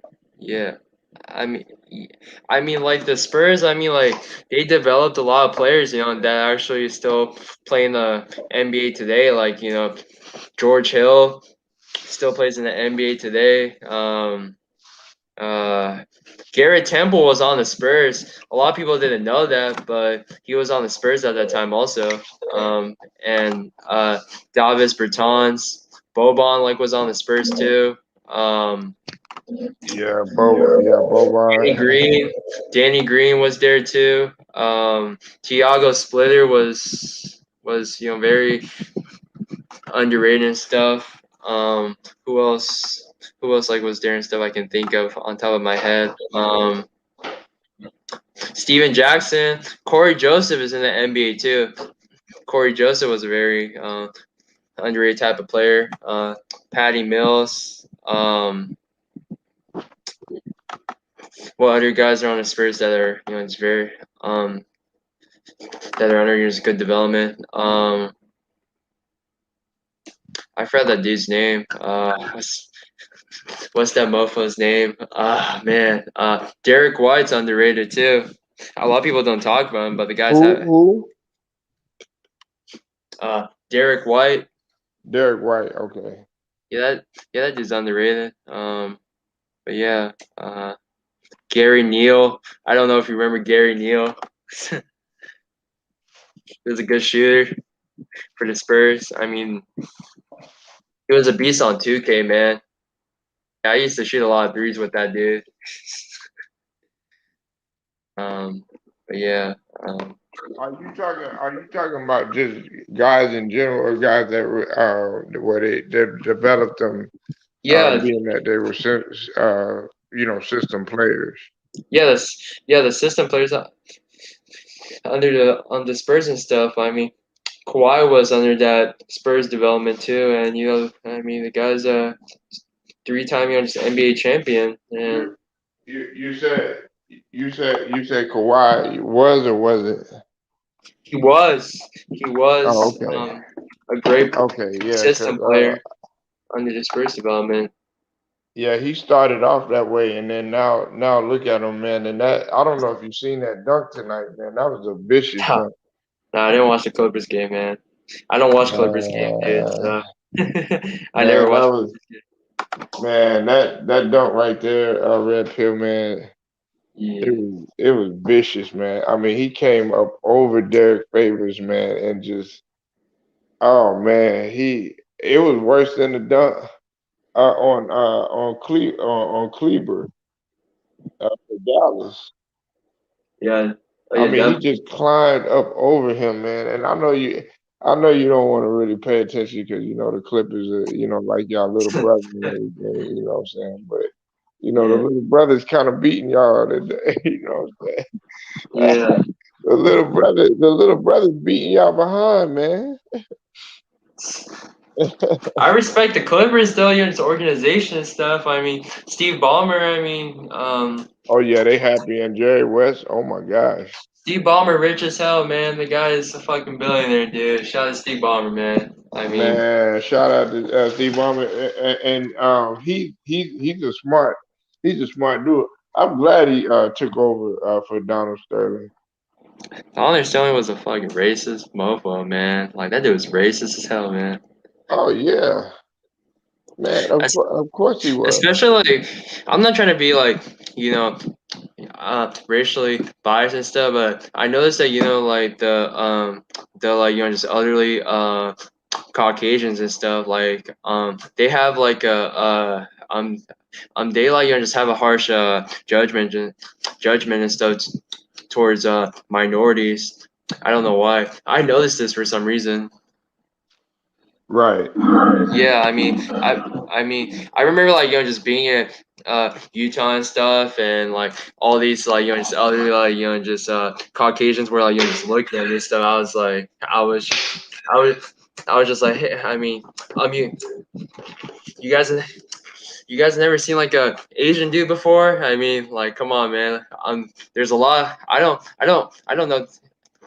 know if there's a lot of youngsters out there and stuff, but yeah, bro, they were fucking judging the shit out of me, man. I felt kind of disturbed. This was back in the day, though. This is like 3 years ago. Yeah. Yeah, I felt kind of sketched out. I was like, man, like these, just Caucasians were just, just staring at me. They were like, just holding on to their phones and stuff. I was like, man, I'm not that dangerous, man. Come on, man. I don't know, Yeah. man. Like, Well, you know, man, like see stuff like that right there. Red pill. I yeah, don't go for that type of shit, man. You know what I'm saying? Because it's um, messed up. oh, like where I lived at, man. Yeah, don't get me wrong, it was majority black, but you know, don't get it twisted now, man. Uh, there was, you know, we had plenty of races, you know, where I stayed at, Yeah, and the thing about that too is that you know they was just on point as as the black folks were. You know what I'm saying? Because I mean, they had to be on their toes like that, you know. And we welcome them. I'd be sitting up here lying if I said, you know, oh yeah, well, I didn't have, I wasn't cool with you know Asians or you know what I'm saying, you know a couple white folks or you know a couple you know Hispanic folks or something like that. Man, I was cool with everybody. You know what I'm yeah, saying? And that's how I rock. You know what I'm saying? We didn't do that all that at least where I'm from, we didn't do all that stuff. Now, you know, a little like race joke, not it wouldn't be like oh like so personal or nothing like that. Not like that or whatever, but we'd be like, oh red pill, oh okay, yeah, yeah, yeah. You like that chocolate, don't you? Or something like that. You know what I'm saying? We'd be actually encouraging you or something like that, but yeah. we wouldn't say nothing like, you know, no off the wall stuff disrespecting some Oh culture yeah, because I we didn't get into that type of stuff. yeah. You Yeah, know, I've seen. Hey, but Polo, I've seen like white people out here in California and stuff. Like they say like the hard just ER and stuff. I was just like, man, that shit's fucked up, man. Especially the supermarket, like like these just elderly Caucasians and stuff, man. Like they're kind of like, man, they're so like judgmental and they're so racist, man. I'm just like, man. yeah, yeah, And like like especially just being like Asian and stuff, man. Even white people like they don't treat me the same way. It's just like, man, come on, man. I don't know, man. Like like I understand, from a minority, perspective and stuff. Like just like us being just African American, like just Asian American and stuff. It's just like, man, like we're not treated right in this society, like we're not treated right in society at all. I mean, the best way to do it is like just have a good educational background and just move up in life. I mean, that's how we can you know prove the haters wrong. And yeah, that's how I see it though. Yeah, man.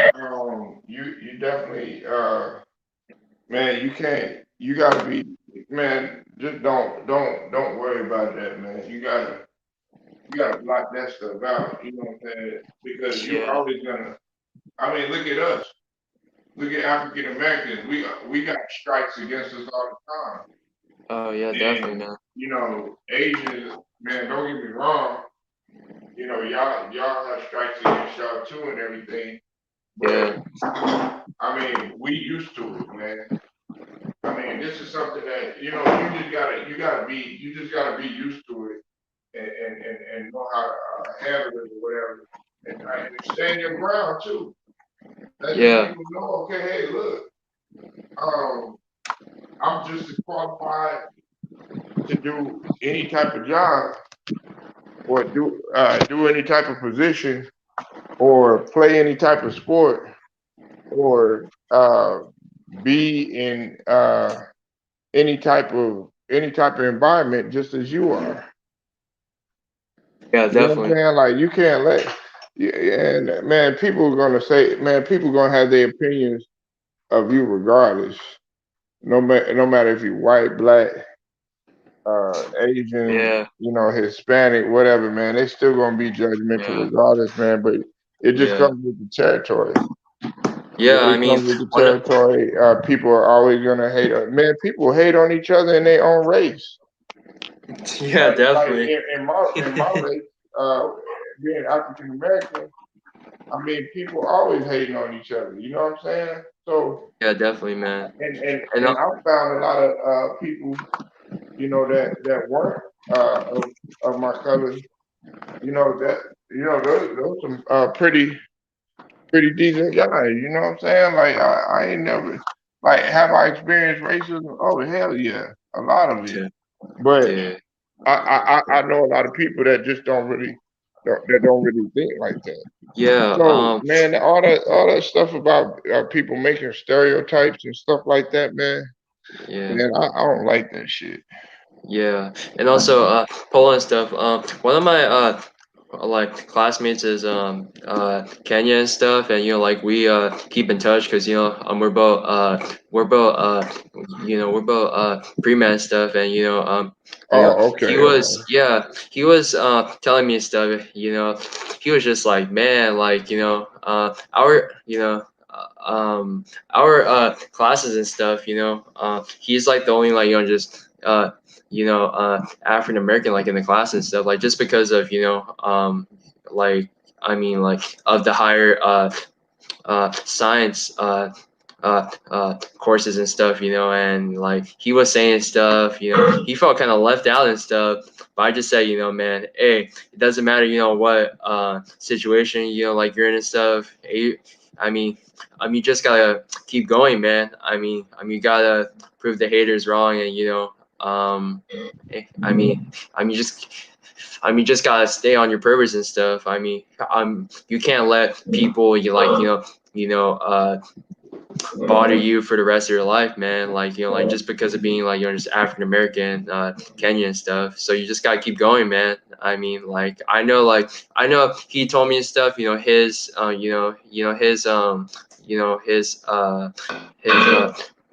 role models and stuff were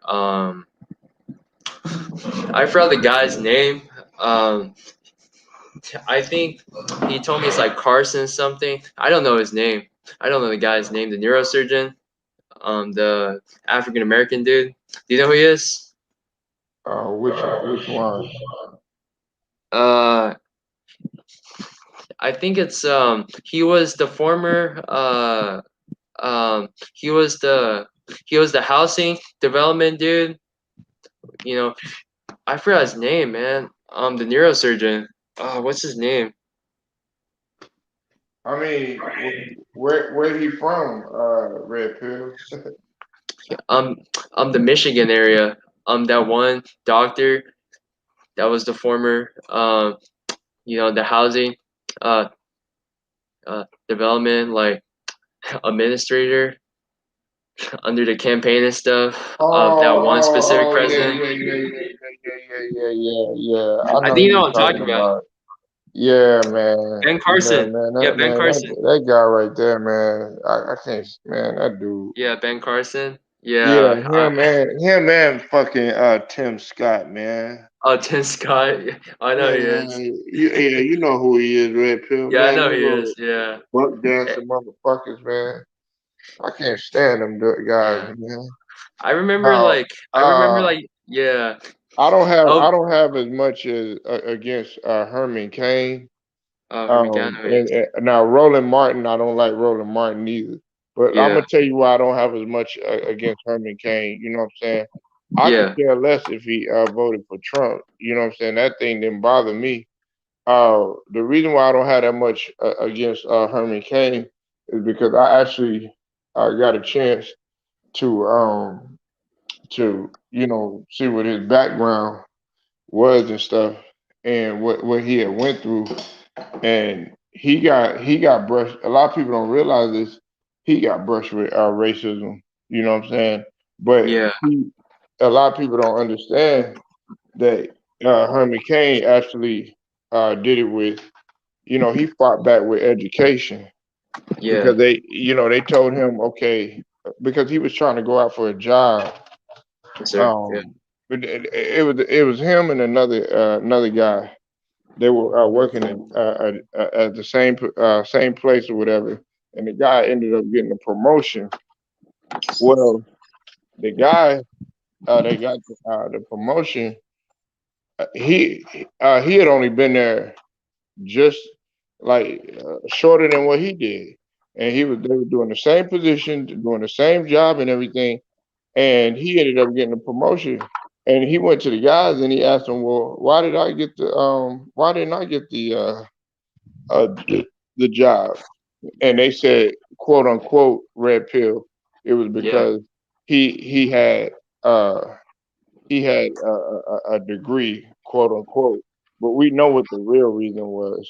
And so what Yeah. he did is he ended up getting a degree, and he ended up fighting back with education. Not only Yeah. did he end up getting a position, he ended up taking people and starting his own business, and ended up taking their workers. You know Yeah. what I'm saying? So like Yeah, for sure. I got a healthy somewhat of a healthy, and I'm saying this, I don't care if people get mad.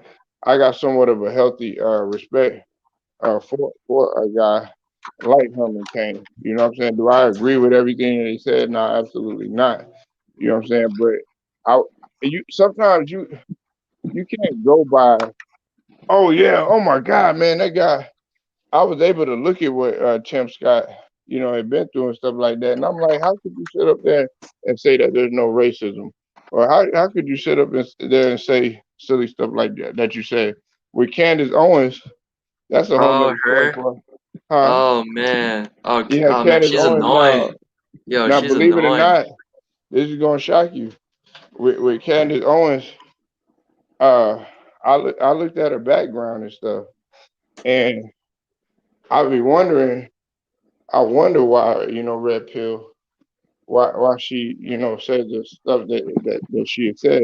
But Yeah. man, when you get some time, I want you to go watch this documentary, man. Yeah, I'll It's check it out. called Uncle Tom. Uncle Tom. Yeah, it's called Uncle Tom. Okay. It's basically it's talking about uh, African American Yeah. that are considered, they act like, they're sellouts pretty much. Yeah. Yeah. And also And like about it's your and oh, also you got it. Go ahead, about bro. your statement about Candace Owens, man. Oh my god, I can't stand her, yo. She's oh my god, she's Yeah, annoying. but see, Yeah. if you watch that video, Yeah. I mean, if you watch that documentary, then you'll be kind of like, oh, okay, I can kind of understand. why she is the way that she is. You know what I'm saying? Because I like I don't always just be like, oh man, I don't like that person just because you know what I've seen or anything. What I like to do is I'm like, okay, let's find out why is this person uh why is this person acting the way that they act. You know, why are they doing some of the things that they do? You know, Yeah. why are they pushing uh why are they pushing for this? You know what I'm saying? So shout out South, I see you in the building. Yeah. Why are they doing some of the stuff that they do?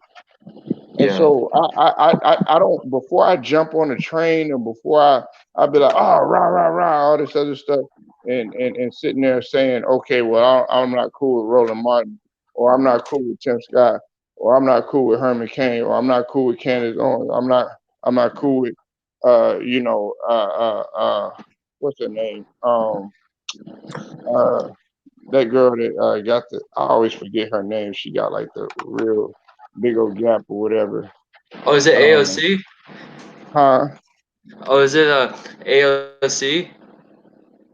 Who?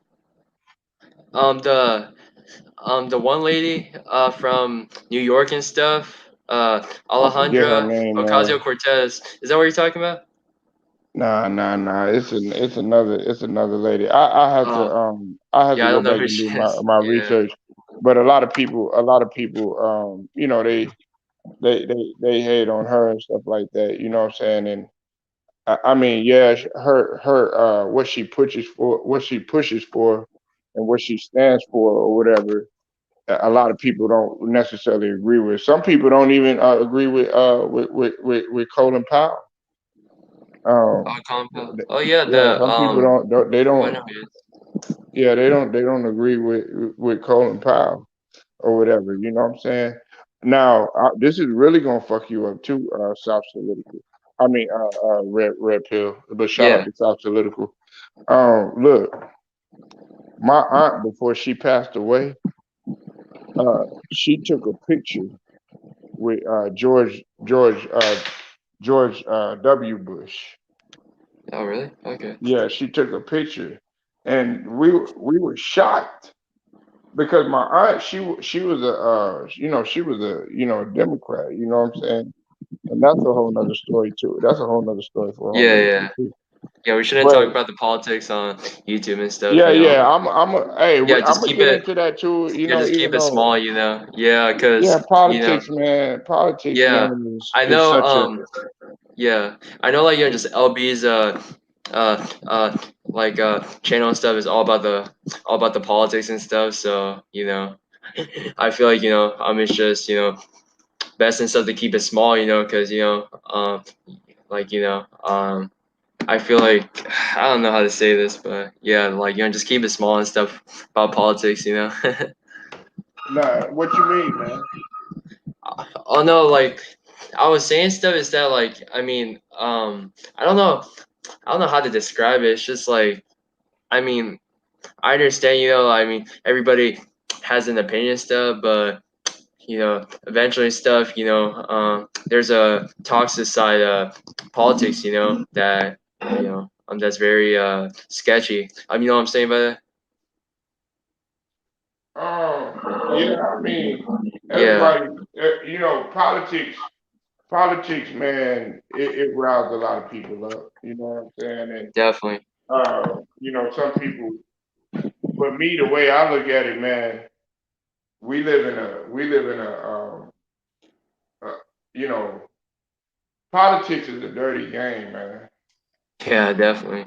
It's a dirty game. It's a lot of individuals that are snakes, but that goes on in business. I mean, that goes on in education. That goes on in the medical field. That goes on everything that you name, man. It's going to be snakes and fakes and everything that they do, and they're going to push for something. And which you okay? Oh yeah, I thought it was this way, but it turns out to be something completely different, man. Yeah, And definitely. that's really what it is. That's why I don't really feed into it Yeah, same too here. much.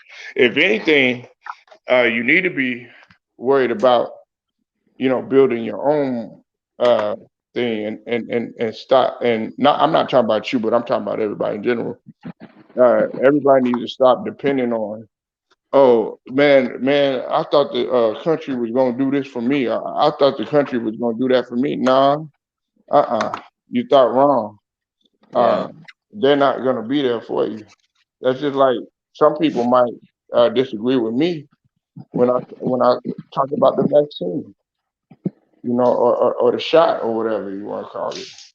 You know, there might be some people that want to take it. There might be some people that don't want to take it. But at the end of the day, this country, you see a whole different vibe now that they're pushing. They're telling you to go get the shot and go do this and go do that. Some people, I agree. Uh, some people may agree with taking the shot, and some people may not. But if, Yeah. if Yeah. somebody comes to me and they say, "Oh well," because I know people that have taken the shot red pill, I'm not gonna sit there and be like, "Oh man, get away from me, man." Da da da da. Anything? No, that's your decision. So that was just an example. So like, if somebody comes to me and said that they're Republican, I'm not gonna get mad at that. That's the way that you believe. It's the same thing with politics. It's the same thing with religion. It's with everything, and people gotta understand that, man. Oh yeah, for sure. Well, it was nice talking to you today, my man. I'm gonna Oh man, I didn't mean to run you off, man. yeah, man. I'm gonna head out and get some sleep and wake up again, just early and just start my day off again. Just doing I'll schoolwork probably still and be on live, man, when you get up, yeah. man. Oh yeah, for sure. Well, have a good one, my man. All Hey, right, man. good Have a good night. one, man. That's All Red right, Pill. all right, Y'all heard him. But all right. yeah, So man, you see, like, with politics, it's not cut out to be for everybody to like you. That's just not what it is, and I don't feed into it.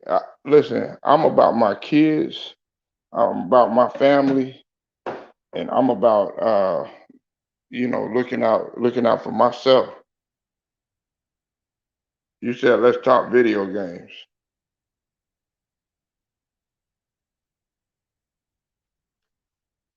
Oh, you said real great combo. Oh shit.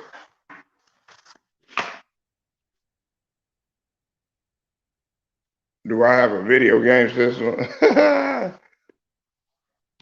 Yeah, my man. Yeah.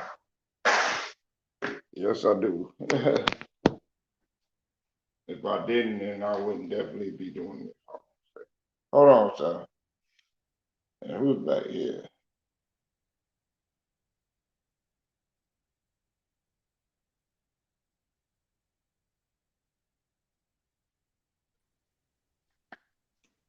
Man, what What you up, still y'all? doing? What you doing up this late, man? These ain't these ain't your scheduled hours. I'm finna call the network and get you off. Nah, man. I'm doing some stuff right now in the crib, Oh, man. I got some people coming in anyways. So okay. Oh, yeah, man. got And plus you. I was working the game too. So I'm Oh, probably okay. gonna be up. I'm gonna be up pretty much the entire night, man. And plus I'm a night owl anyway. When you got kids and stuff, you really you become that, man. See, what you gotta realize is I got a 2-year old, I got a 4-year old, and an 11-year old. So you do the math on that. On how many hours of sleep you really gonna get.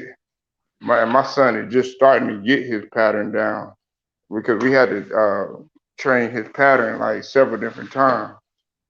You know what I'm saying? Because when they're newborns and stuff like that, you know, different. Kids have different kids have different types of patterns. Yeah. Like my 4-year old, get up. like late at night, we gotta tell her to go to sleep. But see, my son, he'll sleep, he'll sleep, regular during the night and everything. And then, his is regular. And then my 11-year-old, you know what I'm saying, she's at the stage now where she don't even really want to be bothered or getting ready to be 12, that preteen stage. You know what I'm saying? So I'm dealing, basically, to say the least, I'm dealing with three different sleeping patterns. So therefore, it messes with my sleep. Yeah, I got you. I understand it, man. What's up, though? What you think of that Uh, game tonight?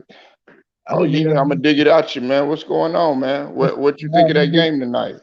I didn't even get to watch the game, man. I was over Oh there. man, I thought you was a basketball head, man. No. I was over there with T. Price and them. We got into a real. I was talking to dude Trayvon. We got into a real deep discussion. Uh huh. Yeah, we built pretty good, man. It was lovely. I mean, I kind of tried to chime in on the game, and I seen it was getting out of hand. I was like, man, maybe you can fill me in. I'll watch a little highlights and see what I can get from it. But I didn't watch it though. It seemed like Clippers could have possibly took the heart from them, took their heart. I see at the end that Kawhi started limping a little bit. I don't know if that's a major concern, but it was something that was for sure, you know. But it seemed like they came out and they handled business and they just, played like they ready to, they played like they ready to win a championship. Still got to finish the job, but they did they did cover they did protect their home court. Some that they wouldn't, some that they really hadn't done well the first round of the playoffs. So, Well, he actually did it. He had he did he outcoached Quinn Snyder tonight. okay, yeah, I can't really Yeah, get into it 'cause I didn't watch it. I might try yeah, to. he outcoached him. But the first game with the Sixers, which I watched that game, man, we had the game, but then we ended up losing it. Doc Rivers down the stretch, he didn't do that good, and I'm gonna talk about that in a little bit. But it was a poor display of coaching by Doc Rivers, man. As much as I like Doc Rivers, man, he kind of pissed me off tonight with what he was doing because we had the game. So I think with like 6 minutes or so, we were up by like 10. But man, nobody was. First off, they weren't closing out on the shooters, and then on top of that, they were just leaving Collins.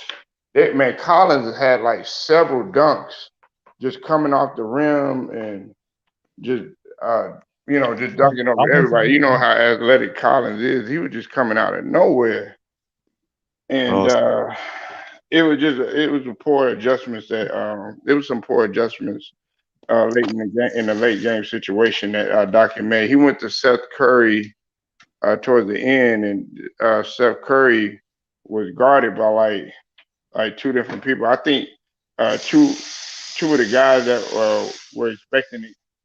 I think two of the guys that were expecting to get the ball, they was a miscommunication. If you go back and you go look at what happened towards the late game, then you'll see what I'm talking about.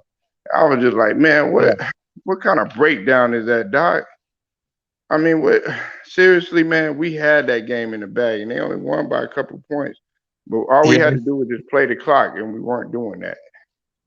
it to me it's alarming in some sense. I can't really give my input because I didn't really see the game. But it is an alarming thing for Atlanta to be a very inexperienced team,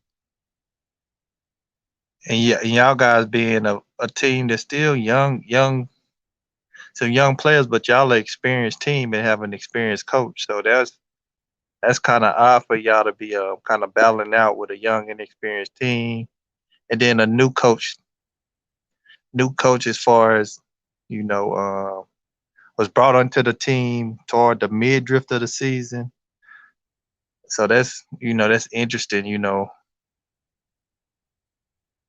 What he done dropped out. Hold on.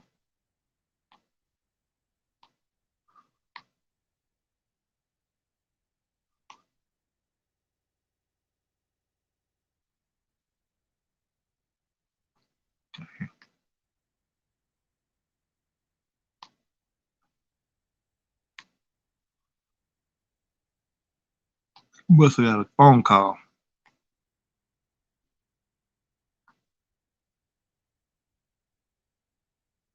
What's going on? Oh, can't really say your name. It's like a lot of no vowels in it. Give you the fucks. I don't know what that is.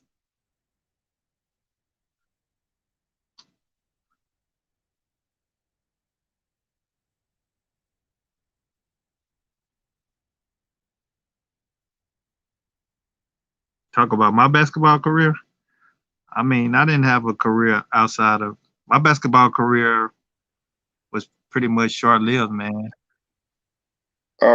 You said that it was an alarming thing to No, do what? I kind of cut out a little bit. I had to switch my my system, man.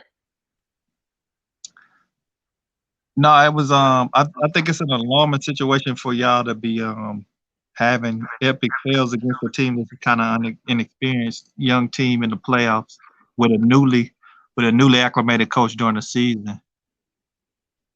You know Well, what I mean? Nate McMillan, but the thing about it though, Nate McMillan has turned organizations, not the entire organization, but he's always made his presence felt when you speak of Portland, when you speak of Indiana, and now when you speak of Atlanta. And I don't think that he is a great coach. Plus, that's why I got two of the shooters that I mentioned earlier, and Bogdanovich and Horter on there. They were absolutely destroying us on from the 3 pointer. But I'm looking at it now, South. If you it's on right now, late night. So you could, if you want to take a look at it and see what happened, don't look at the first half because we were pretty much killing in the first half and all the way up until the third, and then going into the fourth quarter. Look at the last, I would say, like 6 minutes, maybe maybe 6 to 7 minutes of that game, you'll understand.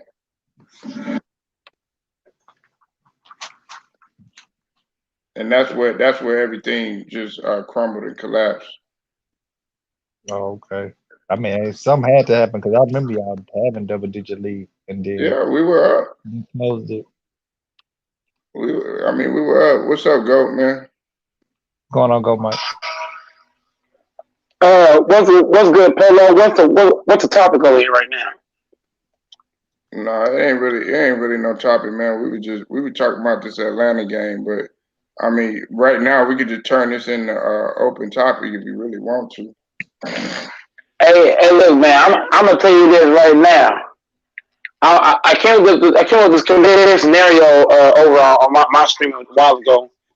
I was saying if I'm not happy with Dallas, I was kind of thinking if LeBron can find a way to get Luka on the Lakers and get about 4 or 5 shooters, woo wee. That's like having two LeBrons on one team. That Well, would be look, sick. Entertain that conversation. I'm gonna entertain it because I gotta talk about this. That's one of the subjects that we talked about just earlier. South Political. I had shout out to Nola Boy Sports. He was up in here earlier, man. And wait, what? Look, this is what happened.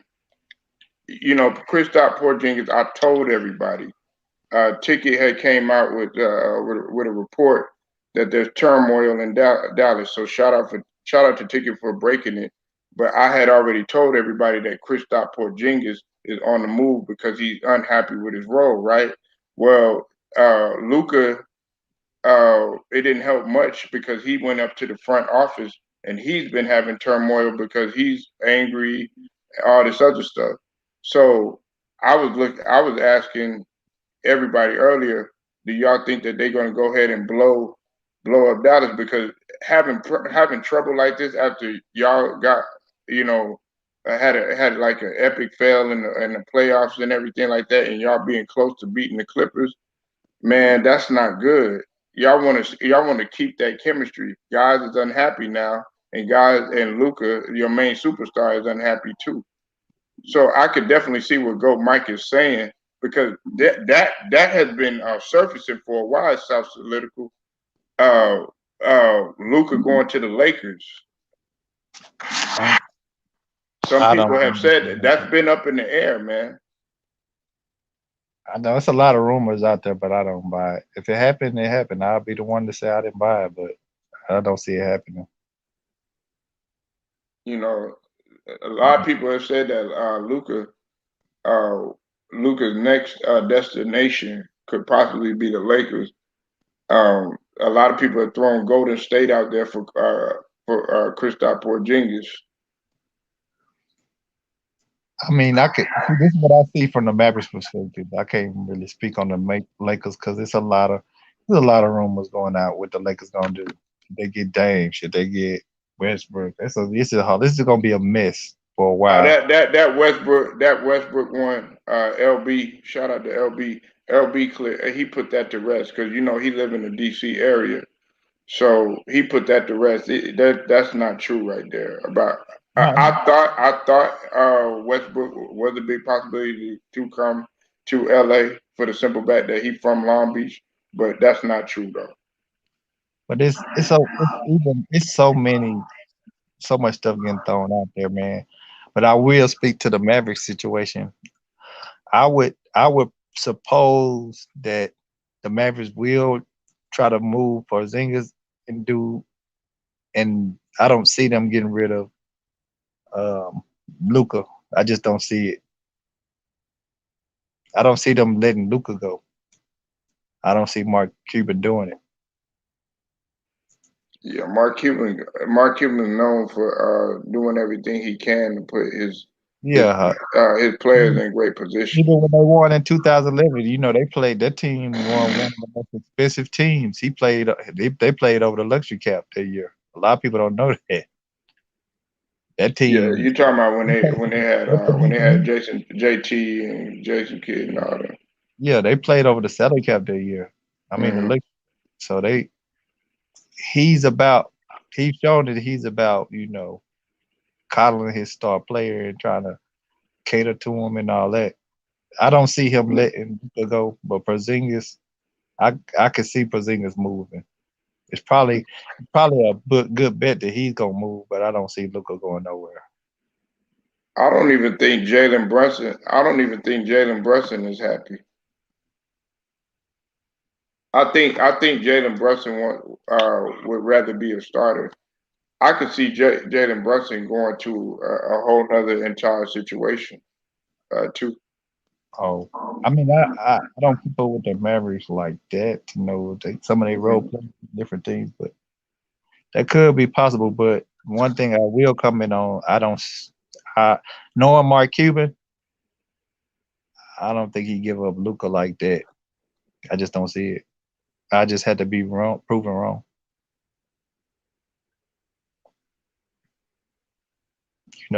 To me, he's the most valuable prospect that he's ever had, even with more potential than the Dirt.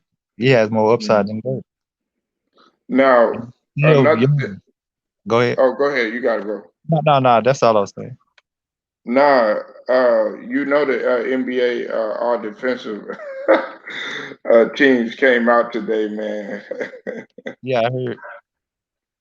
uh, Yeah, man, I'm on T Price over there. At T Price, so they not too fond of Draymond. So I did get on the panel and kind of talk.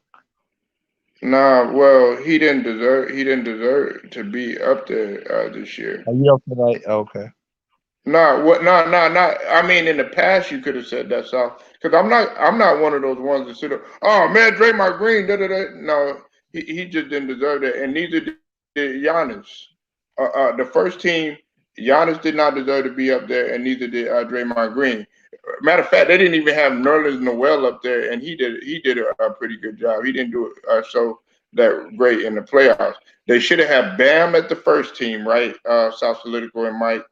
Okay. And I would have loved to see several other players that weren't even mentioned on there. They didn't even put they didn't put, like I said, Nerlens Noel. Uh, who else was another guy on it? They put Thibault on the second squad, but he could have been first. And then also they put what's his name, Kawhi Leonard on the second team, and he played actually a pretty superb defense at the beginning of the year, at the beginning of the season.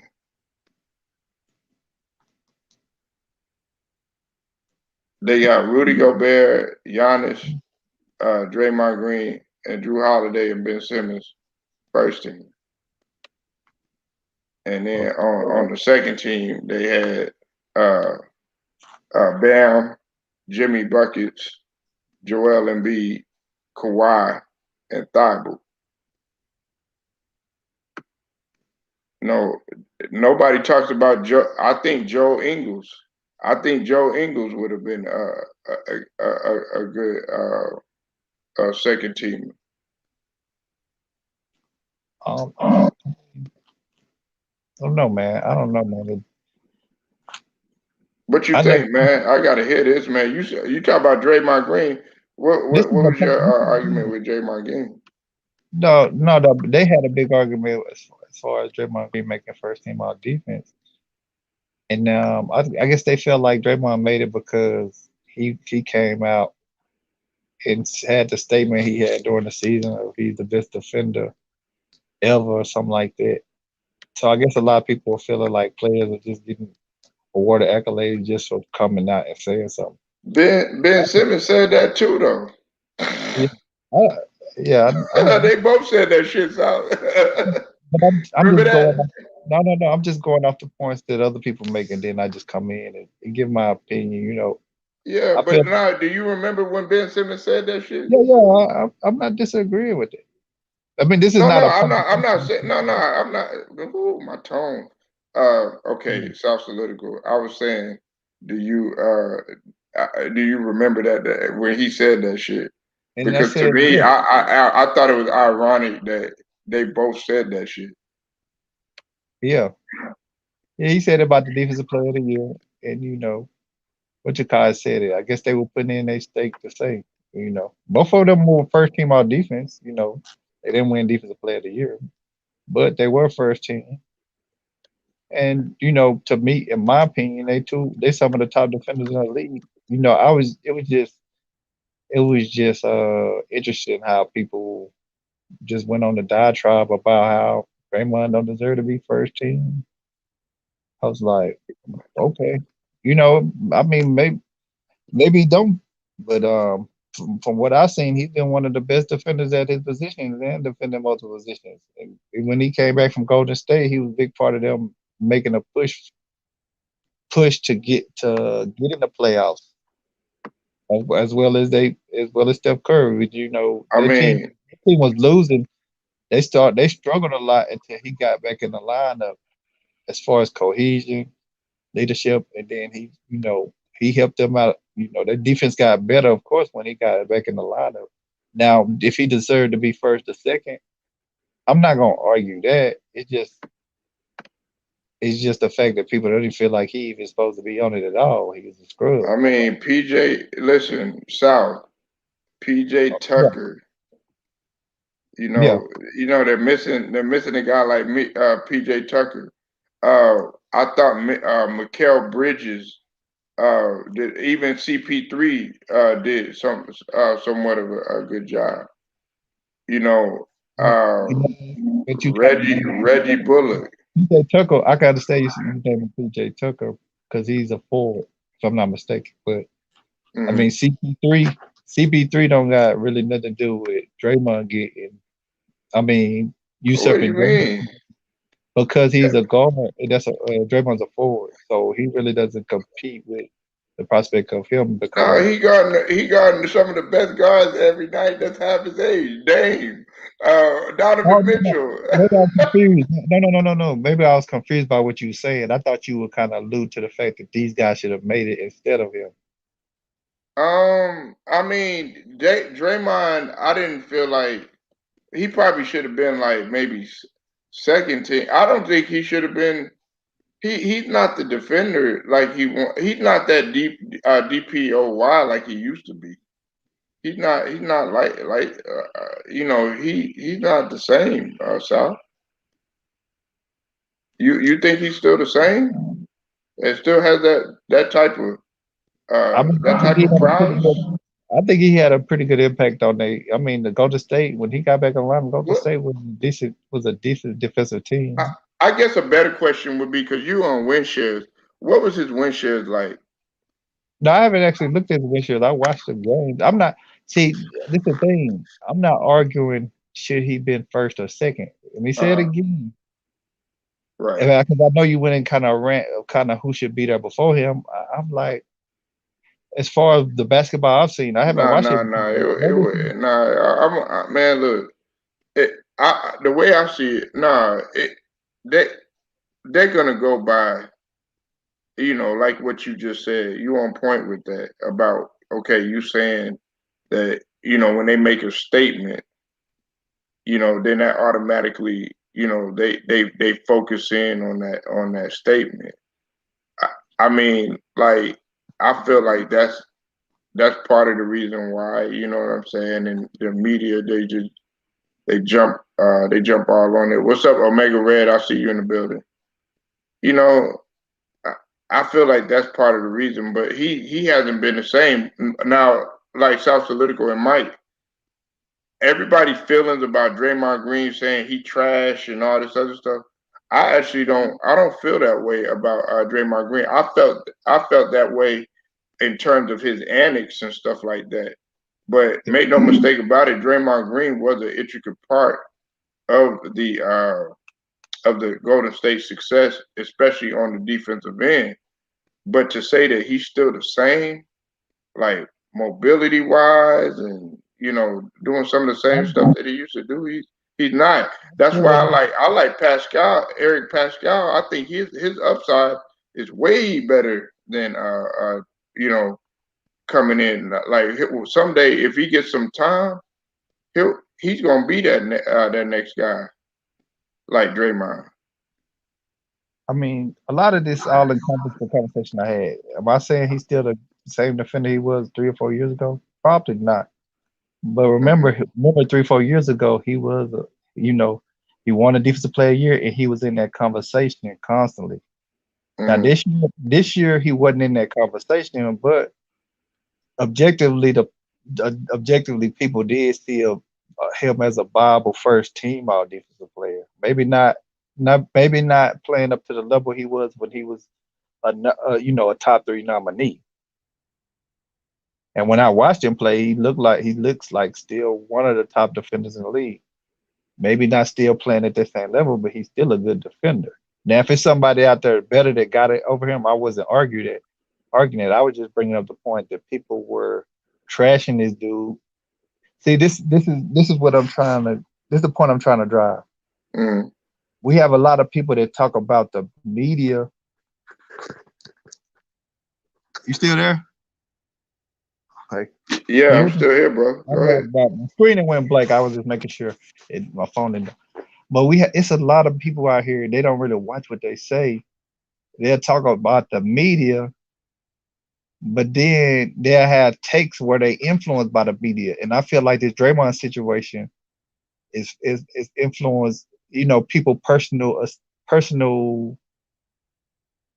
they personal judgment on him is based on the media. Okay, yeah, it's a lot of other controversial stuff around him that's influenced by the media, but it still don't diminish him on as a player. Either he's at this level of a player, or he can do certain things, or he can't. It doesn't really matter what the media say or don't say. Now we know certain aspects of media vote these players at certain positions, but I feel like some people let the media influence. They let the media influence them about players that they don't like, and then they ostracize what the media say about players they do like. It's like it's like they play both sides of it. A double-edged sword. I agree It's a with that. double-edged sword. I agree And with people that. don't really watch that because people use the media when they want to, when it benefit them, and then when it don't benefit you, then they say, "Oh, the media just don't want to give people their credit." You see what I'm saying? It's like, so Yeah, which one is right. it's like you No, can't no, use the media for your benefit, then talk about they don't give certain credit because they don't agree with you. right. Give me another example.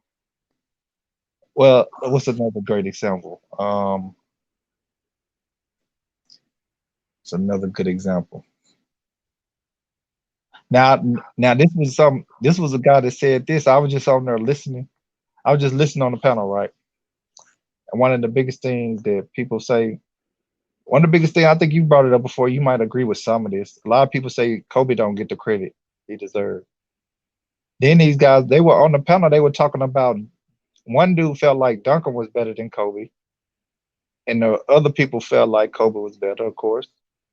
And Hmm. then the dude went into a rant talking about how the media don't even view Duncan as that good as Kobe and all this. I'm like, hold on, but you can't go down that path because now you don't went down Pandora box where we can look at Duncan and say, well, maybe they just don't give him the credit. Like you say, Kobe don't get the credit.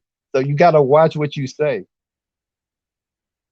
And that's why I always listen to what people say. Cause I like for, it's good for people to have different opinions about stuff, but you gotta stand on your foundation.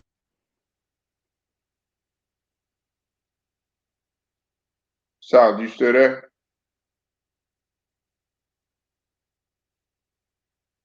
Sal, you breaking up, bro. Can you hear me? Okay, yeah, you cut out a little bit. Oh, no, I'm saying people, yeah.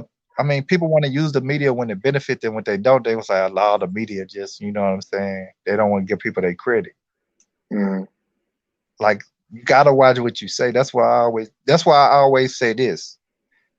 I have my own opinion. I don't go to former players. I don't go to, you know what I'm saying? I don't reference players or people. I just make my own judgments because when you get into that, then you box yourself in to where it can catch you. But what about this player that don't agree with you? What about that player? That's why I always like people say try to reference players. Players don't have the greatest judgment. We all just people analyzing the game different. right. If if if Bill Collins analyzed the game like Phil, we might think he was a greater coach or like another great coach. Everybody see the game different in some way. Mm, You see what I'm saying? It's just that slight difference. Are you saying, Jordan, you need to get off this ball and play off the ball? Could be the difference of what makes Jordan great and what makes the other great players around him compliment him. You see what I'm saying? Just that little adjustment. mm, But that's the only reason I bring up certain points because some people they use the media when it benefit them, and then when it don't benefit, they say, "Oh, the media just don't want to give people their credit," right. and it happens a lot. And a lot of people don't like me because of it, because I like. And then Well, uh, no, you, man. Listen, like everything that you hitting on, South, man. Man, I want to disagree as bad as I want to disagree. Man, I can't even argue that. But that's a damn good point. I will say this though. I think you fell out. Man, go. You quiet in the mug, man. I'm still here. Oh, you just listening? Hey, I'm just laughing at South. He a funny guy. Huh. Well, what do you got to say in reference to this? I You got knocked well out. I Uh, I never heard of Kawhi get so many passes for being a way lesser defender than what he was for the Spurs. And look, I can't even give Kawhi full credit for the fact that when Kawhi played in San Antonio was a defensive team. So So I can't really judge Kawhi's defense when you're playing for a team that doesn't let him play defense and move the ball. So I can't give Kawhi credit for that. Spurs have been a defensive team for years. So we can't just sit here and act like Kawhi was the best defender on this best defender when he played for a team that played team defense. So we can't sit here and do that. Well, I mean, you got a point, but from an individual standpoint, you got to look at who was aging during that time. You had an aging Parker, you had an aging Duncan, of course, but that has nothing to do with Kawhi. It was mainly the two guards, the tandem of the combination of Parker and Ginobili, and they just weren't they were kind of on the decline, even though they were still winning. And Kawhi was able to get in there and fill that void on some of those guys that that they were guarding and stuff. So you have to give him credit in that. And then he did a tremendous job. I think what kind of like propelled him even further is the job that he did in the finals that year on LeBron with just his defense alone. I mean, if you go back and you go look at that, Mike, man, LeBron he did good stats wise, but Kawhi put him in some situations, man, where he made it tough for LeBron. I hadn't seen that since the what they call the freeze up game in when he played against Dallas. South, the link is right there, brother. He asked South, hey, go South asking me, man, what you doing up this late? Nigga, what you doing up this late, nigga? You know what I'm saying? Like, hey, go tell him, man, we night owls, man. Yeah, we night owls, big who. We night owls, man. Yeah, man. Shit, that's what we do, man. If I'm not live, my brother Goat gonna be live. If Goat ain't live, then T Price gonna be live. If T Price ain't live, then Ticket gonna be live. If Ticket ain't live, then FYF gonna be live, man. It's always Hey, Polo. I went live on my channel tonight and on Casino. Oh, you got on Casino's? I got off. I pissed Casino off. I had the whole panel. I had the whole panel mad over there. What did you do, man? I was defending LeBron, and his panel they hate LeBron. Oh Lord, here you go, man. I had Casino mad as hell. So why you defending that queen? I got the whole footage on my channel. What the hell, man? I had somebody share the screen so they could see it. It was funny. Wow. Go ahead. Well, okay. I was cooking too much. Nah, just playing. Man, wait. You mean capping too much? That's why the internet dropped, because he was capping. No. The internet kicked you out, man. No, but yeah. I want to finish. What you were saying, though, man.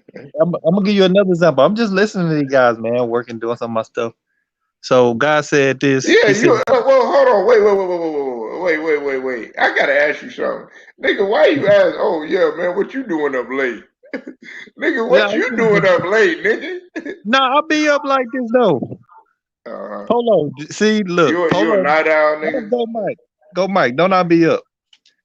We all be up. We all night owls. We all night owls. You a night owl like that, South Salute? I know Goat is, man. Goat be trying to set records and shit, nigga. Yeah, he trying to set a record. I already set the record. 15-hour stream. Nah, somebody else got you on that, man. There's been people that got 23 hours and shit, man. Oh shit, And I then, got. hey, look, hey, South Political. Go gonna try to do it. He gonna try to go for 24 hours. Hey, you already know. Mr. Hey, Polo, I had Mr. South mad the other night. He was like, "God damn, go to bed." I told Mr. South, I told Mr. South, I said, look, my streams ain't short like ABC Bang. My streams, hey, Polo, tell me online, Polo. My streams are just like tickets or Anna's. They long. Yeah, Anna, hey, South, man. If you've been on Anna, hey, look, I'll go to sleep, South, and Mike know this. Anna will be on. She'll be on live. She'll start at like 6 o'clock, maybe 5 o'clock or something, right? Nigga, I get up, nigga. It be motherfucking 7 o'clock in the morning, nigga. She's still on there live. Still got the same energy, nigga. Let's be honest. Hey Polo, how many YouTubers you know go live for long periods? T Price. Okay, so who else? Who's your top five for? Who's your top five in YouTubers that go long? I can't. You said really, T. I know You got T Price and who else? Carcino goes.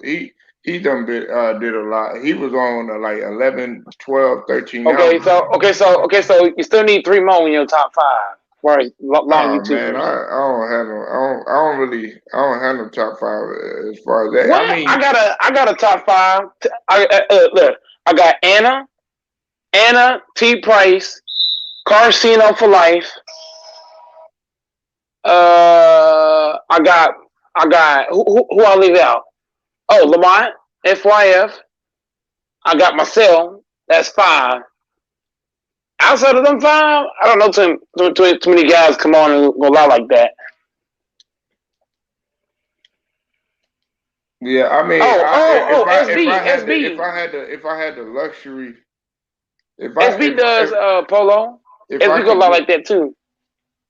If I could like do that, you know, on a consistent basis, then I would. But man, wait till y'all have kids, man.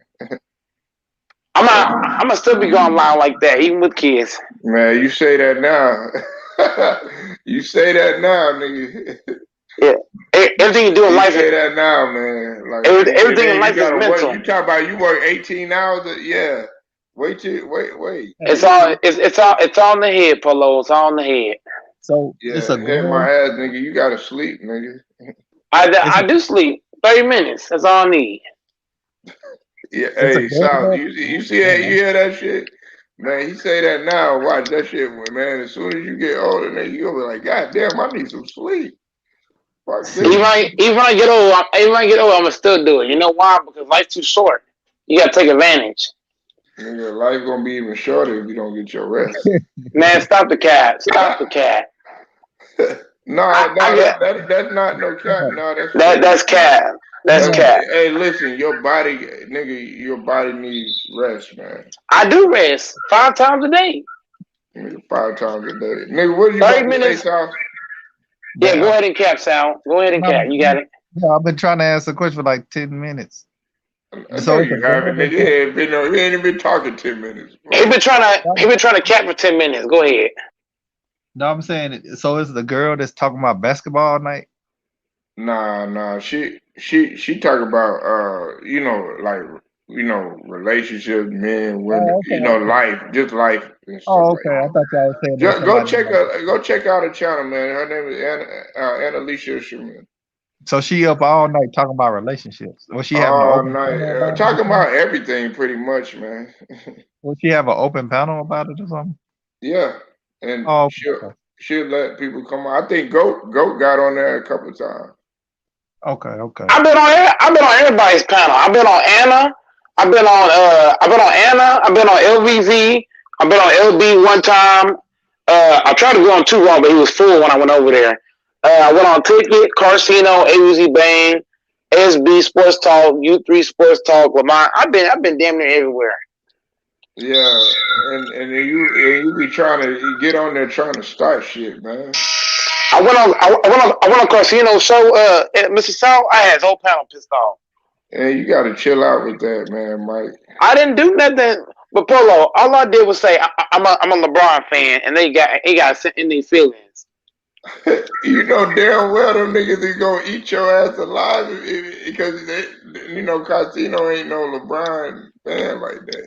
Well, too bad, so sad.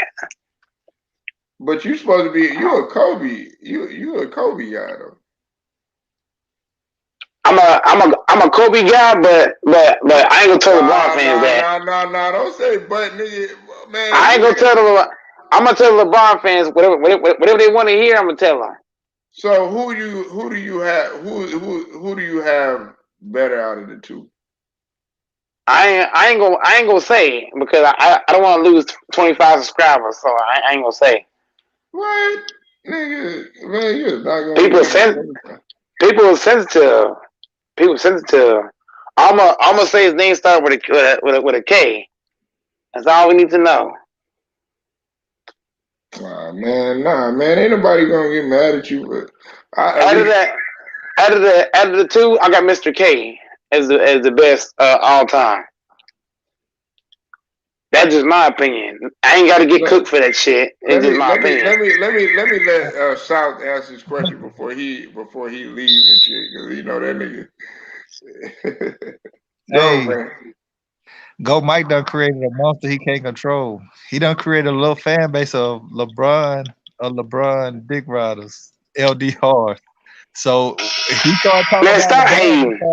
They start unsubscribing. How I'm lying? It's not hate, this the truth. Stop hating. How's that hating? Why you gotta bring all this stuff up?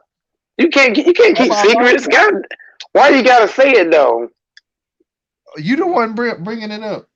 Do you have to say it out loud? You can't type it in the public chat. Let's get back on the subject, because we off the YouTube and stuff. We gonna get back on. Let's talk about it. What you mean? Is he already on the fence about it? I'm on the fence because I'm gonna lose 20 subscribers if you talk about it. Okay, I'm gonna lose 20 people. You ain't gonna lose no 20 people, man. Yes, I am. Polo, you gotta understand, Polo. Nigga, what? Hey, Polo, hold up. Wait. I got an email. The last time you lost subscribers, that wasn't for no LeBron shit. Yes, Polo. I'm trying to explain to you something. Okay, it's a very valuable message, bro. I got 400 subs. Guess how many are LeBron fans? 375. 375 are LeBron fans. Damn, that nigga South wasn't lying. So therefore, I got a lie for LeBron fans. LeBron the GOAT. Oh shit! I'm forced to say LeBron's the GOAT. They forced me to say he's the GOAT. They forced me. I don't want to say it, but I have to. So LeBron's the GOAT. Hey, so wow, that's crazy, man. That's crazy how some people get emotionally charged like that, though.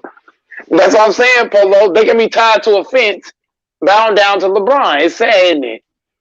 Yeah, but you objective with LeBron. But see, South Political Mike's defense, man, that motherfucker's objective than a motherfucker when it comes to LeBron. He don't when he calls him out on his shit, man. I gotta keep it a stack though. I keep it a buck with everybody. I give everybody the same smoke. LeBron, Kobe, everybody get the same smoke. I ain't biased at all in my Polo. Can y'all hear me? I can't even argue that. Sometimes, like, okay, if he said, I can't remember what he was saying. He was talking about. We can hear you, Sal. Huh? Oh, I was telling Sal we can hear him. What'd you say, Polo? This is what I'm saying. I'm going to use you prime example, Polo. Huh? Polo. Go ahead. Your core base is a representation of the content you put out. Am I lying? Because Polo, you said a president over here. Yeah, people gonna come that might be in opposition of how you running things, but you dip that in the bud. Once you start to once you start to create a door where you let certain people in and let them dwell no matter what, you open up Pandora box. Bro, hold on, hold on. My content is not only about LeBron. What are you talking about? My content is everywhere. You must ain't watch my videos, Polo. You must ain't watch half my videos. Huh. I got almost. Have you seen all his videos? Are you talking about in reference to? You just saying in generalization? Yeah. Hey Okay. Polo, But what, hey but Polo, what he can't make that accusation. Hey Polo, he cannot make an accusation like that. You know But why? but wait. He just started watching my content. Yeah, but wait, Mike. I'm trying to understand what South Political said. I'm no, trying to what see you what he's gotta doing. understand how you run your channel. Hold on. I gotta pause you on that, Sal. I'm sorry. I gotta cut you off. But I gotta cut you off. You just started watching my content, and you sit here saying stuff like that.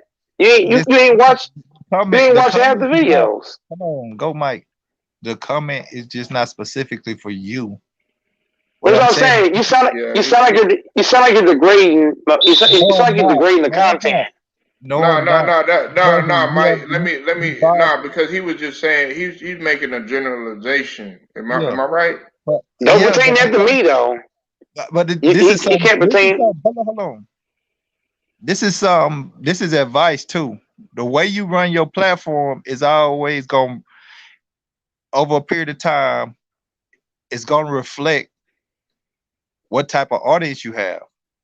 Your audience is going to reflect how you run your. I'm saying it backwards. Your audience is going to reflect how you run your platform. If it's certain things you allow, it's certain type of content you that you that you build the audience on, is going to reflect that. So some kind of way you have built your audience around people who like LeBron. It's Hold obvious. on, How- hold up. It was directed to me. You cannot make that accusation. Hold up, sir. I'll let I y'all got cook. This is between y'all, Polo, man. Polo. how This, can I bro, not when you just South. validated it? You cannot, South. Hold up, South. I got almost 1,000 videos, and you telling me that out of all the videos you've seen, most of them is LeBron content? Let me explain. Is that what I'm hearing? Let me explain. You could have a million. You could have a million, but you might have drew most of the content you drew your audience in might have been LeBron based because No you already sense. That got a makes no following. sense. How it don't make no sense when you said That don't what did make you no just sense. what What did you you just just said makes how what you does it just not said, how bro. does it not make That's sense? crazy. No, Mike, how I does can it not make sense when you just I said can I cannot what did believe you just what tell I'm Polo hearing, earlier? What did you just tell Polo earlier? bro. The stuff you saying, you acting like my content is based around No, LeBron. what did you just tell I'm gonna say it again because you're not listening to me. This is not a You basically trying to say my content is one way. That's what no, you basically trying to say. no, I'm not. That What is I'm saying crazy. is, no, you ain't listening. If you're not gonna listen, you're not gonna, you're not gonna. I don't like the choice of words you're putting down. I'm not I don't like disagreeing. those. I, I don't like I'm the not stuff you're pushing saying. I words. don't like. Let's change it. Let's go ahead and change the subject. Let's change the subject. 'Cause I don't like whatever you're trying to do. I don't like it. See, this is because this is nothing emotional. This is like business, just like right now. If you two I was don't not like what you're trying to do. let's say this is your business. I don't like that. Whatever you're trying to do, I don't like it, and I don't appreciate it. What are you The talking stuff about, though, man? We just had I do not agree with what you're trying to do. okay, we're gonna get back to what we were talking about earlier. All right, Polo. I was talking about how people use the media. They use the media for their benefit, and then they say the media, pretty much, the media, the media don't want to give people credit. So they want to take credit from people in the media sources, and then they want to say when it's to their liking, and when it's not to their liking, they want to say, media don't want to give people their credit, or they want to slander people. So I was listening to a guy, and they, we had a conversation and he was saying Durant was the best player right now in the league, right? I'll say, okay. You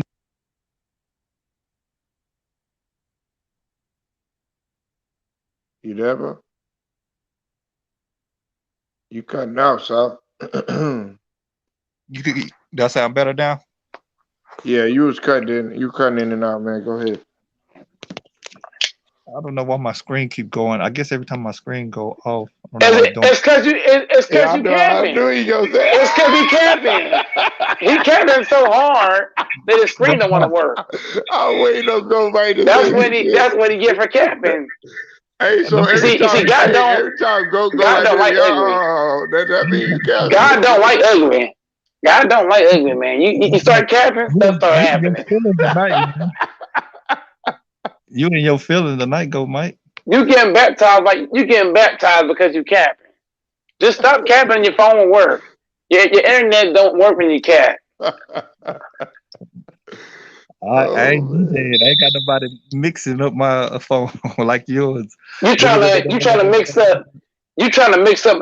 mix up Yeah, mix up and man. say stuff. South be trying to go in on people's phone though, man. Something. What you said? What you say? How much you how much you South? want to You bet? said I had a How gym. much you want to? What you say? Hey, Polo. How much you want to bet? He ain't watched 500 of my videos. He ain't See, watched 500 of them. Yeah, this I a didn't problem. even. I You ain't don't gonna get lie, enough Mike. time. I started. Listen, this is when I started watching Go. I started watching Go when. Uh, who did you say? You said you were getting ready for Elder.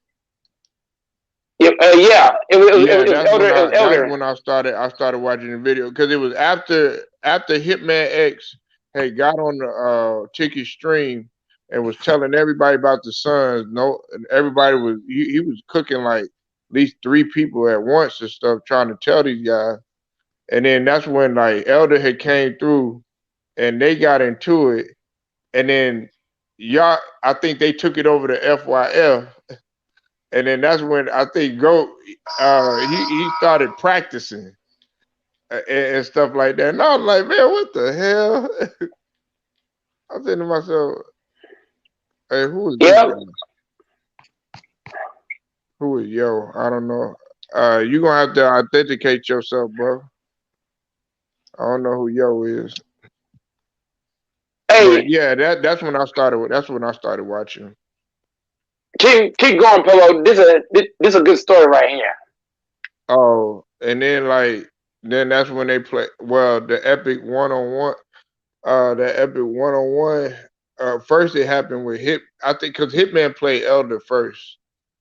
I don't know if you saw that South Political. Hitman X played Elder first, and then that's when I kept man. One day I think y'all was getting into it, and I think it was on FYF. I'm like, man, what the hell is going on, man? And y'all were going back and forth and stuff, and the next thing you know, y'all playing one on one or whatever. It was Goat Mike and Hitman X and shit.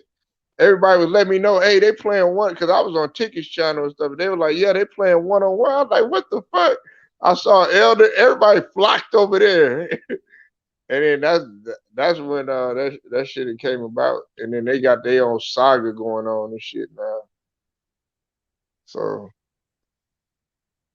who the fuck is this, man?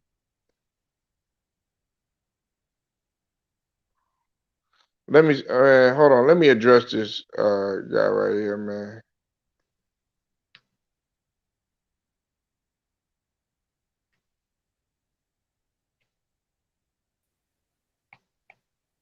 Man, what's up, man? What's up, Polo? Hey, put everybody else. Hey, y'all get on mute for a sec. Let me address this dude. Look, Yuri. Hey, man. When I have a thing about this channel right here. All right, and I try to keep things respectful. If if you have an opinion towards somebody that you don't like, you don't fool with, and I rock with him, like say if it's Goat Mike or South Political or something like that, then just keep everything to yourself, okay? That's all I'm saying. Like the reason why, you know what I'm saying, I felt strongly about what what you were doing is because you have people in here that go to other channels and they say stuff, you know what I'm saying? And when you saying stuff like about, a particular person that I have dealings with or whatever, then okay, that makes me look bad because then they're gonna be like, well, man, how you gonna let that guy on there and he talking down on me? You understand what I'm saying? It would be the same with Goat too. Goat be like, man, how come you didn't defend me? So all I'm saying is like, if you got anything personal about a guy, I'm not gonna name no names about anybody. I'll let you on the platform or whatever, but just keep that shit to yourself, man. I don't care if you don't like them or whatever, you know what I'm saying, but just keep it to yourself, man. That's what we trying to build a camaraderie here. And I'm not trying to get into all this. Oh yeah, well I don't like this person putting that stuff in the chat because people go back and they read that shit. Yeah, you're right, Polo. I was out of pocket. Yeah, I understand. I got Yeah, you. I don't mind talking basketball with you, Yuri. I fuck with all y'all. You could tell me I'm capping. You could tell me my knowledge is sucks. You could say another man's knowledge is sucks. You don't know basketball, all that shit. That's fine, but don't bring somebody else in it and be like, oh yeah, well I don't like this dude, and you putting that stuff all in the comment section because I'm gonna be real with you. There's some people that don't rock with the guy that I'm talking about, and you know who I'm talking about. Yeah. But hey, he did some things, for me, and I look out for him too. Just like I look out for Go Mike, and just like I would look out for South Political, because South Political then gave me plenty of advice too, and dropped some gems on me. So I'm not gonna harp on it too much, and I'm not trying to do no kumbaya shit. But nah, for real, talk, man, we gotta chill out with that shit, man. Look, we gotta, and you always said it best, Polo. You said it best a couple of days ago. Everybody ain't gonna like each other. That's just human nature. Everybody don't gotta like everybody, but don't bring your own beefs and all that to other platforms. Go talk to that person. Just like, even with the little mishap we had with the situation, I came on and talked to the dude. We hashed it out, moved on, be men. This stuff ain't that serious. Ain't nobody opinion how they feel about me paying my bills or putting money in my account for me to be affected by it. You know what I'm saying? Somebody don't want to deal with me. If I don't want to deal with them, I just keep it moving and deal with the people that I'm cool with, man. It's not that serious. I was just trolling. I mean, that's what it was. That make it Yeah, sound even yeah, worse. but That make see, it sound Yuri, even but worse. see, let me say this. See, that's the reason why I had to get on some people's head. I'll give you a prime example, and Goat knows this. I got on LVZ's channel, okay, and LVZ's my nigga. I fuck with him hard. But in the comment section, he started talking about GOAT. He would just, talk about the little one-on-one thing. And I said, man, hey, I fuck with GOAT, man. He a hard worker. Then you have all these people up in there, they're saying, well, he's this, he's that, da da da da. I was like, man, don't talk about my nigga, man. That's my nigga right there. I'm gonna sit there. I'm not gonna jump on no train with nobody and be fake and then come conversate with GOAT like that because I would be being fake. Not when I subscribe to his channel, not when he's working hard to I'm not gonna let nobody call disrespect me. And that's the thing with on another platform, they try to sit up there and call me that. I don't see him as no troll. You know what I'm saying? I don't see him like that because he pushes out content. A troll ain't got no motherfucking 400 subscribers. I'm gonna tell you that right now. So Yeah. you know what I'm saying? We gotta just, put that in perspective. I'm done talking about it though, man. Y'all go ahead, man. I'm done. I promise.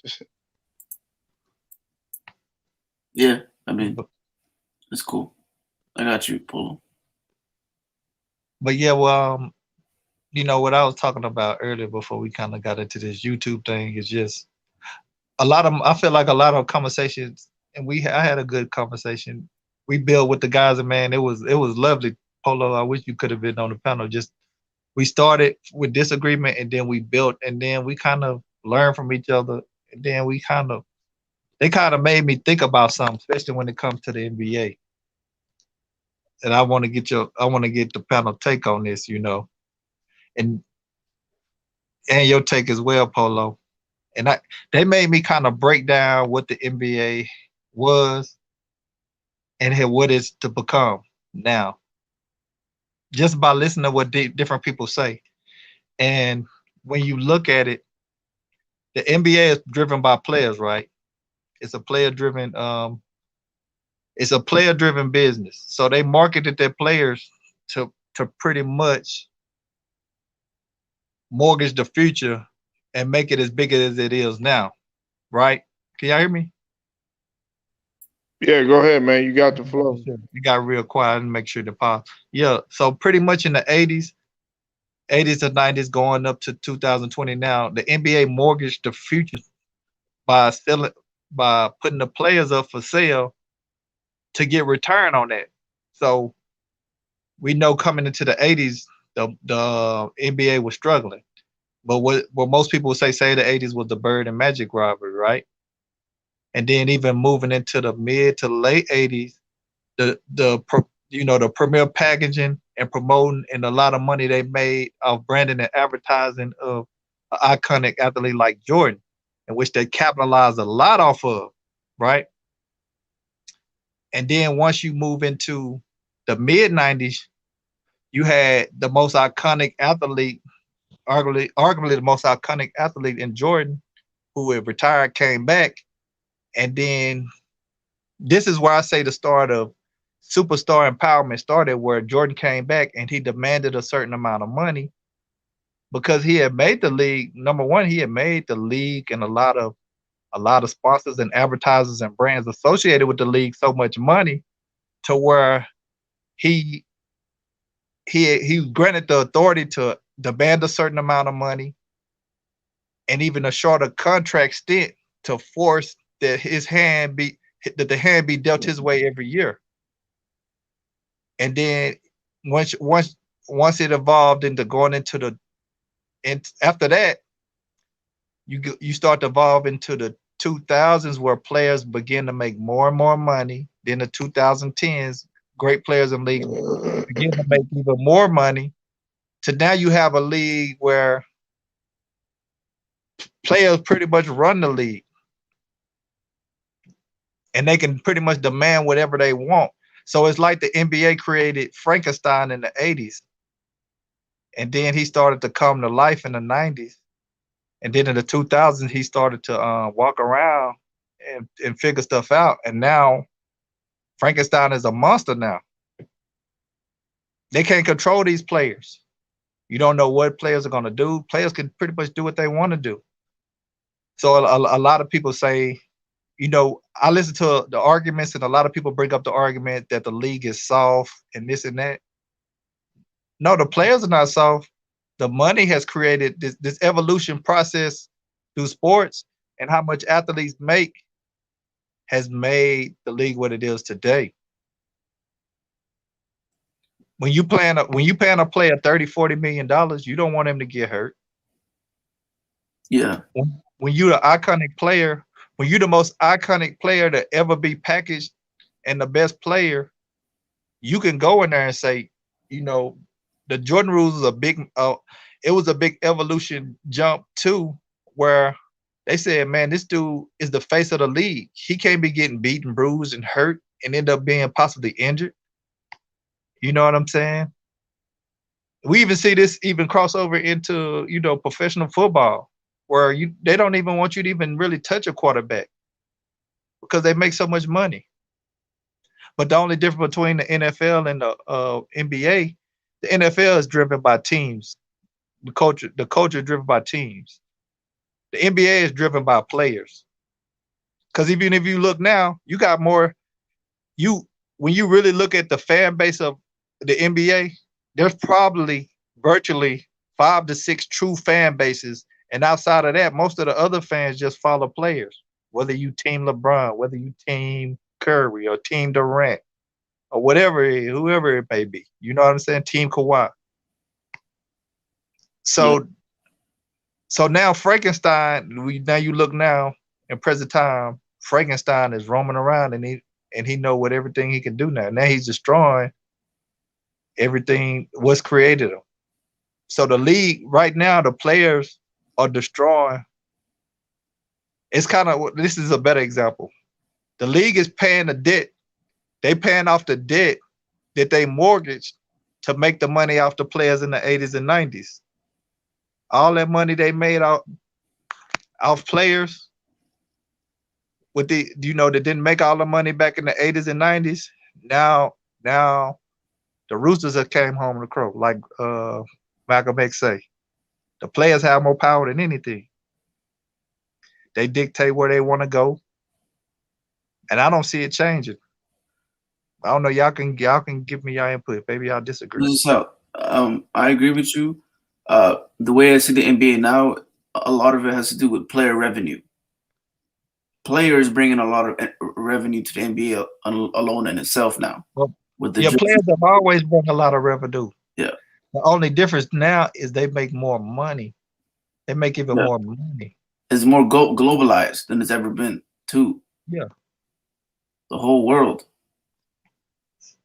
So when you have, even all this plays in the, running the organization on down to coaching, managing players, because the more money somebody makes, the more entitled they feel.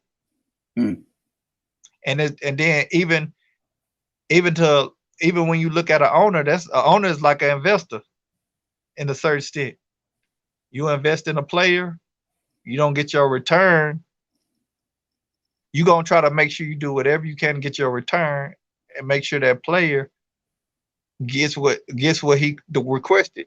That's why you see so many great players go, and they have so much influence on. They have even more influence on what players should come, join them with certain franchises and certain things. So it's interesting to see where the future holds for the NBA, because they done created Frankenstein, and now they can't control it. And a lot of these arguments, I try to debunk a lot of these arguments where the fans want to blame it on the players. No, the NBA created this. They created this monster. They sold the league as a player-driven league. Now it's time for them to pay their debt. But the fans are not liking it because it's kind of changed the trajectory and the mentality of the players. But naturally, that's going to happen. Even if somebody worked for somebody, if they start paying you more and more, naturally people are going to feel entitled. Naturally, people are going to feel entitled. It's just human nature. Especially if they're paying you more money and then they engage with you as if. Let me say this. My bad, man. I got piggyback off of what you're saying, and it's not. I'm not disagreeing with none of that, but no, you can disagree. No. Trust me, I would, but it's nothing really to disagree about because you're on point with what you're saying. This is what I say. Okay. Let's take we'll use a prime example, Jordan. When he came in, okay, you notice how, like you said, they were marketing off of him, because the '80s, they they had Bird and they had Magic and everything. What, 3 to 5 million? The top stars are making $3-5 million probably. Right. Now, when he got with Nike, because remember, a lot of people don't realize this. You probably know this, South, but I don't think a lot of the young guys know. Jordan's first shoe was originally the Nike Air Force One, right? So he was with Nike and everything, and Jordan was bringing them in a lot, generating a lot of money for that time or whatever. I can't remember the numbers, but the numbers were astronomical and everything. And Jordan was like, wait a minute, y'all making money off of me, and he figured that out. And so people want to know, okay, well, dang, why did Jordan, because after that, he was able to turn it, he was able to transition. Okay, you're going to make this money off of me. I'm going to just go ahead and eventually turn this into my own entity. And that's why, like, Jordan became his, like, his own brand. because they were with Nike, but then he figured out that they were making a lot of money off of Jordan. And you remember South too, and Mike and Yuri. Um, there was a lot of other players making way more than Michael Jordan still. Yeah, A and whole lot of players. yeah, Paulo, that didn't make sense to me. How is that possible? Like, You uh, said what? how is that possible? The best player in the league making less than um, a lot of players in the NBA. It's crazy. It's because the market was slowly evolving Exactly. going into the 80s and the 90s. The early in the 90s, the 90s was still living off the back of what the 80s had. Eh, The 80s had pretty much saved basketball. eh, But remember, it was a new market still, untapped market of revenue to where they couldn't project how much it would make. But they hit lightning in the bottle with Jordan being the perfect archetype. Then we had the war. A lot of people didn't realize this too, South too, going into that I say 89, 90, 91, and all that. We had the war that was developing. You had Desert Shield and Desert Storm and stuff. And that has an effect. That has an effect too. A lot of people don't know that. That has an effect too. You know what I'm saying? We have to look at stuff like that because what was the main thing, South? It was oil, like always. Oh yeah. With Saudi Arabia and really Saudi Arabia at that time, Saudi Arabia, Kuwait, and Baghdad. Yeah. I mean, when you talk about natural resources, that always play a part in certain aspects of the economy. But that's the man. You hitting on facts, man. I can't even disagree with that. I've never heard nobody put it in this context because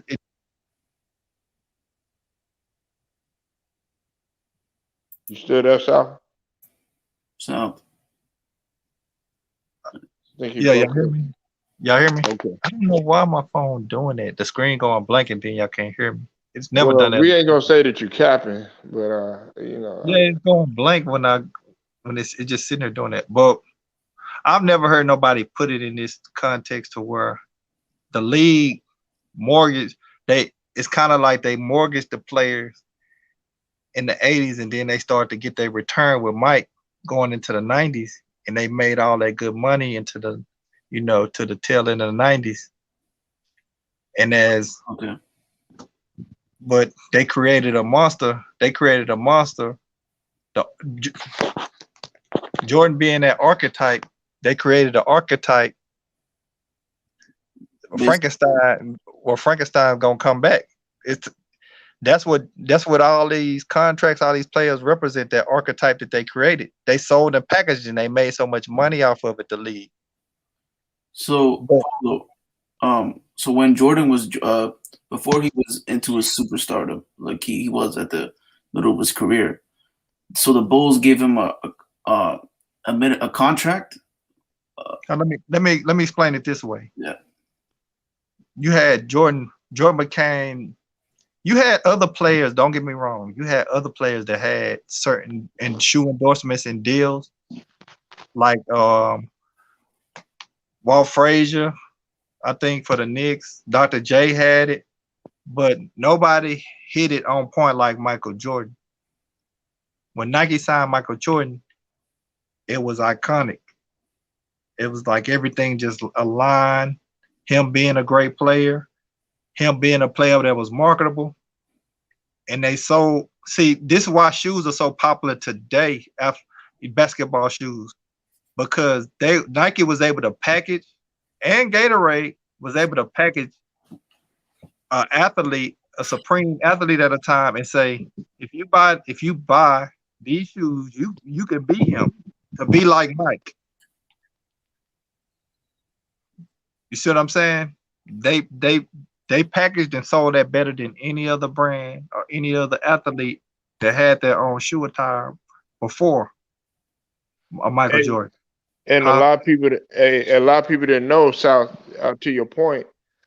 A lot of people didn't realize Michael Jordan only made six figures his first year.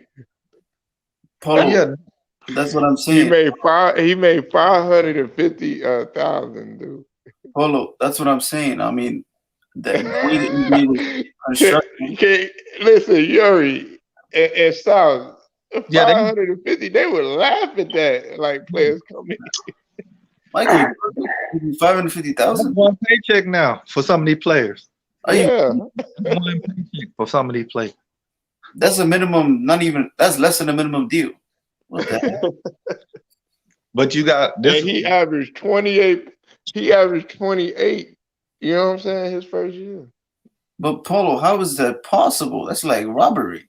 But No, it's not. but during that time, during that time, as the players were great, were grateful. Yeah, So and this is the thing. This was you got to listen closely here. yeah, This was an untapped market. They never knew what the revenue potential would be of packaging a player because they had done it before, but nobody had the success that Nike had with signing Jordan and him being and him just having to pan out and be one of the most prolific athletes to ever sell a product, a shoe brand, let alone shoe brand under. mm. So it was an unknown, is what you're saying at that It time. was the new market tap. Yeah, it was unknown. They didn't know that much money they'd make. And plus, the Jordan archetype led to a lot of the other players getting these same shoe deals, like the Penny Hardaways, the Grant Hills, the Chris Webbers. See, we were of age, me and Polo, to see all this happen, and we Yeah. can reflect back. Yeah. Jordan coming into the 90s, by 92 or 93, he made it polarizing for athletes to have their own shoe brand, whether with Nike, Reebok, some with Converse, but we know the most popular one was Nike. You had Bo Jackson had shoes, Deion Sanders. All this became very prolific in the early 90s. Yeah. And off the Jordan archetype of a prolific athlete being able to sell not just the NBA, but products Outside the NBA and as well. other things. Yeah. Yeah, I got you. But this is the thing. They were creating Frankenstein.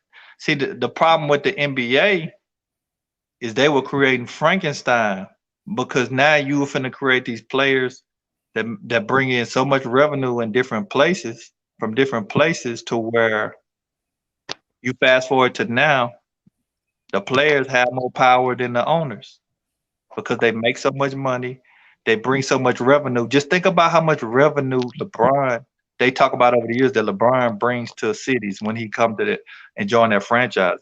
Billions. Yeah, Billions of dollars. millions and millions of dollars. Billions. So why wouldn't you cater and coddle to somebody that brings business and so much to your city through the marketing, the advertising, and all the things that was the archetype that was set by Jordan? Not just city, your franchise, everything. Yeah, it's your whole city. Yeah. That's all encompassing of your city. Well, a lot of people know the numbers he done, but the telling side is he has the power. Yep. That's why he has so much power. And see, this is what I don't like. People complain, but it's not his fault that he makes so much money for a city. He's just a great enough athlete, a polarizing enough athlete to do that. Yeah. As well as Jordan, as well as other players to a certain degree. He's only making a percentage of what he's actually worth. If we look at it, It's still being a lot in relatively to what we know. It's still not that much. It's not that much. To how much revenue he brings. Exactly. But a lot of people look at some of how a lot of players are able to go to these franchises and pretty much, from our standpoint, do them and have opinions on a lot of different things. It's for the simple reason of that. Yeah. So I say all this just to say the players are soft. No, the players are not soft. The league has just become what it's become. How can you blame the players for being soft if you have a situation where you got the MVP get kicked out of the game because of the situation that I mean everybody's seen that situation. Oh, Like here's kick a player out of the game for that. also, Mr. South. When you're generating that much money and you as a player, as a revenue, it's human nature to protect the product. That's a good point. So you get what I'm saying? Yeah. Yeah. So the league is built around protecting their biggest product. Yeah. If you own a warehouse, you're not gonna put your most expensive product in a place where it might get damaged in your warehouse. Yeah. But push come to shove, if you have to put something in that area where it could possibly damage, it's gonna be something that's a cheap inventory product. That affects the rules of the game. That affects how the game is played today. That affects everything. Yeah, it's not the players, it's just the NBA. Yeah. So be honest, we gotta quit this stuff with the players or so. This is just how the NBA is played. Great players adapt to their errors. If they don't, they're not considered great players. It's just that simple. Yeah. You know, great players adapt to whatever they play. I mean, a bigger question to be asked is where do the NBA go from here? You created Frankenstein and you can't control them. So what do you do now? Man, that's a good question. I can't even answer that.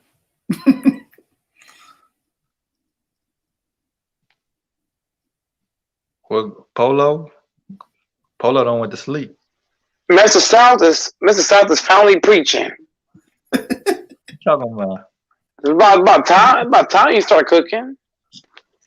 I've been waiting for you to cook for the longest, and you finally started cooking. Congratulations. Always cooking, man. And the thing with Mr. South is that it's going to take him some time to break everything down the way he wants to. No, Mr. South takes him all day to cook. He finally started cooking, man. I can eat. I can finally eat. No. Picture perfect. I paint a perfect picture. Picture perfect right there. Well, it took you all day to paint a good picture. I'll go, Mike. You ain't no feelings. But you need to take you need to go take an FYF med. You ain't feelings right now. I run FYF. What you talking about? Hey, Polo, Go Mike stayed up all morning doing a scouting report on Lamont. I so did. With him and Yuri doing putting together a scouting report. Yeah, that's what real hoopers do. Man, I'm trying to give Mike some confidence to go and play Lamont. Actually, you know? What did LeBron do? What did LeBron do against Steph Curry? He said, "Okay, Steph Curry's a bad defender." Okay, LeBron saw that Steph could guard a pick and roll. So what did LeBron do? So okay, every play we're doing the same shit. I'm trying to give you confidence, go Mike. Think about it. He got film on you. You don't got nothing on him. Lamar. I mean, look, the film that I put out is not real film. That's not how I really play. Mm. And yeah, I already told you this. I was playing late. I was playing lazy because I was dealing with a hamstring, so I was playing lazy. I believe you go, Mike. Okay, baby hard. That sounds about right. I believe you go, Mike. I wanna. If I wasn't hurt, I wanna shot all those jump shots. I believe you're a better product than that. I don't specialize in shooting a bunch of jumpers. That's not what I do. You was up Spygate like Bill Belichick. Man, Lamar can't guard me, man. I'm telling you. You was up Spygate like Bill Belichick. I'm better than Bill Belichick. I'm better than Bill Belichick when it comes to studying players.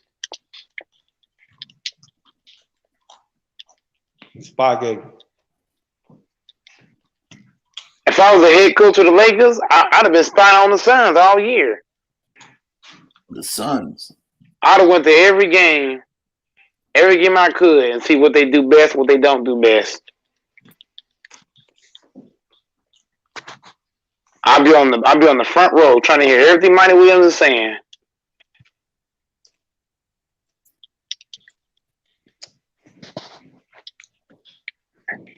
What's wrong with investigating, South?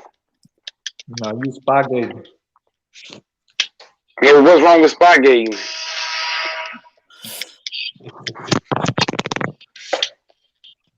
You see, Polo fell asleep because you hate him. You see, you made Polo go to sleep.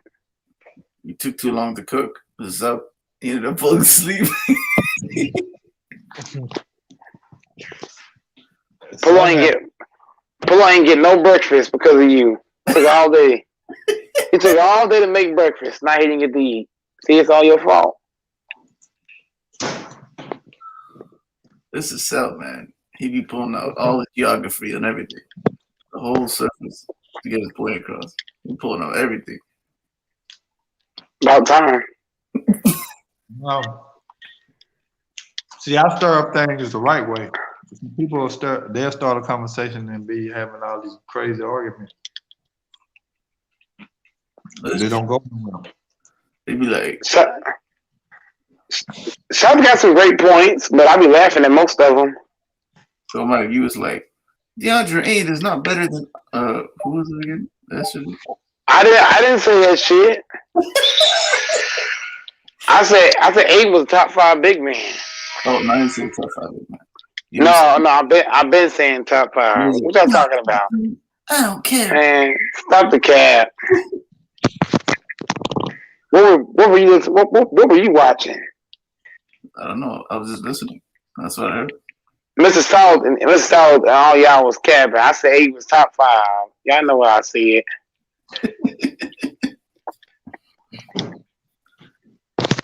Then you talking about this Danny Green. Danny Green a good shooter, but he ain't no all-time shooter like that. Man, Joe Harris is the best shooter, one of the greatest shooters of all time. Mr. Salt, What are y'all talking about? You said Danny Green not an all-time shooter? That's what you said? Danny Green. He a good shooter, man. But you start talking about the best of the best. Joe Harris is the best shooter in the NBA outside of Stephen Clay. Danny Green is not best of the best. You're right. So. No. That's not what I said. I said Joe Harris is better than Danny Green. Joe Harris?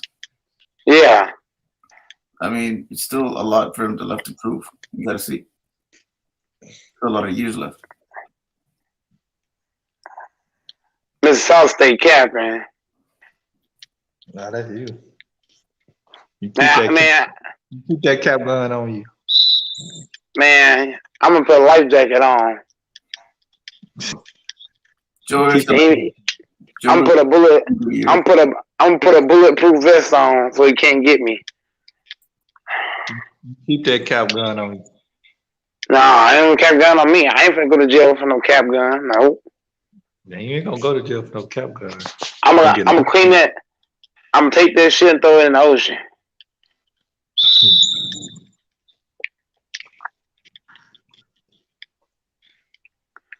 Hey, Polo went to sleep. You see, he took all day to make him breakfast. And he went to sleep. See, it's all your fault. He said all Polo wanted was some breakfast. You could even do that. Man, well, I'm about to get up off here too, man. We'll get it, y'all. All right, Mr. South, man. Come back and cap anytime, okay?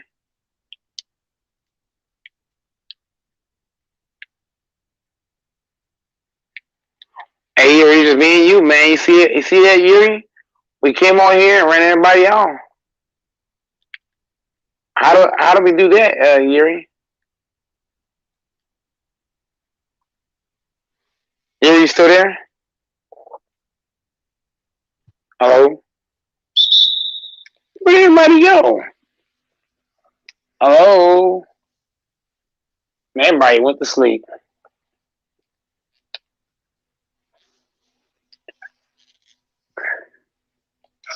It's your boy Goat. I'm Goat Mike in the building.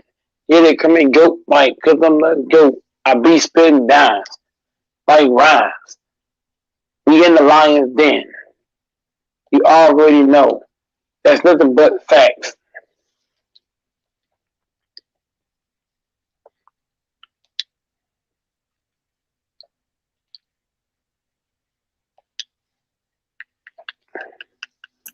You ain't went to sleep. And Polo too. That's just sad. But it is what it is. Yo. Oh, you back? You back, Yuri? What happened to Mr. Sub left? Mr. Mr. Sub. got tired of capping, so he's like,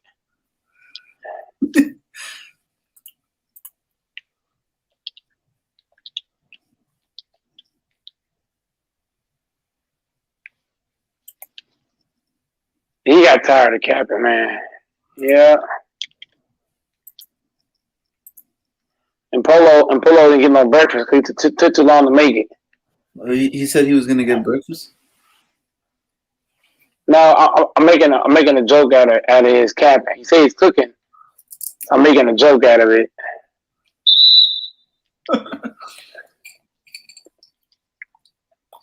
We're in the Lions. You're having a hard time. Sixers lost today. Man, this is a bad loss. Yeah, Polo taking the loss like Hitman. It's all good, Mr. Polo. I still got the Sixers winning the series. It's gonna be all right, Polo. We all know Ben can't shoot free throws, but you know, he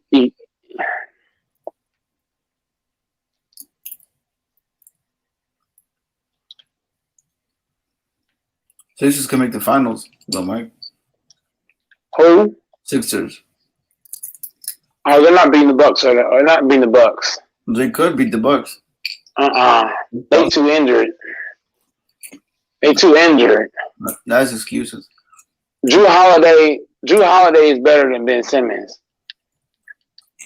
What? Drew Holiday brings more to the table than Ben Simmons. I don't know about that. He brings defense. He brings defense. He can shoot the outside jumper. Something Ben can't do. You got PJ Tucker.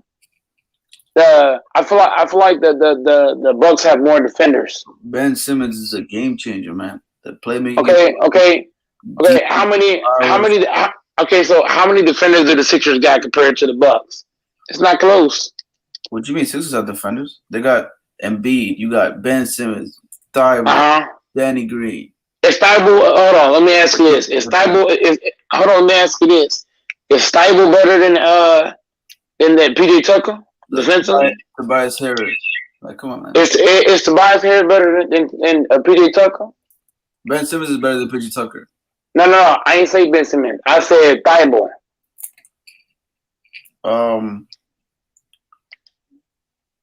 I would say as defender, but it's not far off though. It's not. Yeah, it is. It's far off. It's not close.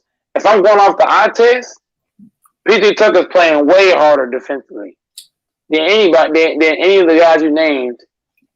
Have you seen Thybulle play? That dude is rough. Thybulle's not playing as hard as PJ Tucker. PJ Tucker is in the grill of Kevin Durant. Danny Green is another guy you could say it's comparable. And Danny Green is not playing as physical as PJ Tucker. Tucker is a very physical guy. Thybulle got no chance against PJ Tucker. Tucker's gonna bully that man. But Philly has multiple guys. You give me one guy. Stop it. I didn't just name Tucker. You got Drew Holiday, very physical defender. Drew Holiday. You got Tucker. You got Giannis Antetokounmpo. Giannis to me, Giannis is a better defender than Ben Simmons. Man, that's debatable. That's a good debate though. How's it debatable? Giannis had how many awards Giannis got for the defense? Guards, Ben Simmons can guard guards better. Hold on. You can't put. How you gonna put? Giannis. Bro, we can't do that. Giannis has an award for defense. Ben Simmons ain't got no award for defense. Ben Simmons finished second this year, defensive player of the year. He should have won it. No. You're talking about something totally different. Giannis won an award, a defensive player of the year award. I'm for playing defense. I'm talking about defensive player of the year award. He literally finished second. Okay, finishing second ain't good enough. That ain't good enough. Giannis actually won it. Ben Simmons should have won it. Well, too bad he didn't win it, so he's not better than Giannis. How you gonna put him above a dude that actually won the award? He didn't come second, he won it. As a defender, I would take Ben Simmons over Giannis. Man, stop it. Giannis is way more athletic, and it's not close. Man. Athletic. Ben, I don't man. even Ben Simmons' athleticism? He was wild. I'm not even taking this serious. If you think the Sixers can beat the Bucks, I'm gonna sit back and laugh when they get swept. Swept? Bro, I think it's gonna be a good series. Either team can win this. They're both not with a compromise. And B's compromised, and so has Ben Simmons. I don't see them having it. Bro, they're struggling. Bro, you expect me to believe in a Sixers team that's struggling to beat a Hawks team? Yeah, okay. Not struggling. They're struggling. I mean, cool. The Hawks won 2 games, sure. They're struggling to beat a Hawks team with no All-Stars. I mean, it's 2-2, just like the Bucks and Nets series. It's 2-2 right now. So the Bucks are playing against All-Stars.